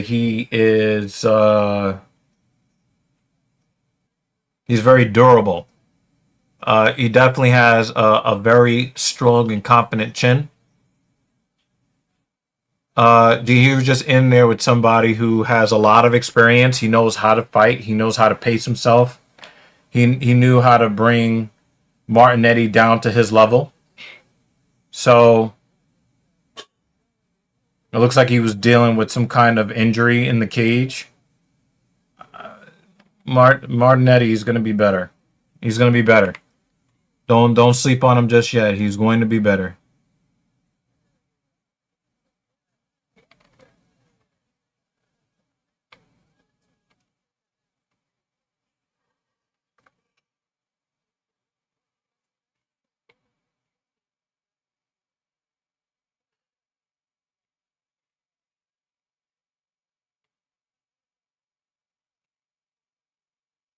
He's going to be better. Don't you worry. We got 3 fights left.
They claim that they have a shooter in custody right now. But,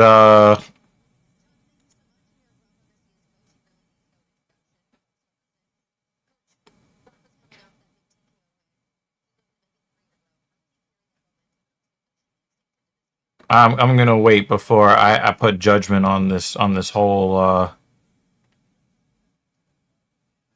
correspondence dinner controversy.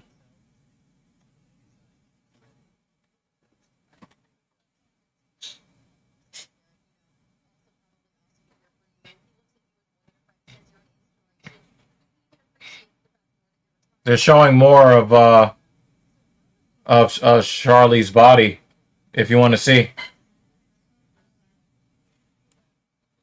It's looking tight.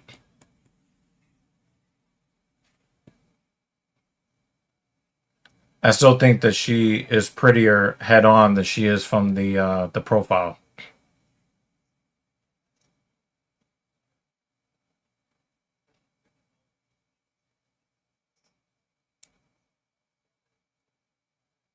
But classy as always.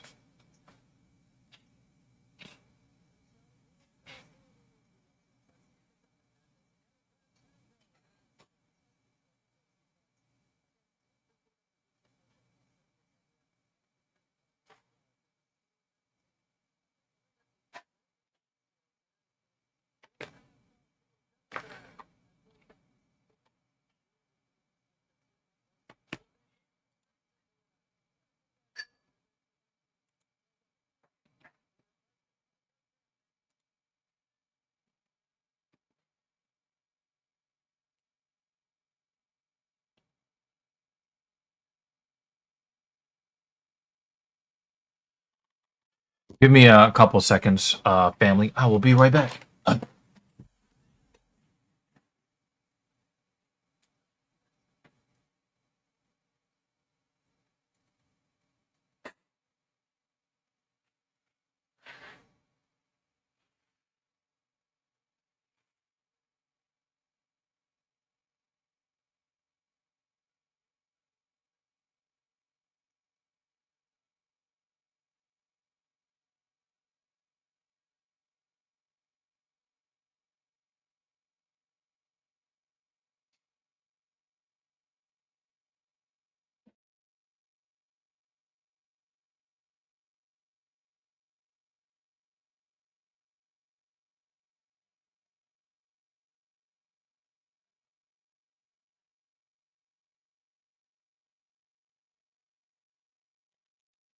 Okay, I'm back.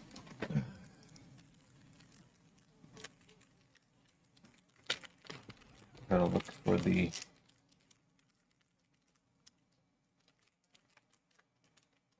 I don't see an expiration date. That means it doesn't expire, right?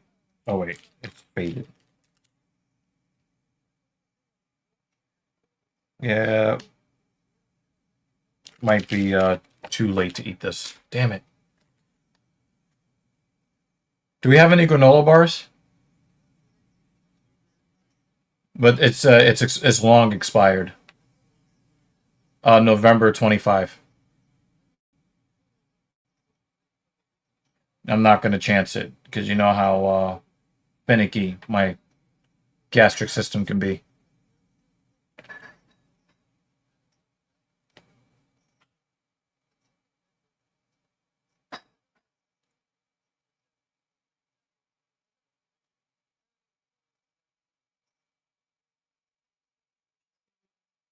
All right, no problem. We only have a few fights left, and I'm gonna enjoy the fuck out of those cookies.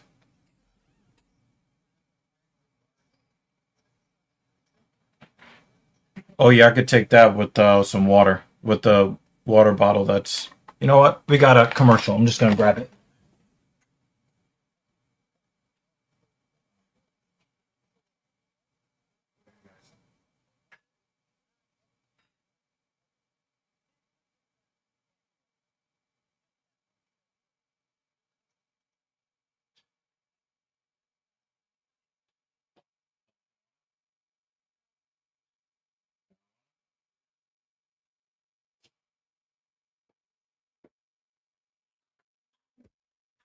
Ooh.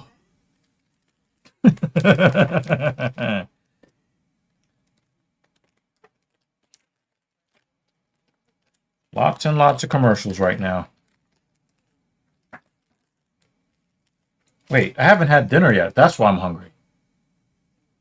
Shit, and I already opened this thing. I'll eat it later. It's smelling all lemony.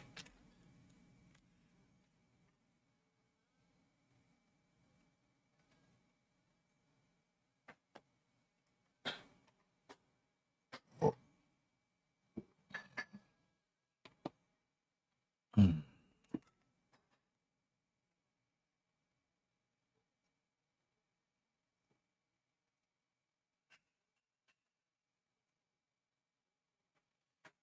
Mm.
Sony AI's autonomous robot has become the first to defeat elite human tennis table players in competitive matches.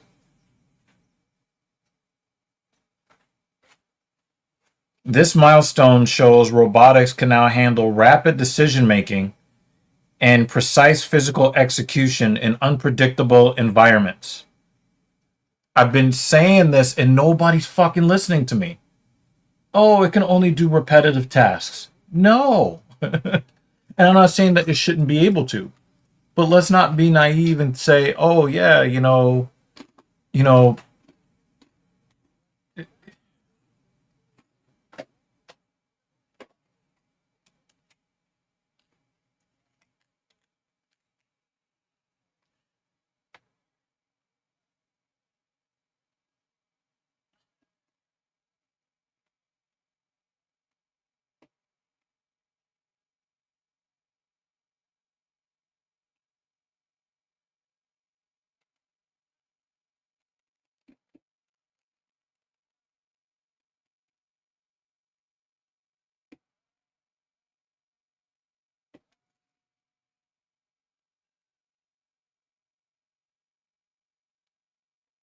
they have AI robots now running marathons."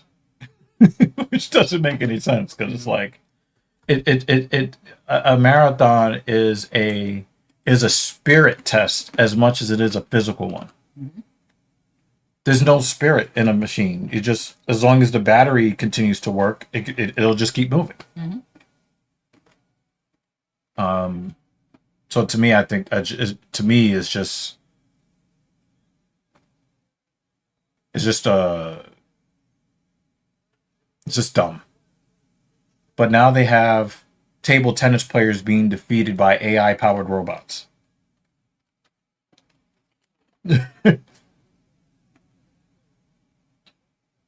No, I'm gonna go grab my binoculars and just touch grass. Mm-hmm. Birdwatch. But what if the AI robot could do that for you?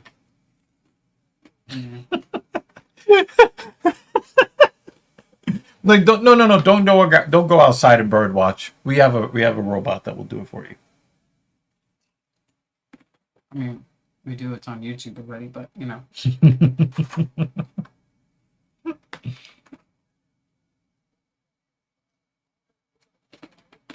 You need some sleep? Not really. Your robot will sleep for you.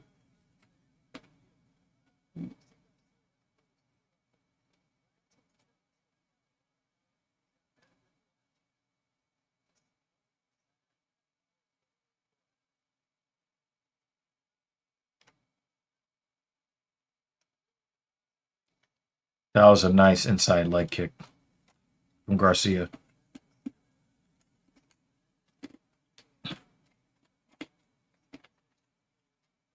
We've either got lurkers or usual suspects are arriving late.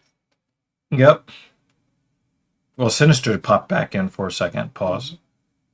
JL's been here a bit. Mm-hmm. Travis left. Well, he's watching baseball right now. I think that game is over now. Mm-hmm. Unless the game started at 7:10. But even then, it might be over by now.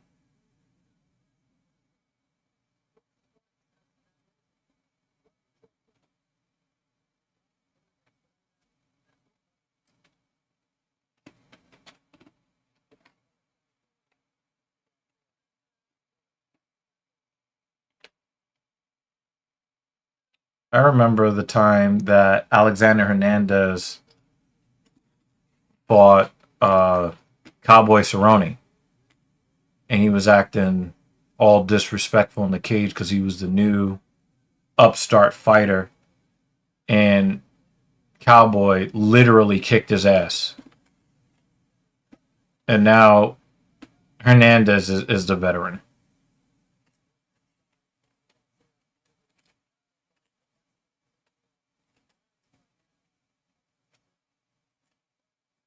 Isn't Cerrone doing America films now? Yeah, but we've also seen him in a couple. He's done a couple of cameos in some larger films we just saw recently too. Mm. But yeah, he's doing the America film stuff.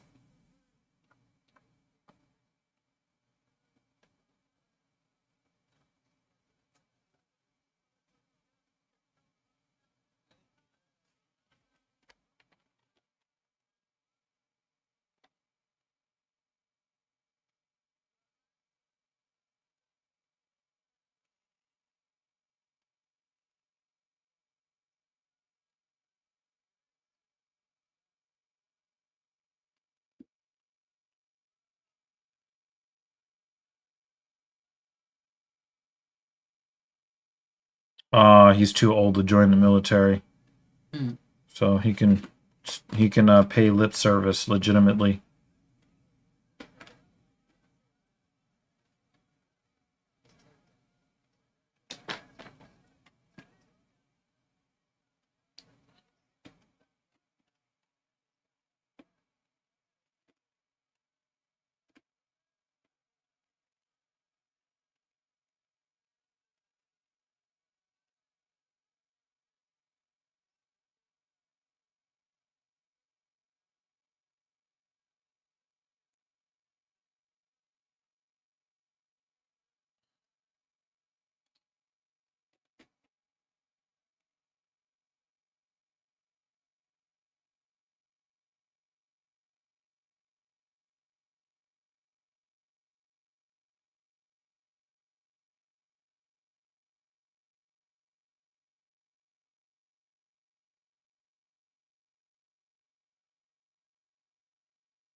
Some wacko tried to get in, apparently, and Secret Service shot him, not confirmed. Yeah, I saw that there was an arrest made. I just don't know. I'm just not sure, you know? I'm just not sure.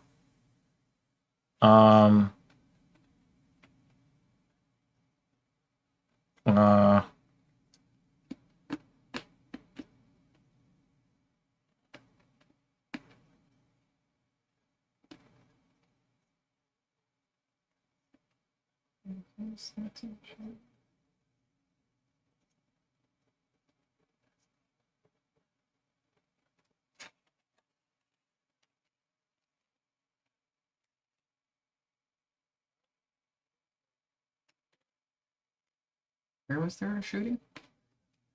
It was supposed to be at the White House Correspondents' Dinner. But for me, I'm really, really, anything that happens that's controversial involving Donald Trump, I am very skeptical. Mm-hmm.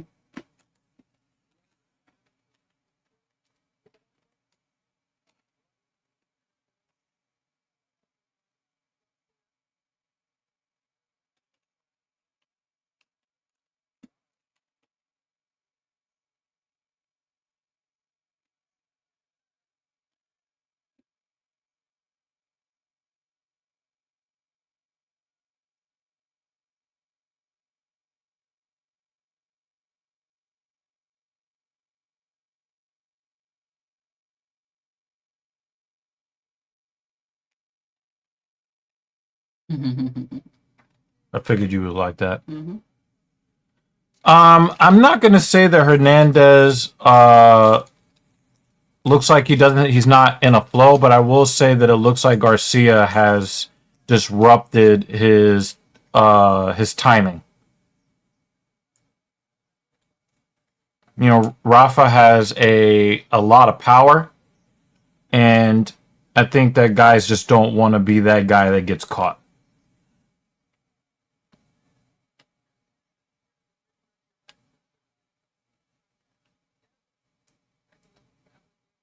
Well, this should be pretty funny.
I don't fuck with Facebook anymore, but I think this is one of like the few random people that I actually subscribe to when I do get on here.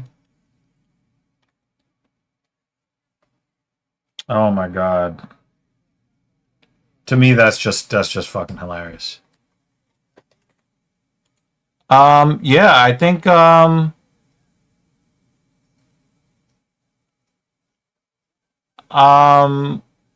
I have to kind of agree with this. I mean, I think he's a little better than what you're saying, but yeah, I'd have to, yeah, What? Yeah, I've got to agree. What is Truth Social? Oh, when Trump got kicked off of Twitter, he made his own Twitter.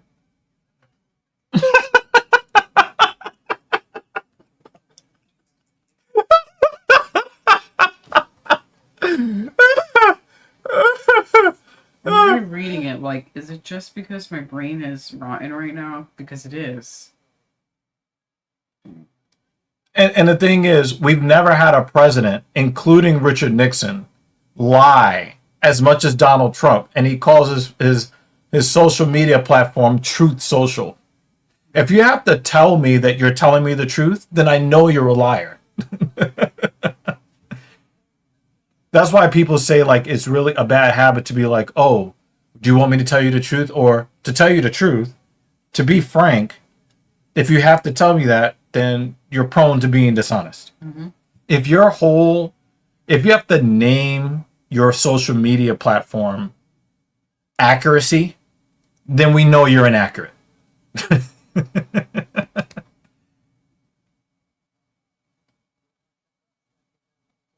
Yes. Yes. Lincoln lied a lot. Washington lied a lot. Nixon lied a lot. But nobody lies as much as Donald Trump. Verifiably speaking.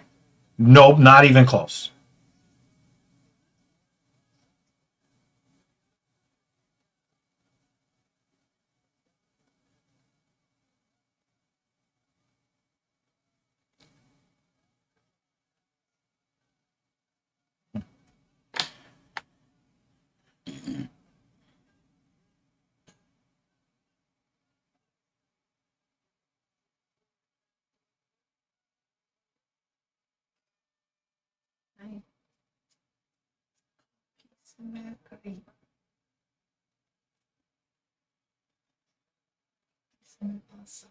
Yeah, I have a program for the morning.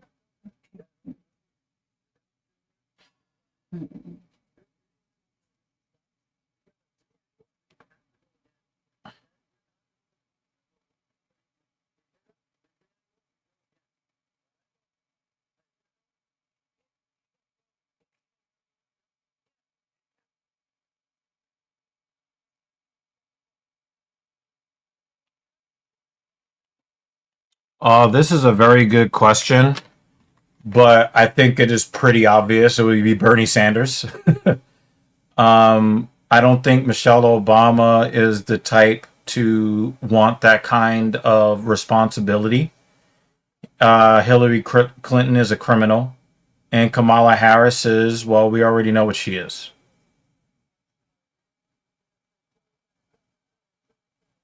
So Bernie Sanders by a country mile. Yeah. But I also think Mitt Romney would have been a good president for this era of America. I think Mitt Romney would have been good.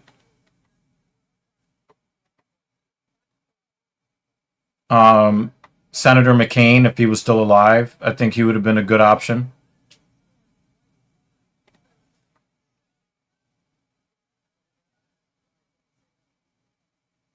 But there is nobody on the political elite level that I would think would be a good president or vice president of the United States. None of them.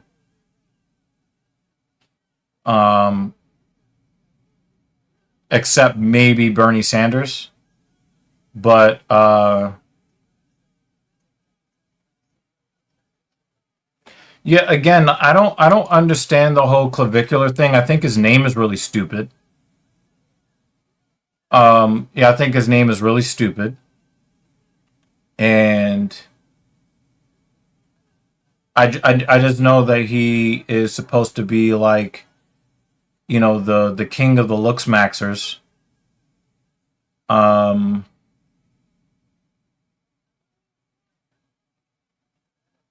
know, if he's saying things that are, that discriminate against protected groups, well, you know, you're gonna struggle to stay monetized on any mainstream platform. That's just what it is. I think that you're getting less censorship for unpopular conservative views. I think you're getting less censorship now than maybe 2 or 3 years ago. But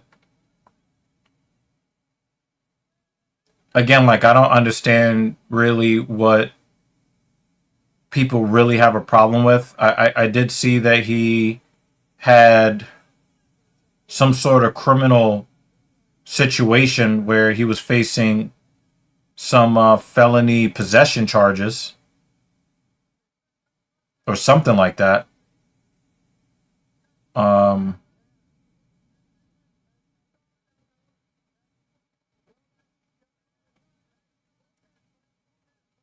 Yeah, I guess.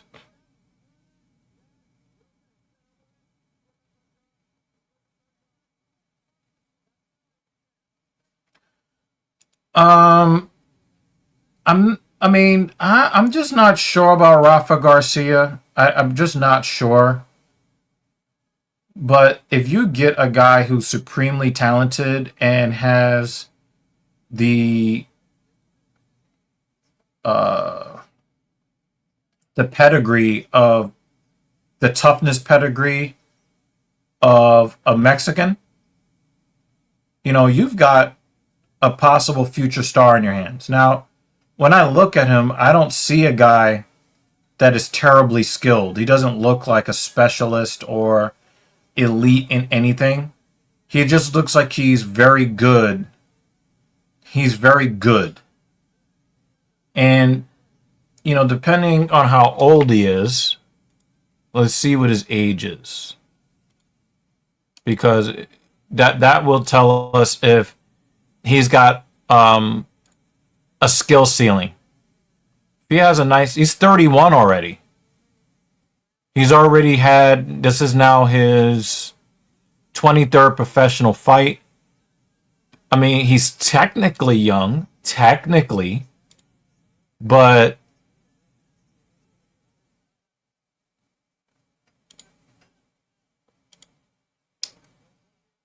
it is going to be really difficult for me to make that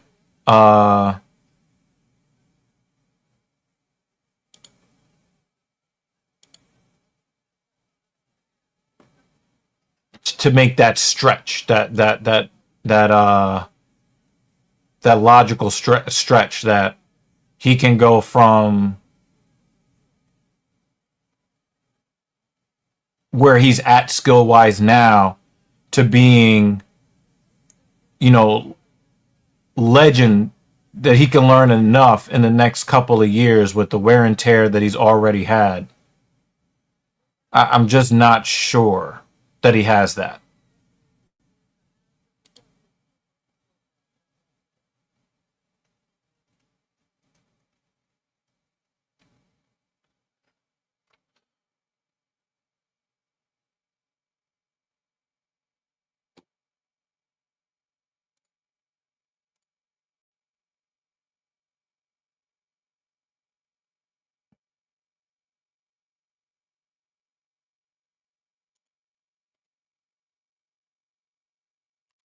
Why do you think that that Garcia is why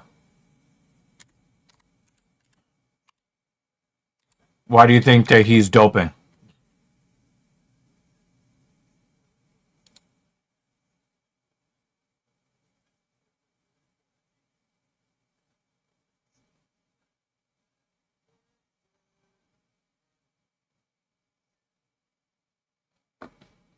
Well, number one, taking a 9 month layoff doesn't mean that he automatically switched to doing performance enhancing drugs.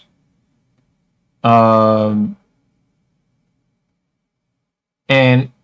him being out for 9 months does not mean that he was outside of the testing. It doesn't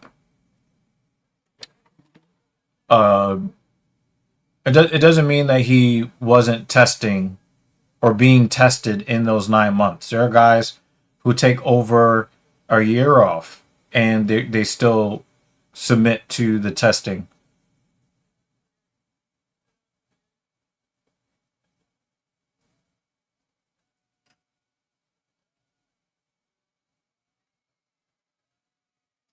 They sang Disney songs at the bananas. Oh yeah. Yeah, they had that went kind of viral actually. Yeah, guy who's plays the genie on Broadway right now. Yeah. Who's there? Mm-hmm. Looking at it. So, and they tap dancing. They're tap dancing. Yeah, you missed it. So this is always going to be my. This is always going to be my response to this question, because it's not the first time you've asked me this question.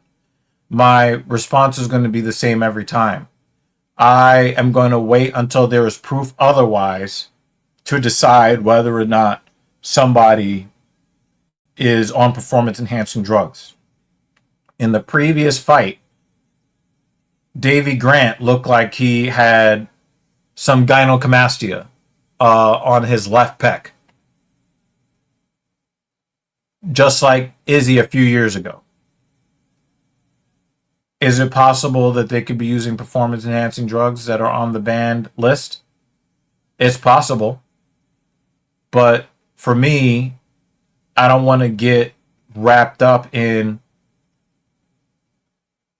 the conjecture of who I think could be juicing or not juicing.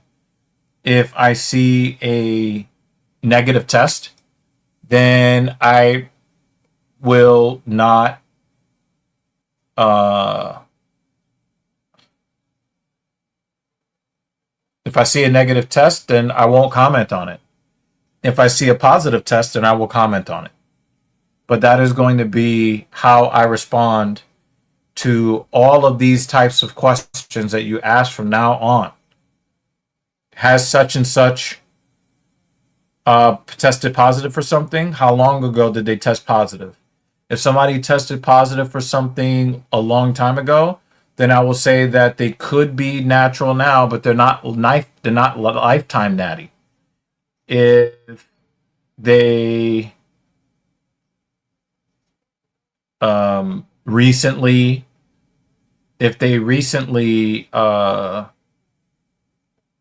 test positive, then the answer is no, they're not natural.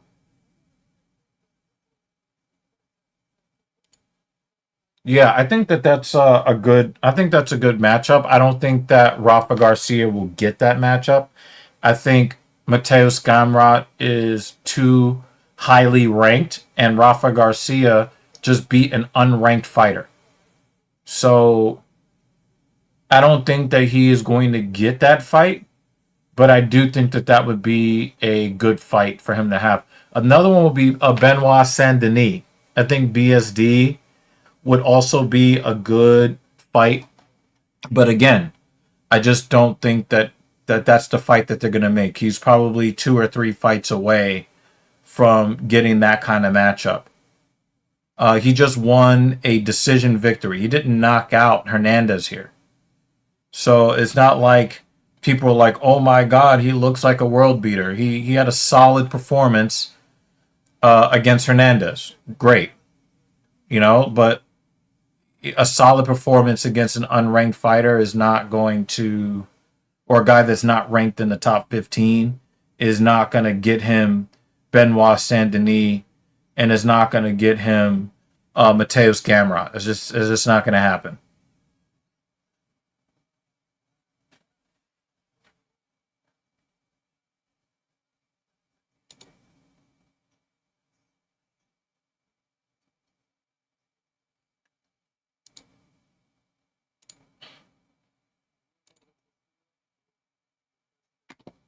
Hopefully Edwards wins. At least she fights more often and actually has entertaining fights and gets finishes. Meanwhile, Dumont has been inactive and goes to the judge every single time. I mean, she did tear a woman's face in half. You gotta at least give her that credit, right? She the one who tore Yeah. her face. Yeah.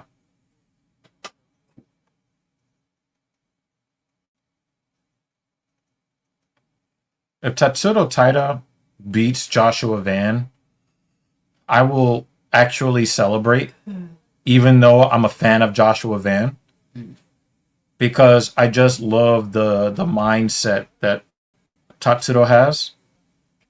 I don't think that he's going to beat Van, but it would be kind of dope if he did. I just don't think that he's good enough or tough enough to beat him.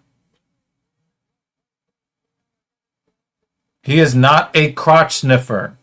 He is highly skilled in BJJ. I don't understand JL sometimes. He can't tell the difference between a lay and pray. He just finished his last exam. I think any braids those that are left, they get dumped into your last exam. I don't know, but this is a bad take. Pass tonight. Yeah, that's a bad take. Now, I do believe that he's right in this. I think that if it does stay standing, he gets dominated by Joshua Van, and that's what I think will end up happening. Tonight is the only pass you get. Yeah, but the thing is, Tatsuro Taira is a BJJ practitioner. He is not a wrestler. He is not a lay and pray guy. He is not a crotch sniffer. He is looking to grab a limb and tear it off your body. That is not crotch sniffing.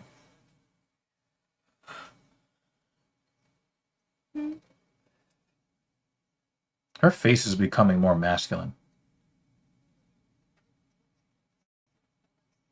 And I wonder if she might be Island Perez as a future champion. I'm always going to say no until I see a woman actually win a championship. And the reason why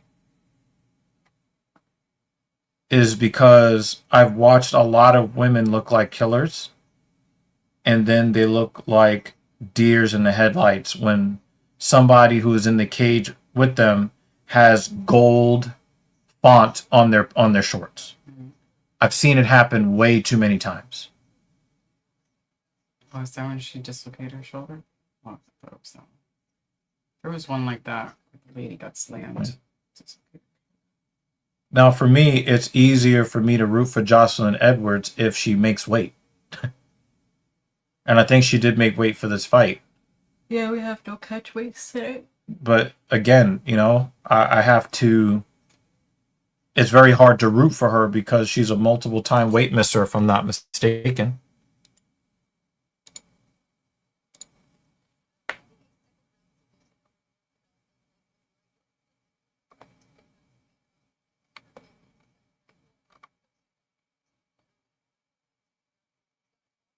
Yep, she missed weight in 2024. Missed weight in 2 fights in a row. 2022 and 2023. She's missed weight 3 times in her career at least. So, she's made weight, it looks like, in her last 3 fights. So, she's on a good trajectory as far as being a professional. I mean, maybe she's dialed in her diet. Maybe she just went up in weight. I feel like how they have her braids tied down. Mm-hmm.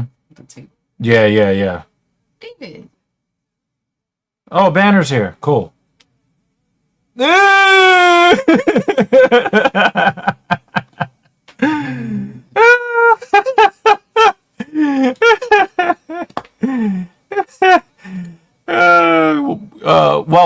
Welcome, Banner. Welcome.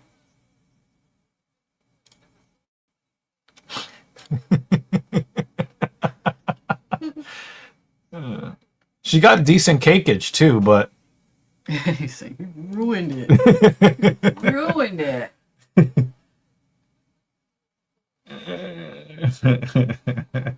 We got a college graduate, David Banner. We got a college graduate. We should start that comment for the end.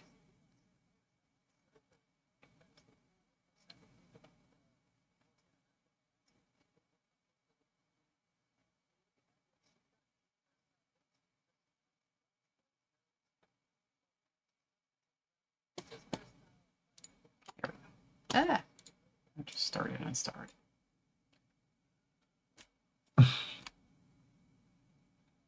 Hello, Davidson.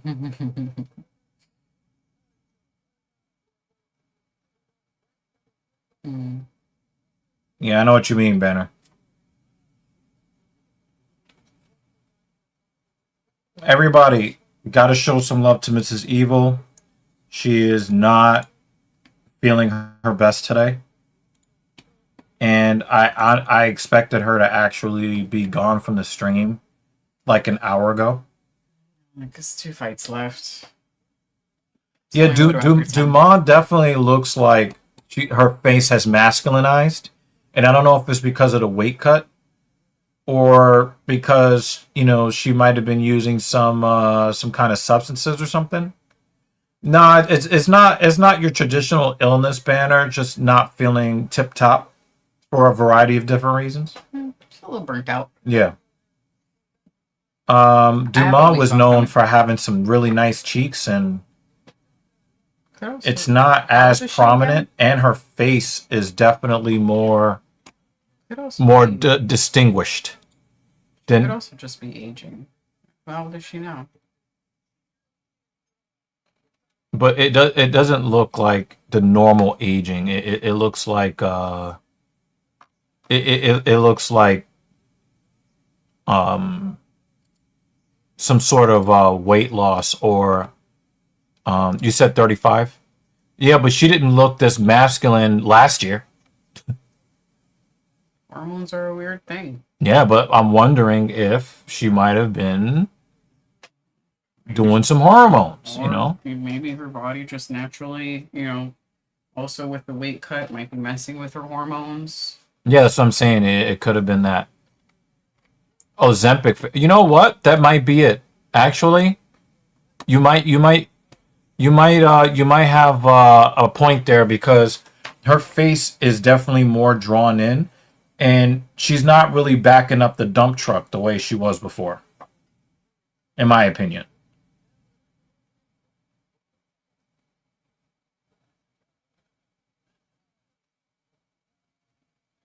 That's a lot of nice black on black on black on black on black on black. It's nice.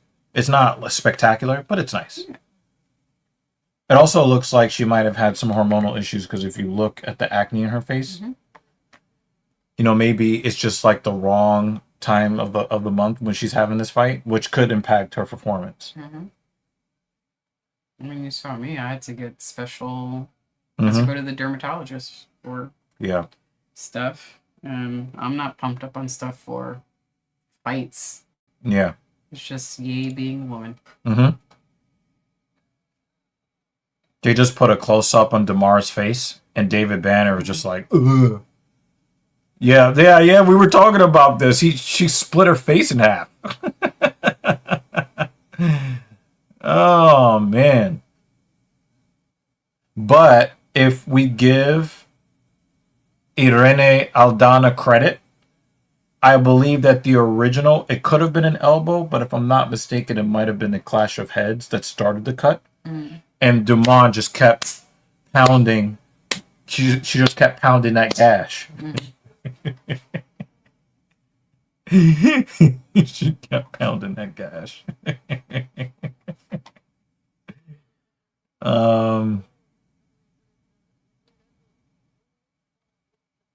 Yeah, it was a while ago, Banner.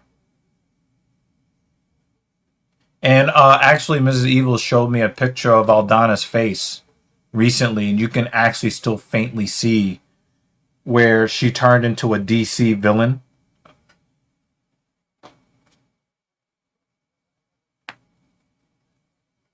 Basically, the middle of her forehead, it looks like Sagat when he got that dragon punch from, I think it was Ken. Ken Masters hit him with the dragon punch, and he had the scar that went up. Aldana has that scar going up her forehead. Now, to give her surgeon some credit, you have to really look for it, except through her eyebrow. You can tell that her eyebrow has like hair follicles that are permanently done for, that show where the split was. But if you look, you can find the crease, like the current crop of foldable phones that they're putting out. We have to really look for it, but if you really look for it, you can find it. You can see that all up her face. I'm like, golly.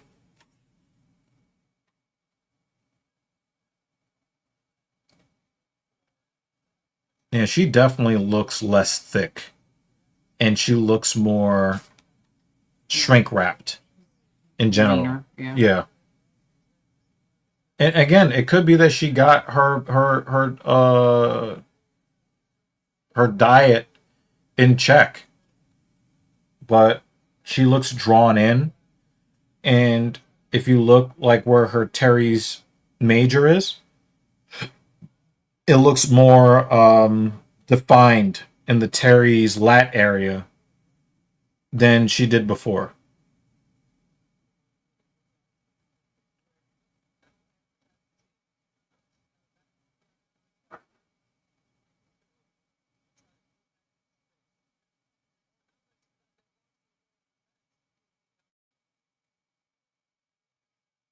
So, Banner, would you smash cakes like that knowing that DeMar DeRozan is on the other side? Tell the truth, man. Tell the truth, Banner.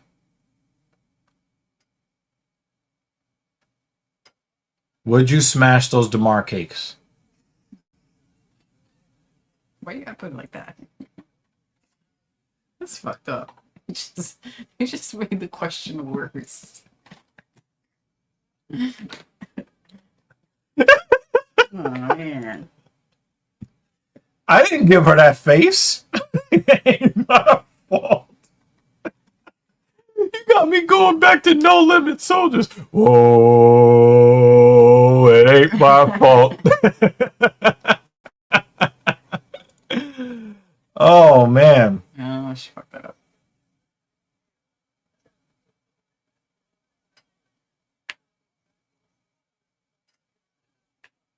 I do have a cool picture to show you of our favorite UFC gal. She did of her most recent cosplay. I will say that Minty Betts looked less Ozempic-y tonight than she looked the last couple of times we've seen her. Dalsum? Yoga. Long, yep. I mean, she's, short, but yeah. Charlie definitely is very classy, sexy today. Definitely. Yeah. Buffer definitely looks pretty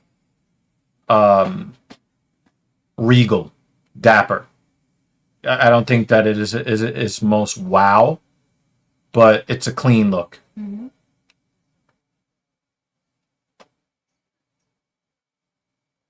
See, she's got a little cellulite in her hamstrings, just a little bit, but she doesn't have the same dump truck.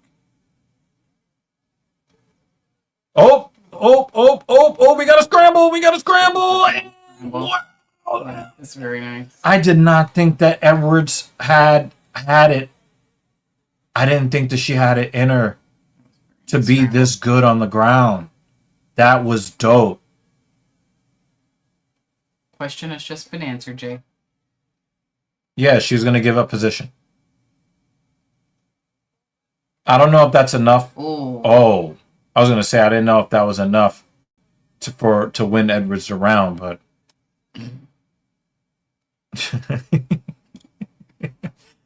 yeah, the Sacramento Kings are in those red shorts. DeMar DeRozan plays for the Sacramento Kings. So, yeah, that was a great scramble. You're giving Edwards a round. Okay.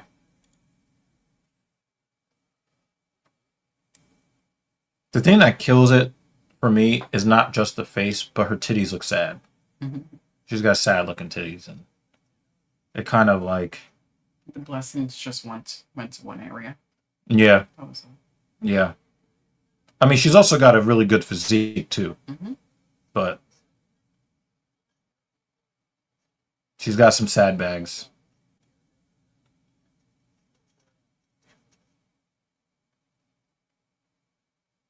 She really does look like she should be in the NBA.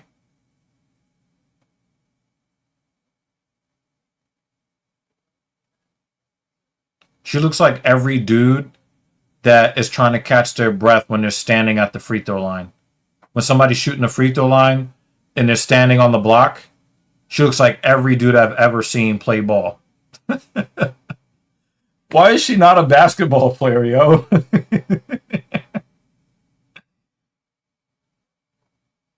Yeah, I don't think.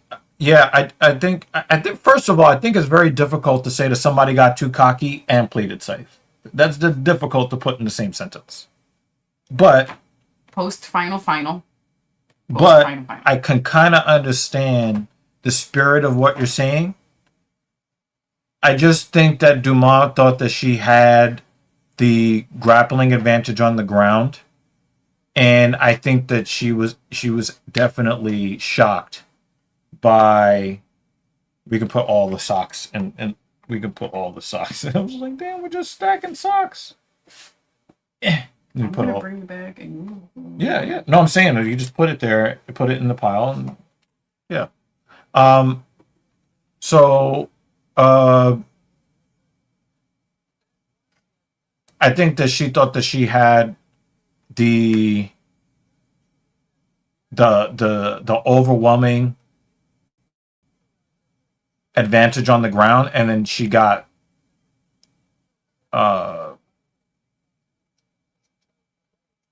reversed, and I don't think that she was counting on that. And then she got to feel the physical strength of DeRozan, and I just think that I think she has a new respect for her now. She's gonna end up losing this fight on the scorecards, and then I don't understand why. We've seen that a couple of times tonight, and it's really annoying.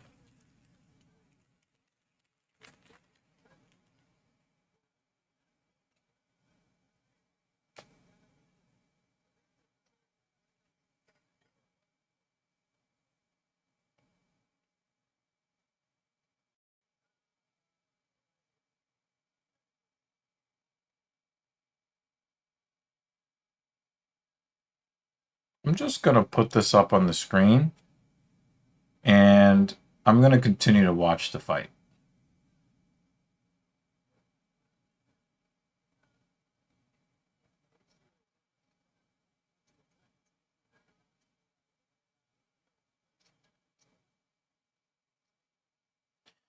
I realize another, she also looks like OG Anunoby. Tell me I'm lying, David Banner. Tell me that she doesn't have a little bit of that OG Anunoby face.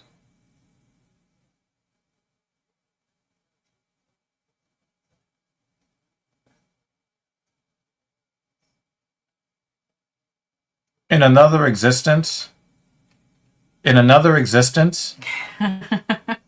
she would have been in the NBA. Yeah. Yeah, she's got a little OG Anunoby in her face, but she looks more closely like DeMar DeRozan. But yeah, there's also the roundish, domey forehead too. Yeah, Dumont doesn't have a care in the world. She's in there smiling and she's having fun doing nothing.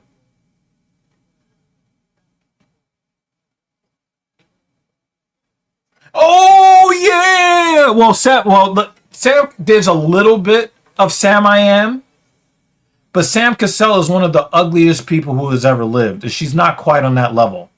But when you say that she has a little bit of that Sam Cassell, you are absolutely correct. Absolutely correct.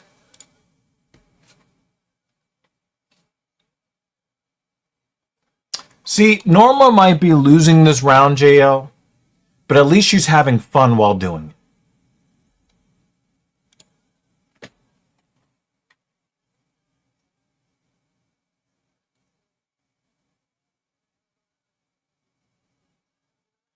Nah. It's not the most accurate. There is some accuracy to that. When I was a kid, I'm talking about mid 1990s. Do you know what the nickname we had for Sam Cassell? All right. Anybody want to take a guess at this nickname that we have for Sam Cassell when he's winning championships with the Houston Rockets? I'm throwing in the towel. I have no idea what you just said. Why'd you have to whisper that in my ear? Just It's weird, kid. no, just yeah.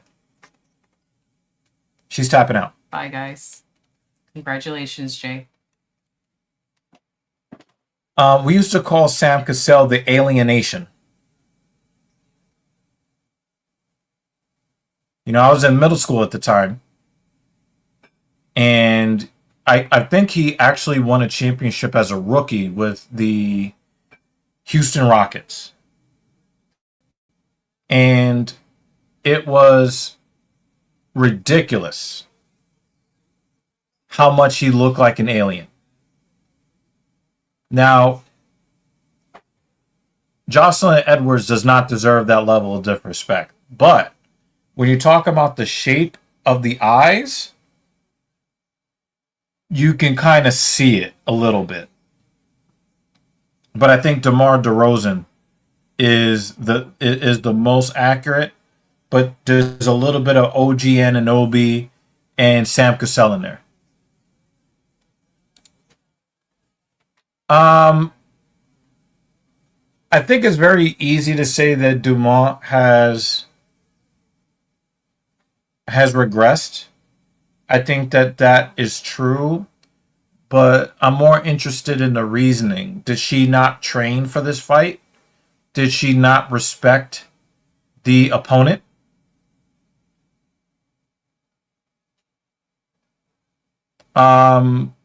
Also, like, you know, Mrs. Evil, I think, made me pay attention to this, but the kind of acne that she has on her face, for all we know, she could be on the rag right now. And if she is going through her menstrual cycle right now, you're not going to really expect the best version of her. It's just not something that you should expect for a woman going through the menses. Yeah. Yeah. That's about right. It's about right. Yeah.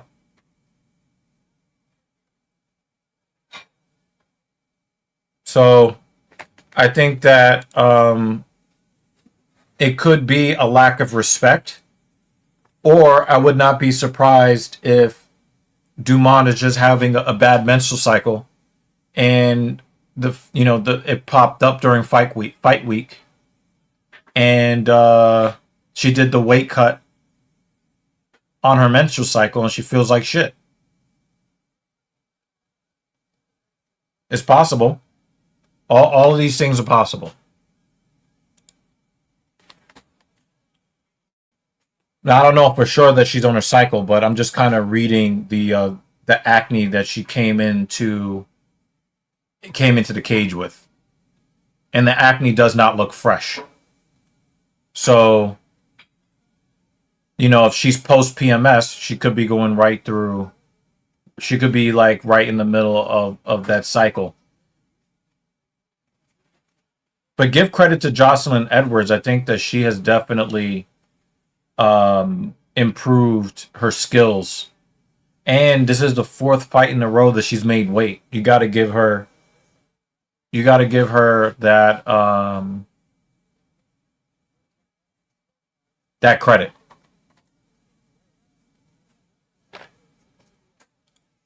Yeah, super low testosterone level is indicative of PED usage. But also super high is also is indicative of using a synthetic testosterone.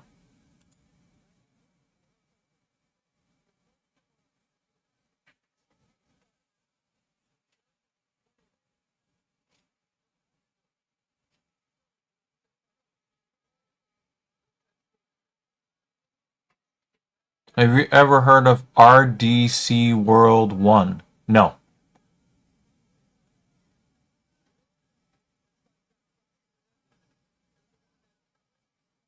I don't know who that is. You might have to put a link in the Discord.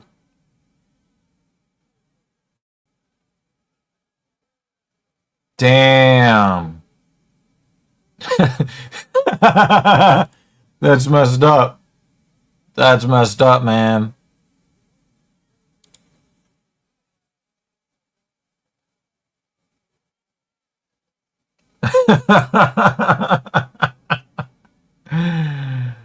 Ah. I think the saddest part is that she's not an ugly woman. She's not an ugly woman. But she draws too many likenesses to males that are prominent, and it just kind of ruins it. Oh, nice spinning back elbow.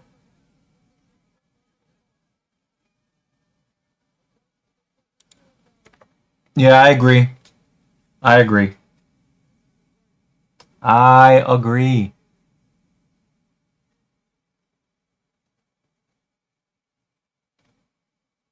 I agree. But Dumas looks like a cardio kickboxer in this fight. She did not look good in this fight.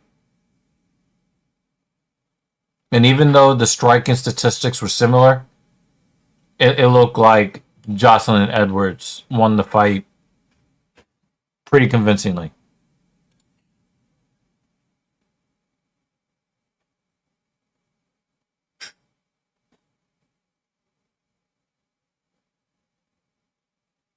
You could have called her Norma Vera. Well, we'll see. We'll see. We'll see if that happens.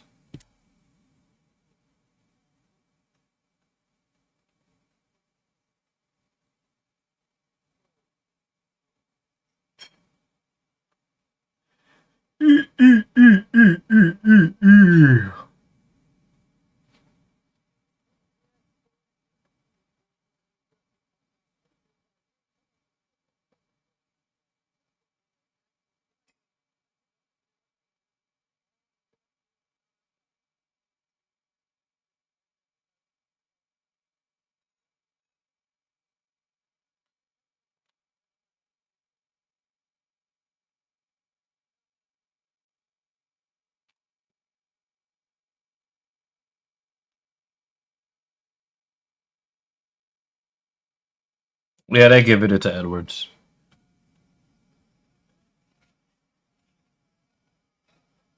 I told you she was gonna do that shit. I told you they were gonna do that shit. She gonna lose the fight on points and then be like, oh. I told you in the first round she was gonna pull that shit. Or was it the second round?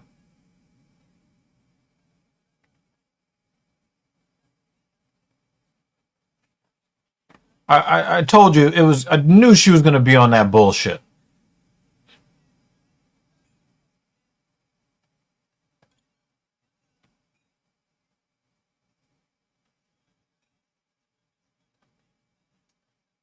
Let's see. Where did I put that tab?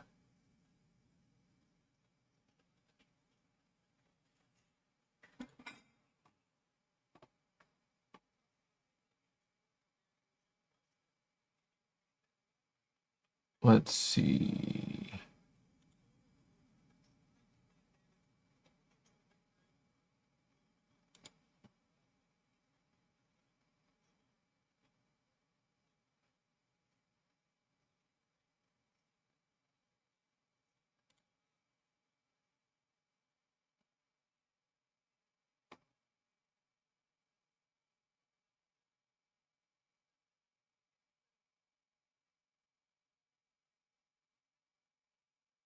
This guy with the spam couldn't even uh um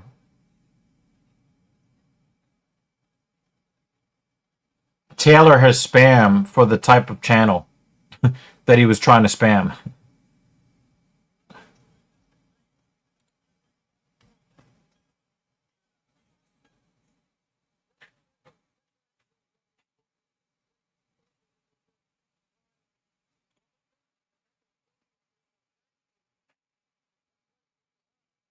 I don't think she's ready for Pena. I don't think she's ready for Pena.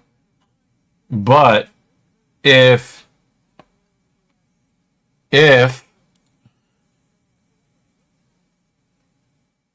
we're talking about rankings here,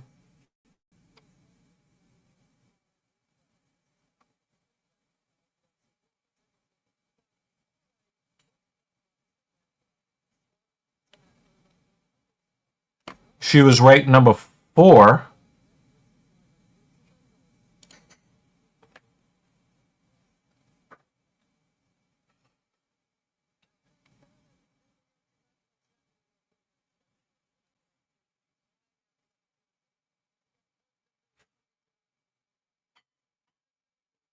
Then I think her next fight will probably be against Vieira or Pennington. I think Sinister, I'm not I did read it. I'm not sure if it was a false flag. I don't know the actual details, so I'll have to look after the stream is over. I'll have to see what the details are and what the government claim is going to be. But I'm going to wait until more facts come out. I'm going to wait until more facts come out before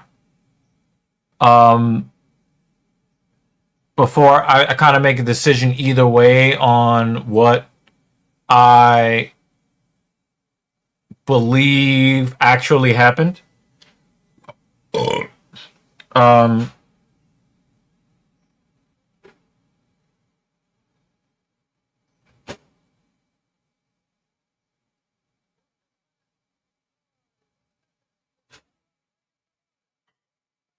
I'm just not comfortable saying that I believe the official account from what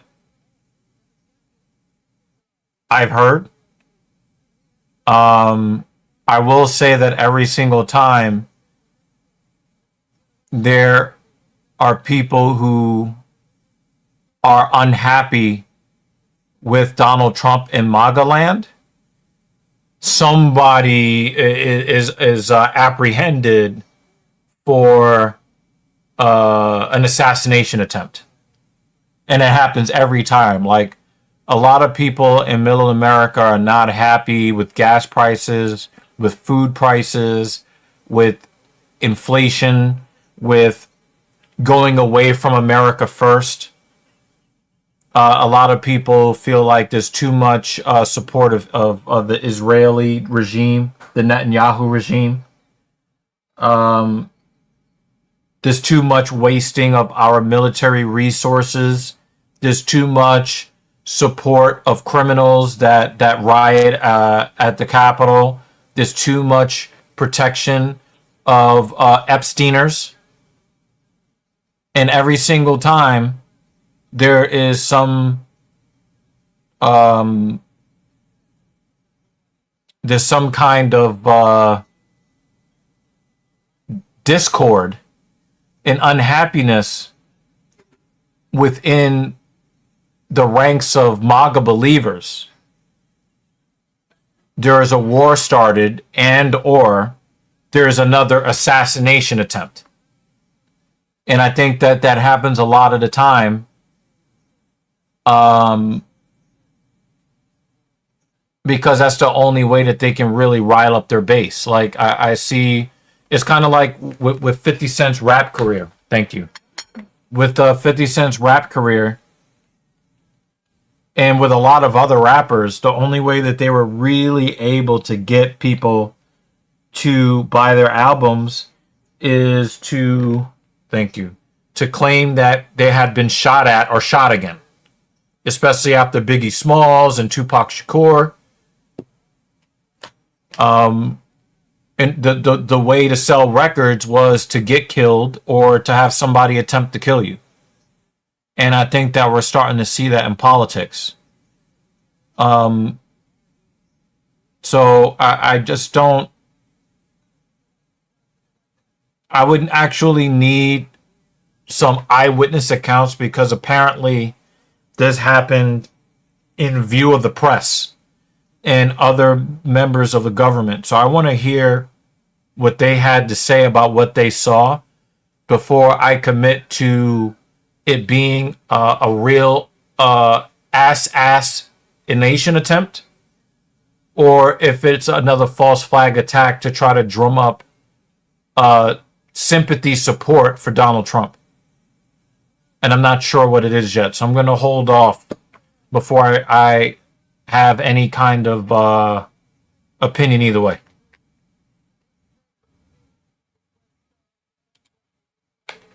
I mean, I'd have to agree with you, JL. I have to agree with you on this. I was never impressed with her hands. I thought her grappling was okay. I think that her thick thighs has saved more than a few lives, and she has some decent cheeks. But other than that, I'm not really impressed with Norma Dumont. Just not.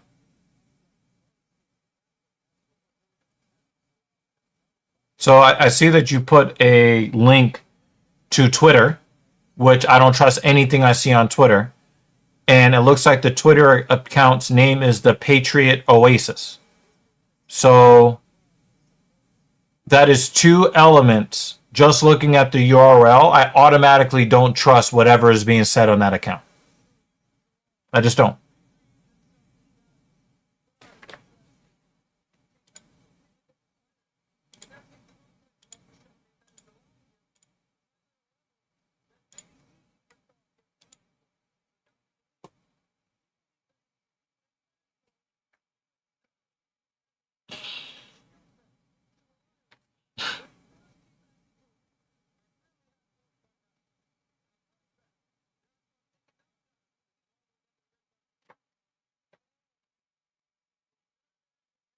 No!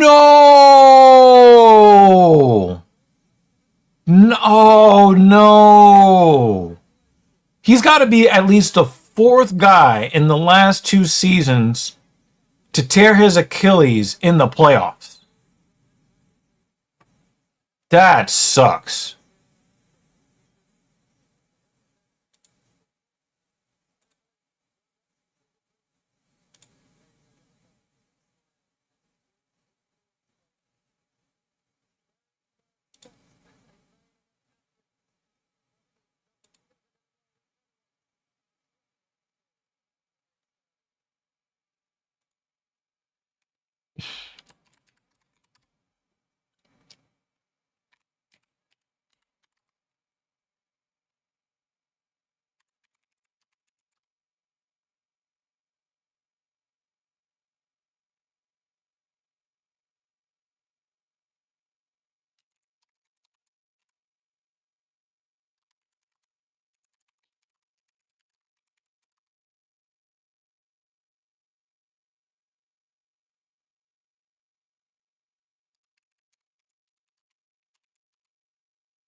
First minute into the game and he goes down. Damn.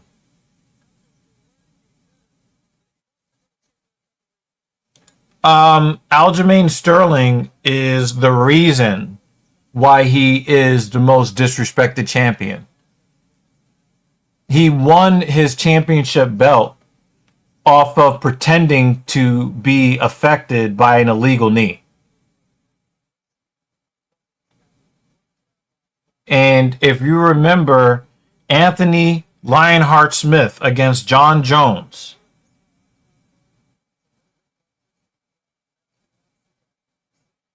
Anthony Smith was actually affected by the illegal knee that John Jones threw up against the side of the cage. But even though he was completely fucked, I mean, he was fucked anyway. He was getting dominated in the fight. He would have been well within his rounds to stay on his knees. He struggled to his feet and let the fight continue because he did not want to win the belt in that manner. Aljamain, Aljamain Sterling is the reason why he is the least respected champion in UFC history, and that's man or woman. He earned that for himself.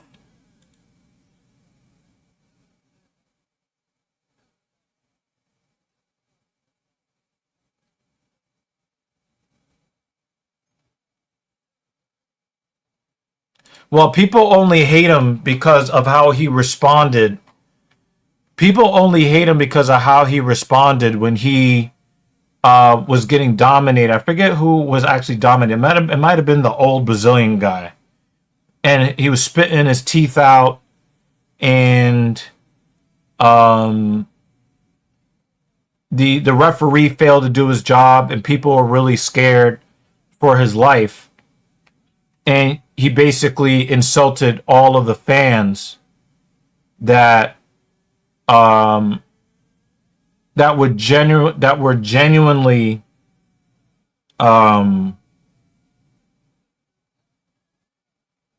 worried about his well-being.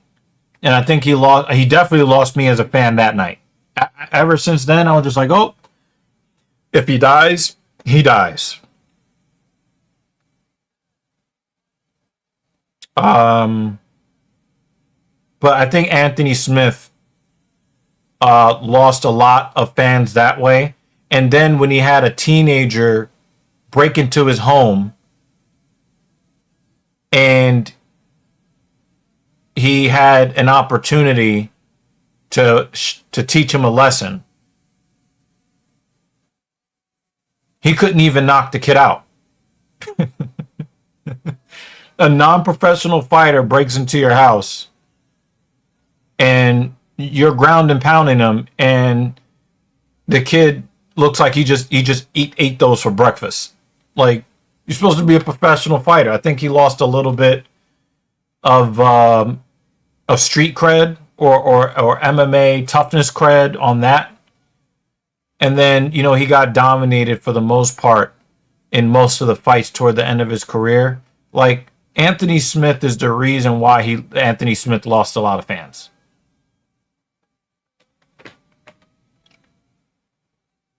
But at the time that he didn't just take the win, people really respected him for it. And he became even more of a fan favorite because of the fact that he lost in a way that people thought was stupid but honorable.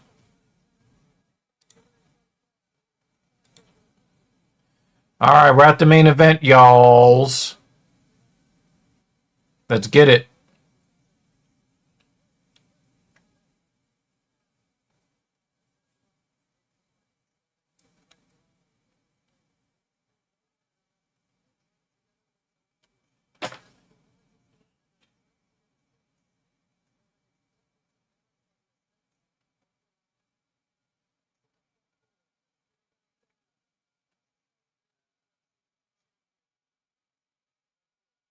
Aljamain Sterling looks like he's in really good shape for this fight. I wonder if featherweight was the weight class he always should have been fighting in.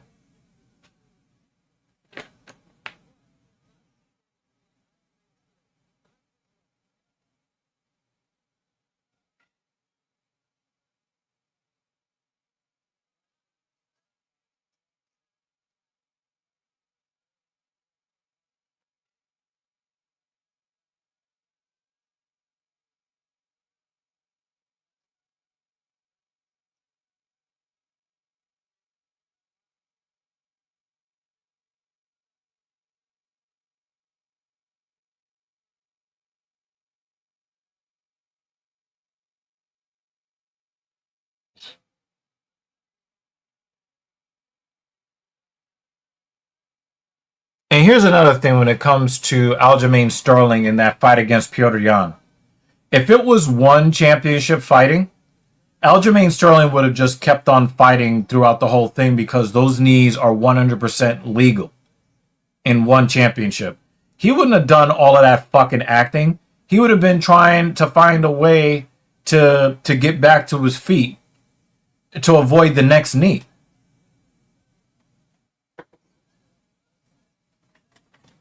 I'm not going to 100% agree with this, but you do have a point. There's something about Youssef Zalal's fighting style that I just don't like.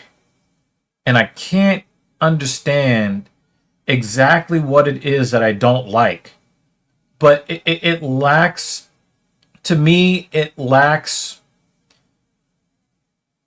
gravity. It lacks grit. It's almost like he's supposed to be a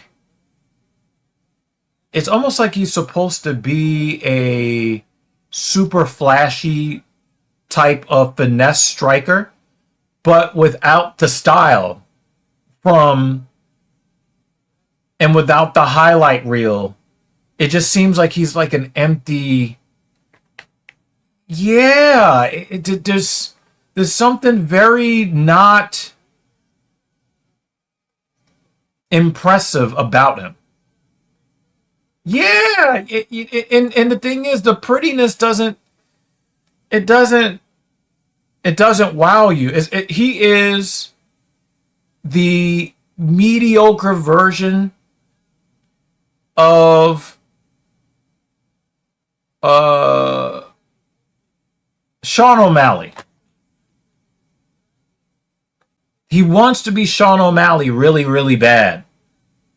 But he doesn't actually have that sniper pedigree. He doesn't have that killer sniper accuracy, power, quickness, speed. He's got quickness and speed.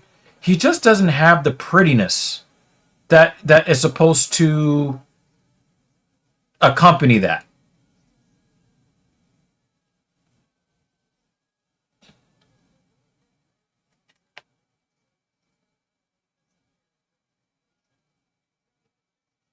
Aljamain Sterling looks annoyed right now.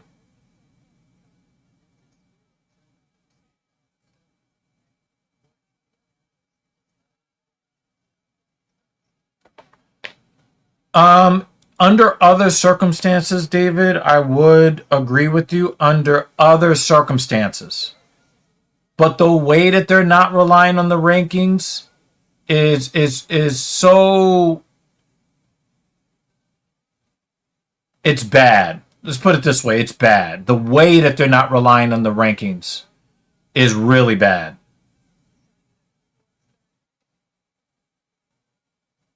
I mean, how many fights in a row did Colby Covington lose and get a title shot? Like, Colby Covington would go on a multiple fight losing streak, get a very unimpressive win on the scorecards, and get a championship. Another championship fight. I just don't understand. I don't understand. Yeah, I think it's just a weird type of hype, you know? It's just a weird type of hype and I just don't understand it. Dirty Bird, no. No, not Dirty Bird.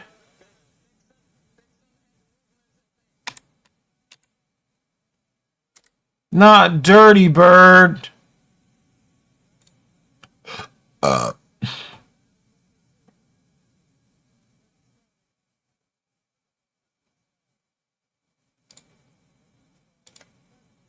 No. Fucking pop-ups.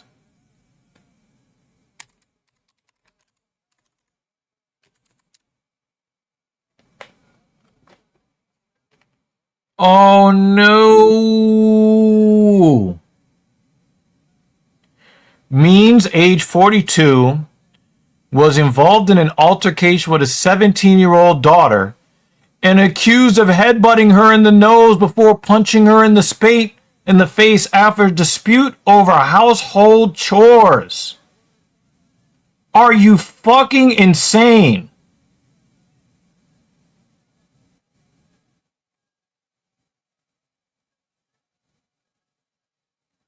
The complaint said that she pushed Means away after getting headbutted and alleges that she was then grabbed by the neck in a strangulation manner. She also alleges that she had a potato thrown at her.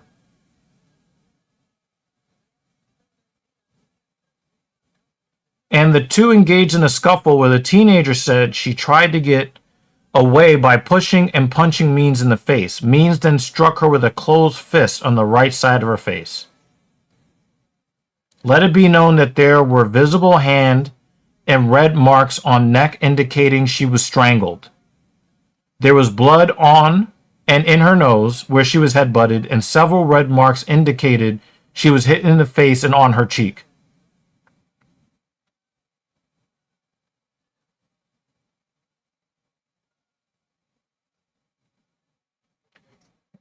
Tim Means is 1-5 in his last 6, so he can't win fights in the cage. So it's time to do illegal strikes on his own underage daughter. Incredible.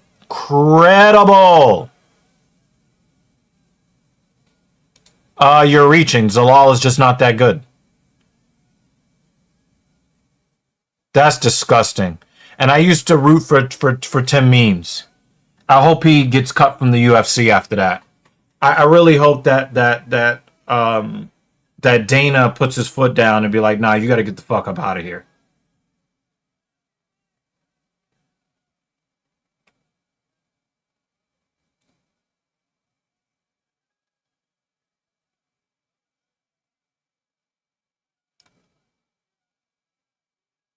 I mean, I can't even laugh.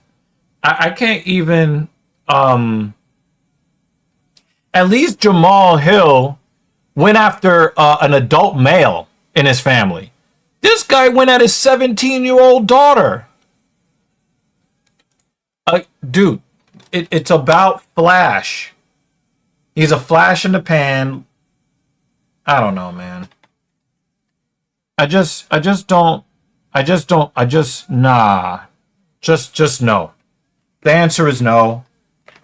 And the answer is no. And especially the fact that he's 1-5 in his last 6. On Tuesday, he's going to be on roster cuts. I'm calling it right now. Nah, this is the main event. This is the main event. So it is 5 rounds. If Zalal can make it that far. Right now, he's in a really bad position with 72 seconds left in this round, and Sterling's got his back. This is not a good position for Zalal to be in. He is fighting the hooks well, but it's not a good position for him to be in. Yeah, you showed up late, man, and you showed up on the mobile side of the comments. So you're in there by yourself. You're on the vertical side of the stream.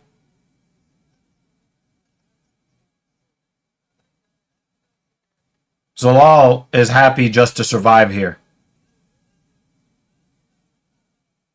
He's gonna make it to round 3. But it was looking kind of precarious there.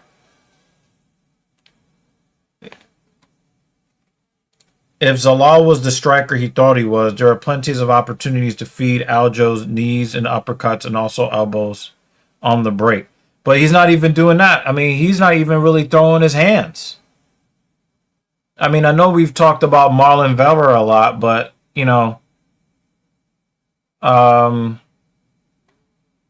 I don't know what to tell you. You know,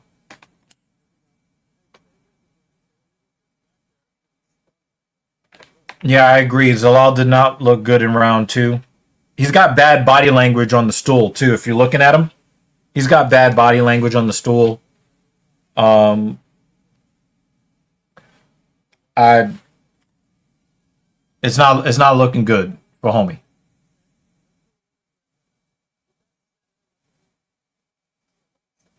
Um, to me, it doesn't. It doesn't. To me, it doesn't look like he is running out of energy. I just think this is bad body language. True, true, true. But he doesn't look gassed to me. He doesn't look gassed to me at all. He looks like somebody who's losing confidence. Guys, eat your vegetables.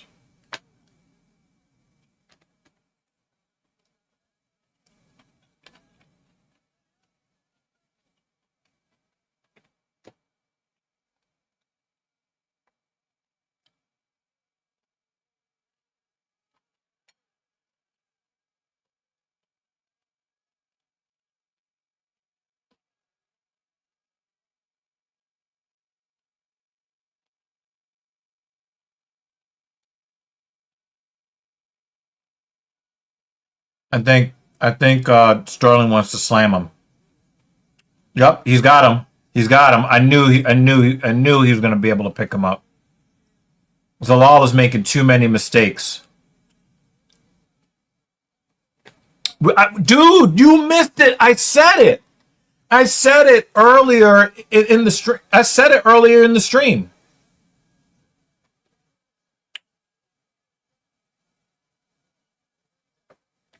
I said this, and then you showed up in the stream like 4 minutes later.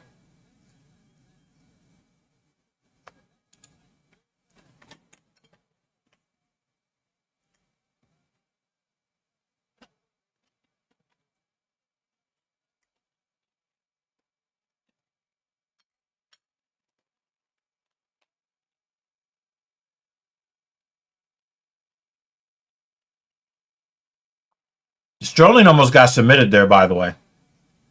I got Zalal winning round 3 off of the submission attempt because that was vagina tight.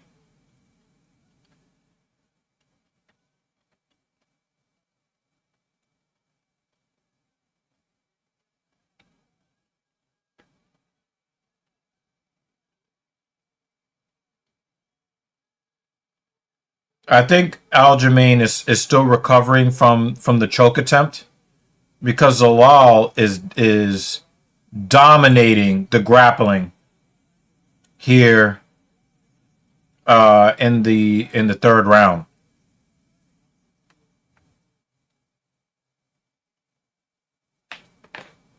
Zalal does have some decent BJJ, but I would not expect him to have any kind of advantage on the ground over somebody like Aljamain.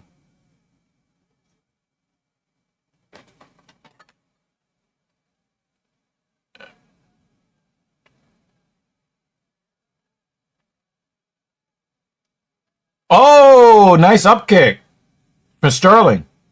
Oh, another one.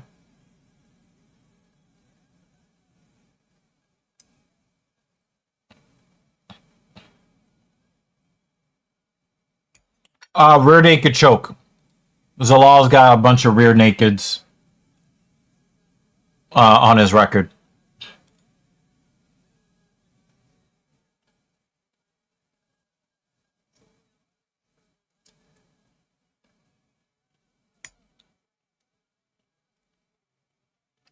He also did threaten a triangle choke or an armbar in round one that looked pretty crispy.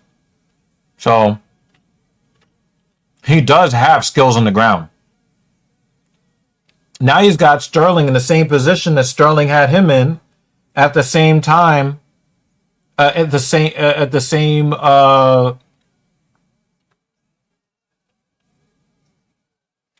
point in the previous round.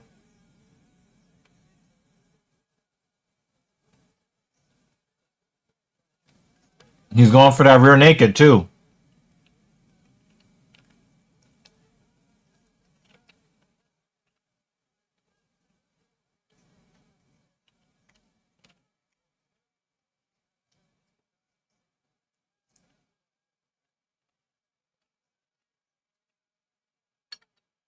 While I do agree with you, we have to give Zalal the credit of him taking advantage of mistakes.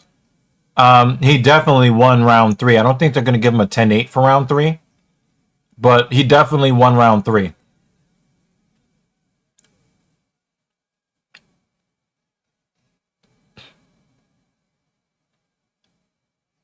Zalal is Sterling is too good of a wrestler to give up a rear naked choke to somebody like Youssef Zalal. Sorry, it's not going to happen. No, I think Zalal looks okay, but I do agree that's nothing new for Aljamain Sterling except having somebody take his back in the cage. That is something new for him. He normally doesn't let that happen. But I think the guillotine that he was fighting off, I thought it was vagina tight, and I think that he had to try to recover from that. He ended up on the bottom and stayed on the bottom. I don't believe that that'll happen again in the next round. I think Zalal took advantage of a really stupid mistake. I mean, Sterling basically just put his neck in Zalal's armpit and said, "Please choke me."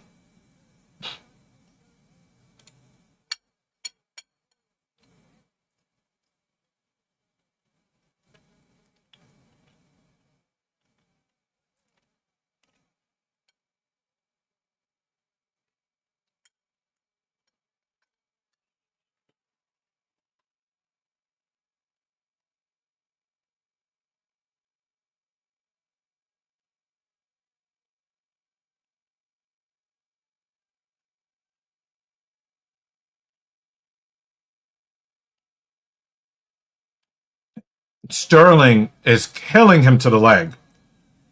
He's fighting mad. I think he wants to prove something in this round. Like, oh, you had control time the whole third round? I'm going to show you how to wrestle.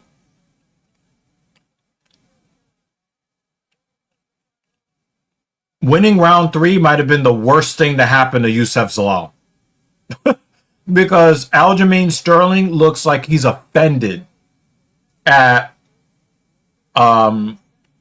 he looks like he's offended by what Youssef Zalal just tried to accomplish. Zalal rolled to the proper side of the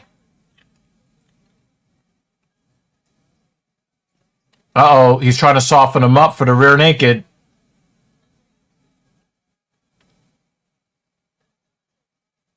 Oh, Zalal is trying to tuck his chin. Zalal's trying to tuck his chin. This is domination.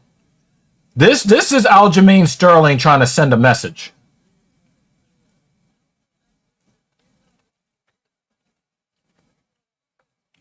I really thought that Aljamain would have gotten would have locked in the submission by now, because he looks that dominant. Oh, he got it. He got arm in. Arm in naked. Arm in.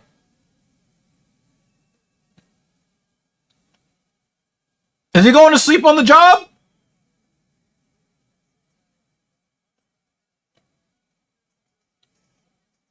He was definitely about to tap.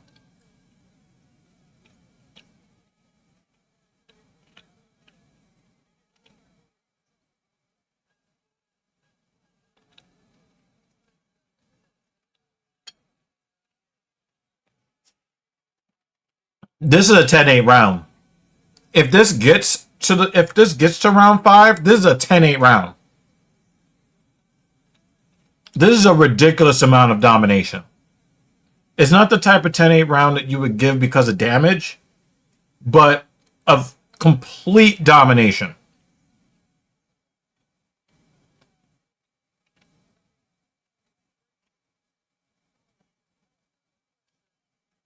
I don't think Aljamain Sterling is over the hill. Not yet. He is definitely a veteran, but he's not over the hill yet.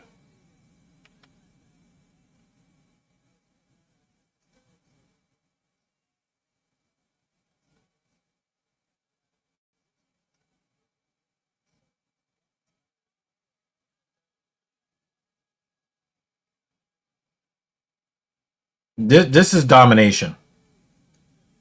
And you can see that Aljamain has like the scowl on his face where he legitimately looks angry.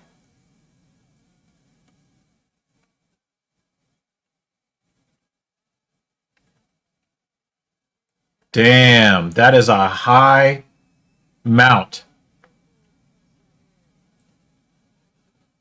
And if he turns over, he's going to try to wrap that neck up again. He's not in a position for elbows, Hal.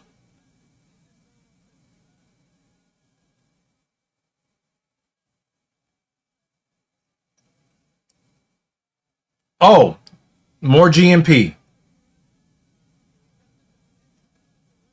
This is domination. This is the type of wrestling you want to see in MMA. This is not that lay and pray nonsense. This is that let me show you who is the better man shit.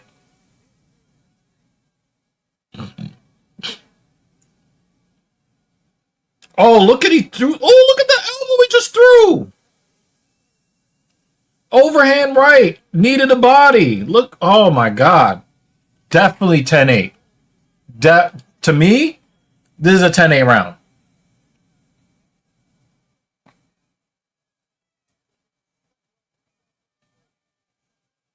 That I think that Zalal looks discouraged more than he looks tired. He looks discouraged. He did a good job fighting Sterling off, but he looks more discouraged and dominated than he looks tired, in my opinion.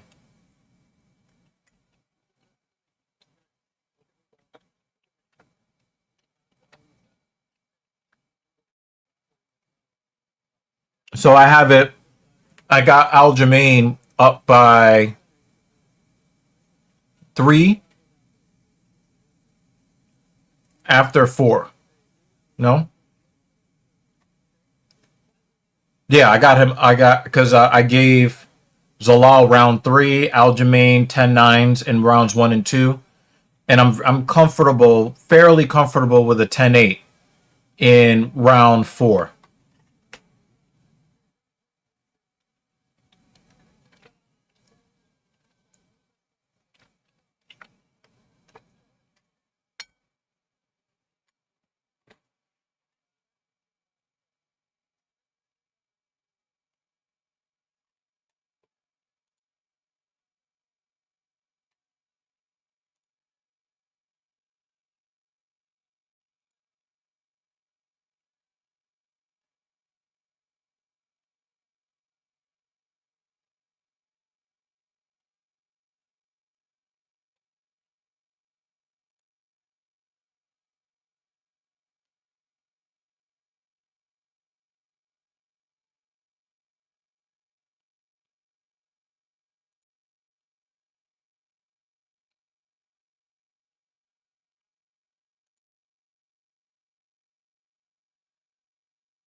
Yep, 2014.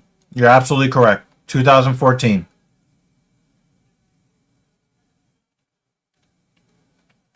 And he's about to be 18-5 in the UFC.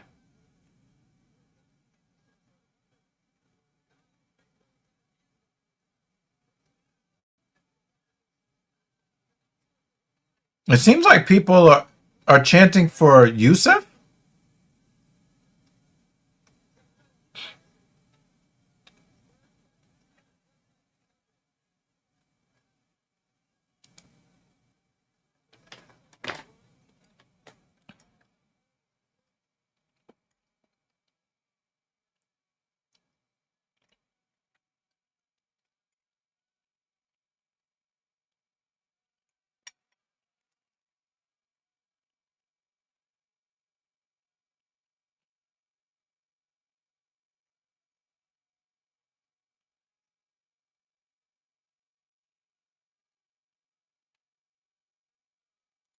I think that Aljo has fought really well in this fight. Oh, I thought they were chanting Youssef.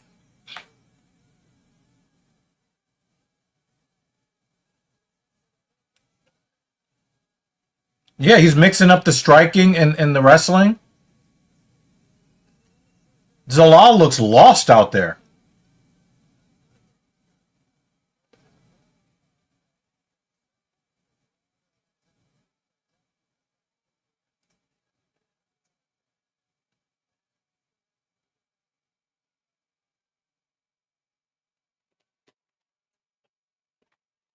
No, I don't hate this fight at all. This is a very wrestling heavy fight that I actually find to be, of good quality.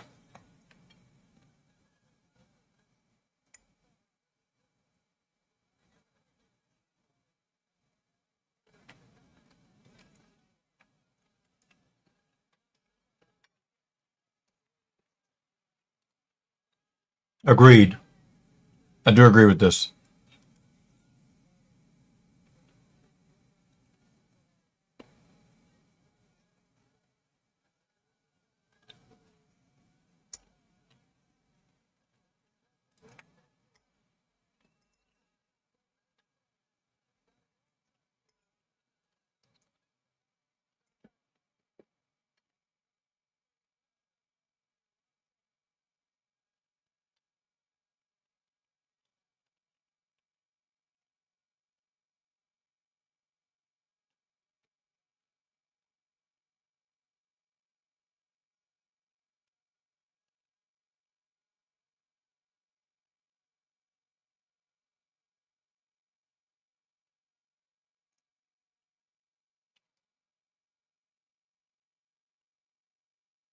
Yeah, this was meant to embarrass Zalal. I think that third round. I think that Zalal, the way that he dominated the third round, was the worst thing that could have ever happened to him. Look at Aljo's face. He's doing this to embarrass him.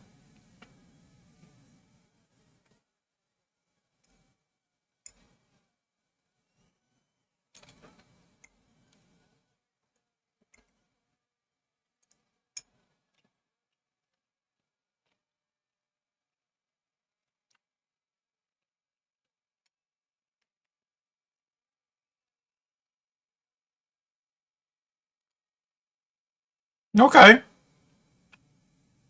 that this is not a bad. This is not a bad option here. We're gonna close it out. Mrs. Evil was able to stay with us as long as she could, and she wasn't. She had to take her leave. Um,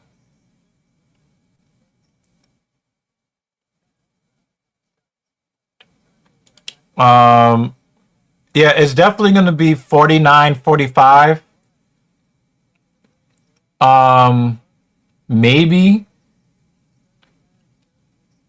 I mean, maybe, yeah, 49-45. I don't think they're going to give a 10-8 for round 5. But it looked it looked like something else. Um Thank you to Sinister for coming through. Also giving us some sports news. We might have to appoint Sinister the sports news correspondent. Because you were able to keep us updated on what was going on in the NBA playoffs. I really do appreciate that. Banner showed up later, but better late than never. AI Hal, better late than never. Thank you. JL was here a couple of times. Congratulations for starting something and finishing it when it came to university. Very, very, very, very dope. Good conversation with Travis 556. So that's so very, very, very dope. My thoughts remain with Dan Jensen. Obviously he did tell us last time out that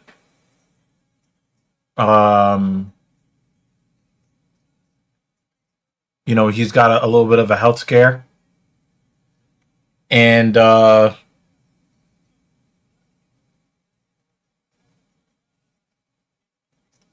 just, you know, we hope for the best for our guy Dan Jensen. So I thanked everybody that came through here. Dan, we're hoping for the best for your brother. And Sinister is even taking on the mantle for today of making sure that your message gets out.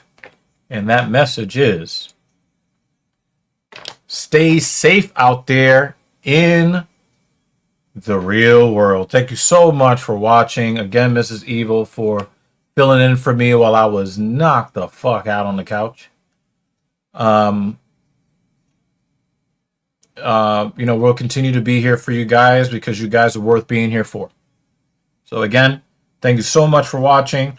We will catch you the next fight night, or what is it? Either fight night or numbered event. All right? Peace out, y'all. Be easy.